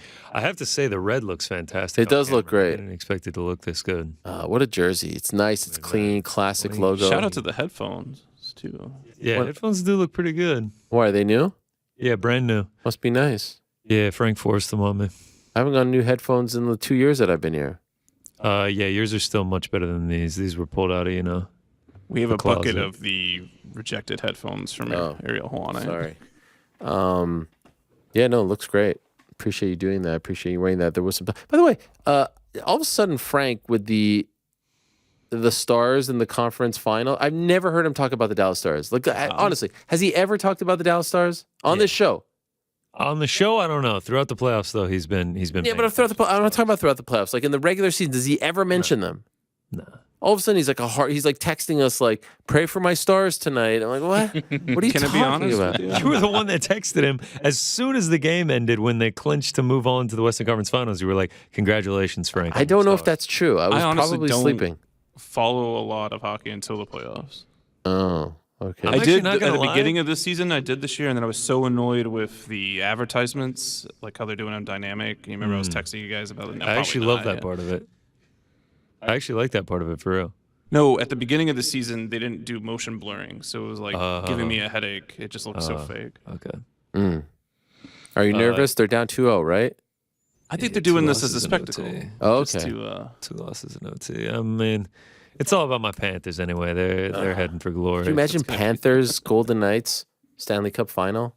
No city has ever had an NHL and an NBA champion in the same year. Oh, it's not happening in basketball, that's for sure. But that, I mean, Knicks almost did it. I feel like people keep saying this about the Heat. Each series that starts, they're just like, yeah, this no, is the one they're going to crumble, and then they don't. It's true. Yeah, it's by the way, good stuff. Gambling on NHL playoffs must be the worst. It's stressful with the overtime and the sudden death and all that stuff. It's fun. If it works out, it's fun. Tell the world, by the way, the Parlay Pals are back on top, or the boys. Not just back. Where are the haters at? I'm wondering. I'm wondering where everyone is in the mentions and the DMs, telling me how we're plants for DraftKings. We're burning everybody's money. All we do is give out losers. Let's go ahead and look at the recap here. This is on you guys. I just have to pat you guys on the back. Plus 206, 3 for 3, easy, clean, green. I mean, were any of these ever in doubt? Light work. I mean, Kovalkiewicz, shout out to Rick, the minus 135, made it look easy. Mackenzie Dern, my God, did she made it look easy. And then, I mean, there was really no doubt of the Taylor Cameron fight going the distance. That was a good one. What's that in the corner there? Plus 0.42 units. We are wow. We back. If you stuck with us, you made some money. Let's do it. I would love to know the person that has stuck with us through all 38 parlays. And his name's Connor Burks. There was one point where I think we lost like 9 in a row. So yeah, feels good to be here. That's what I was saying, right? Honestly, does it coincide with my little pep talk? I feel like it does. When I said just get the dubs. Are we get on the buzz? No, because I think we lost last week. Yeah, we lost last week. That was me. I mean, I didn't listen to the speech. I didn't listen to the speech. You're going to have a couple here and there, but I feel like for the most part, like we've really gone back on track. The big old Barry Horowitz. You might need to call the Celtics. They need it. No one's going to congratulate us, so we have to congratulate ourselves. That's true. All right. How did you do? I did well as well. Let's go to the singles here. We go 5-5, but it was mostly on underdogs that we lost. So you're okay with that. The Mackenzie Dern inside the distance. That's definitely going to be one when I'm looking back on the worst beats of the year. many chances to finish that fight. With the moment where she got the knee and Angela Hill was just completely wobbled and like just didn't even feel like she knew where she was, and then she just goes for the hip toss. That was pretty frustrating. The mount for minutes at a time. Thought she could have finished the fight. Unfortunately, did not get it. The parlays, I go 2-0, and then the final recap. Parlay Pal's looking up. GC looking up as well. Another winning week, up 3.2 units. That's 3 of the last 4. Don't know if we're gonna have any bets this weekend. I know there's Road to UFC. There's LFA 159. There's Road to UFC. Yes, there's Road to UFC. Where in what country? China. Wow. Yeah. I mean, I heard there was some anyone talk who's not a of Road to One in Africa, but Francis wasn't interested. No, I doubt I'm going to end up having any bets. Mick Conlon fighting as well in Belfast. There's some fights. Now you're talking me into it. Yeah, there's some stuff going on. So we got the Laura What about Wood. Yes, there it is. Boxing. I hit 2 bets on that and an exacta last time. Now I feel like I'm tempting fate to try and predict it again. He's a Nottingham boy. We got to support him. I know he was ahead on the scorecards, but then he got caught. The towel gets. It was a great fight. Great fight. Joseph Parker fighting. Also, most valuable prospects. There's Ashton Silve, H2O fighting. First one for Jake and the boys. H2O. Yeah. H2O. I mean, all right. Maybe you're talking me into something. We'll see come Wednesday. We might miss out on the Parker one just based on the timing because it's going to be early. Yeah, it's Australia. But it's on Wednesday. So got it. We might miss out do it now. Well, listen, the point is we're kind of like a boxing show at this point. We're running circles. Yeah. Sure. This is the boxing hour. I feel like that should be the rebrand, not the combat hour. We should change the boxing hour. Just go straight boxing. Drop MMA. Boxing. Wow. Yeah. All right, we'll see. Okay, yeah. So up like 9.09 units in May. At one point, we were down 24 units on the year. We've cut that in half. We're down to just 12 on the year, 65 units all time. I'm not going to say yet that we can see the light at the end of the tunnel to getting into green for 2023. I'll say that once we get to single digits, but it feels good. It feels like maybe there might be the light at the end of the tunnel. It feels like we're getting close there. And then I was the only one that cashed out. A lot to choose from this week for our big hitters.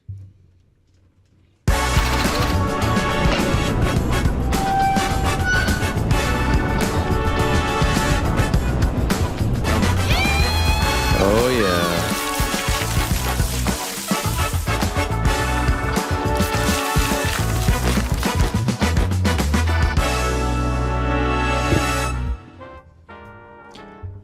Like I said, a lot to choose from. There's a lot of quality winners this package week. We start with McSee picks, plus 20,324, 11 of the fights from Saturday. He gets every one of them correct. He's got dogs in there. He's got Chase Hooper, Gilbert Urbina.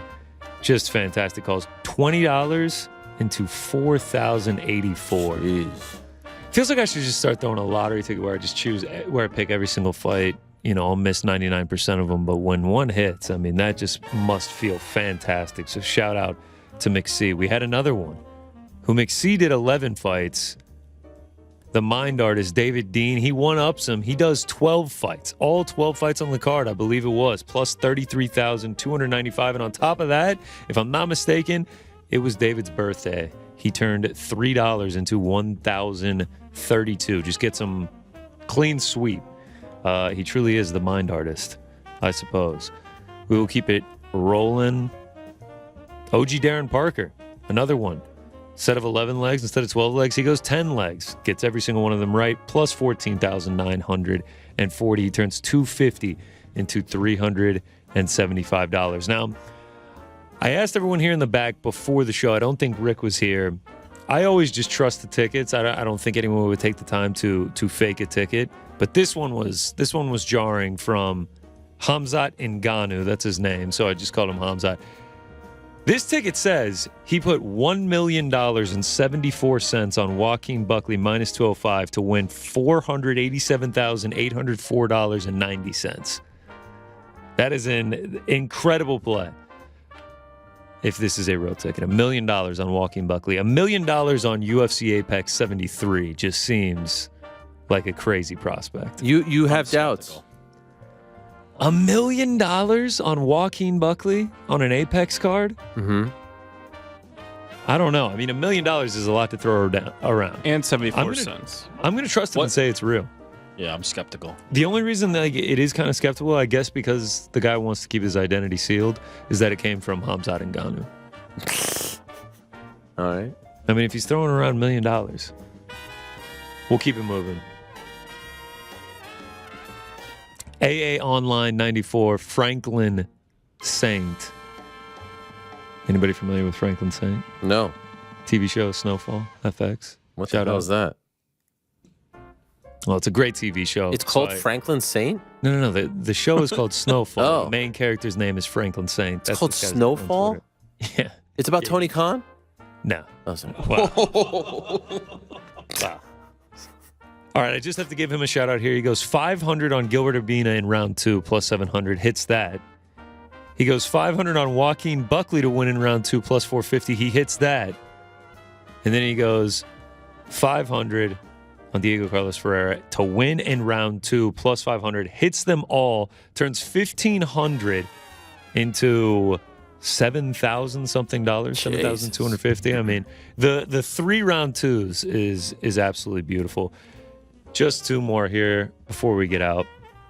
Matt Digout, got to give a shout out. Or maybe it's Matt Digo. Maybe it's a French name. Love the crossover sports. He goes, Jamal Murray under 6.5 assists. My guy. Shout out to your guy. He did his job and got under 6.5 assists. Al Horford under 1.5 3-pointers made. Panthers in the NHL money line. Golden Knights in the NHL money line. Shout out to Frank's Dallas Stars there. Joaquin Buckley, Chase Hooper, Mackenzie Dern, and Manchester City against Real Madrid. This is a multi-day, multi-sport, insane parlay, plus 10,595. $2 Canadian into $211.96 a shout out. He is using Canadian dollars. I'm going to say it's Matt Digo. That's what I'm going to go with instead of Matt Digout. Matt Digo. Last but not least, got this one this morning. Narco Cop. The Lambo Plays podcast. I mean, this is the hottest thing in the MMA betting sphere. It seems like everyone's shouting it out. He hits 2 here, 4,407, turns $30 into $1,300. Then he hits another one, 2,200. That turns $100 into $2,308. I mean, this 4-leg, Natalia Silva by KO, Gilbert Urbina inside the distance, Joaquin Buckley inside the distance, and Fluffy Hernandez inside the distance. I mean, just beautiful calls. He's been on fire. A lot of really good MMA bettors out there, so shout out to them. Congratulations on the wins. Well done, all. Thank you very much for spotlighting those individuals. A few things before we go. Please. KSI fight, now a no contest. We're okay with that, yeah? Yeah. Perhaps a little surprised that they even went. I was pretty shocked. Yeah. Really? Well, he said he'd be okay with it. Once he said he was okay with it, they're probably like, yeah, cool. We'll make that happen. I feel like that's the right call. It's definitely the right call. He's moving on regardless. It doesn't affect. Run it back. No, stop that. Stop that. Come on. You don't want to see that again? No, I don't think We're anyone good. does. We're good. Wow. Tommy Fury, baby. Ade was trying to get me on the Tommy For the Fury. love of the sport. Joe Fournier's, going to be hard up, but sorry, let's just move on. The UFC is going to Sydney. They signed a deal where they're going to go multiple times. UFC 239. September 10th, that's the one that they're eyeing. 293. Yeah. What did I say? 239. Yes. 293. I wrote 239. That's bizarre. That's the one they're eyeing for Izzy. September 10th. If Rob is fighting Drickus on July 8th, that guy's going to turn around 2 months later to fight Izzy? No, Izzy? For a third crack at Izzy, I'm going to say yes. What if it's Drickus who wins? Yes, I think 2 they months? will both turn around in time to fight. Less than 2 months. No, Pretty it would much. be July 8th to Yeah. September 9th. Never mind. They'll be 2 fine. months. Take the title shot or not. For Rob, I understand. It's like, yo, man, you want a third crack, you got to turn around. Yeah. For Drickus, biggest fight of his life, 2 months. Listen, they picked the spot. Yeah. They picked Izzy, and now you have to meet him there. Saw a couple people theorizing they're just not even going to do that, and it's going to be Izzy Jamal Hill in Australia. Oh, that's bizarre. No. I mean, those are just theories getting thrown around. No. Yeah, they'll meet them there. Have you guys watched the Connor doc yet? Yeah. All 4 eps? Oh, yeah. Mm-hmm. I haven't. I'm on I think I'm on the beginning of episode 3, I believe. Reviews? Loved it. Tremendous theater. Really? Yeah, I thought it was great. I mean, it really reminds you how much he's done in this sport.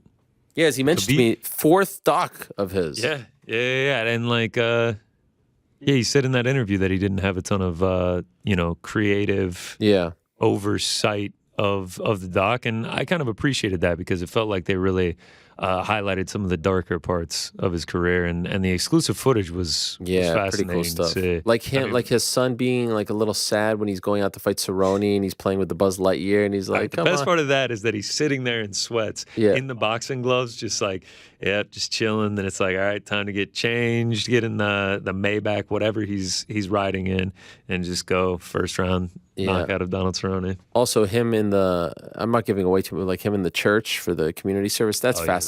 I thought the first episode was the best episode. Really? Okay. Oh yeah. When they got deep into the Khabib stuff, and then the community services as they ended it. Yeah, I thought that was fantastic. Did you enjoy it as much, Rick? Yeah, I really enjoyed it. I think a lot of the best moments and the clippable moments are kind of, him reacting to the loss to Khabib, him reacting to the loss to Dustin. The most interesting one for me was the reaction to Khabib's retirement. Oh, yeah, I saw that. He knows it's gone, right? Or, Yes, dude. he has to kind of come to terms with that. That's really great footage. I thought they played it so well, too, in the episode with, I think it might have been the second Dustin fight, and it's them in the locker room. And then before they show any of the fight footage, it immediately flashes to him coming back in with his leg just kicked into oblivion, just completely dead-legged. I thought they did a really good job with it. It was, for 4 episodes, I mean, I was chomping at the bit to get through them. Narrated by Ariel Helwani. Well, that's the funny thing. Yeah, I mean, how much Helwani do we get in there? I mean, my roommate was like, is this like, did he get paid for this? I mean, my God, it was every other. I see a couple people like the YouTube channels being like, oh, I got in when they would show like all the videos or all the tweets things. I was just like, this guy Helwani was in it every other second. Yeah. Well, first of all, it's on Netflix for those that haven't seen it yet, and it's definitely worth seeing. I mean, it's just riveting footage. Can I tell you something about this? You joke about the narration. So this was like pandemic. I think it was post ESPN, but it's still like pandemic-y times. And it's produced by Religion of Sports, which is, Strahan and Brady, they fund, and Gotham Chopra, and who I think Damon spoke to for the site. Go check that out. Religion of Sports also does podcasts. And so they asked me to do this interview. And in my mind, I did the interview from my home, and it's audio. This is one interview? Yeah, it was just one long interview. One long interview? Yes. Wow. And it was at my home, and it was like with my like podcast setup, like where I do the basketball show from, like, with the books behind me and all that. It was audio only. Like I recorded on QuickTime on this very computer. Now, in my mind, this was for like a podcast about Conor, because when you do a documentary interview, I've done a bunch. I just did one for one coming out on Jake. Like you go to a location, you sit down, there's a whole crew, blah, blah, blah, blah, blah. You watch The Last Dance. Like there's obviously like the archival footage, but then it's like contemporary, MJ's there, Barkley's there, whatever, all the guys. So in my mind, I was like, oh, they're doing a podcast on Conor. Totally forget about this thing. Doc comes out. I'm sitting there watching episode 1, and I see like my name, and then I hear my voice. I'm like, where the hell is this from? I don't remember doing this. And then I remembered it's the thing that I thought was the podcast. And then everyone is like that. And I quickly realized everyone is like that. Like Kavanaugh, Roddy. There's just a few of us, but I like that. You do like that there wasn't the sit down for every single moment. I like the way it moved. I think it's a really interesting approach. I've never seen that done for, like, usually you have to establish who the person is, contemporary times, and then you hear their voice. You don't have to go back to them every time. But if you're just a casual sports fan or just someone on Netflix and you don't know who John Kavanaugh is, do you feel like you have to see them once? Like, we know what they look like. We know. No, you don't think it's important? No, because I think what happens naturally. Now, I don't think this is right or wrong approach thing. I think there's different approaches. Yeah, no, it's an interesting approach. But I do think there's something to the idea that like what you're seeing is Conor McGregor and like minimal in the moment. Reactions. You're in it. It's not okay. Cut to person who now we're gonna clip this out and have them monologuing and do all this stuff. Like it flows, it moves, it keeps it going. I like that approach for this. I'm surprised to hear you say it was one recording session, because there was one where I thought, oh, surely they caught Ariel on a day where he was sick, because it sounded as nasal as by the way, possible. Thank you. You're good. I think I sound nasal. I think I sound sick the entire time. No, it was very evident in one part. I know the exact clip you're talking about. I think I had a cold that day. Yeah. You could tell? There was one part where I was like, part. Which part? Which part? I don't remember. I don't remember. Yeah. No, it actually drives me nuts. I hate listening to my voice. No, it's very good throughout. There's one moment. There's one, and it's very obvious where it's like, oh yeah, it sounded like he was not. I think I was sick that day. Yeah. There was one moment, and in all seriousness, I'll give you the props, and it was like him when he's running outside and he's like high-fiving all the fans, and it's your voice in the background describing how this is like a once-in-a-generation guy, and it's just like the way that he just takes everyone by storm, and then you want to be a part of the ride, and then everyone goes on the roller coaster. That was like a really good part. I thought that was done very well, executed with the footage, the music, right. It was. I think it was the New York presser, right? Like when he comes out and everyone's there. Yeah, and like everyone's going crazy for him. A lot of my non-MMA people are reaching out to me and watching it. You know, they're saying how Wani killed it. Oh yeah. Oh no, they're not talking about. They're just talking about Conor McGregor. My parents hit me up about it. They were like, "Man, who's this L1 guy? He's great." I was like, "Oh, I work all over the gaff." No, it was cool when they showed like the clips and the Twitter thing, like the little bells and whistles. They did good stuff there. No, you don't like that stuff? No love. I mean, I feel like the bar for who should get in there it needs to be a little bit higher.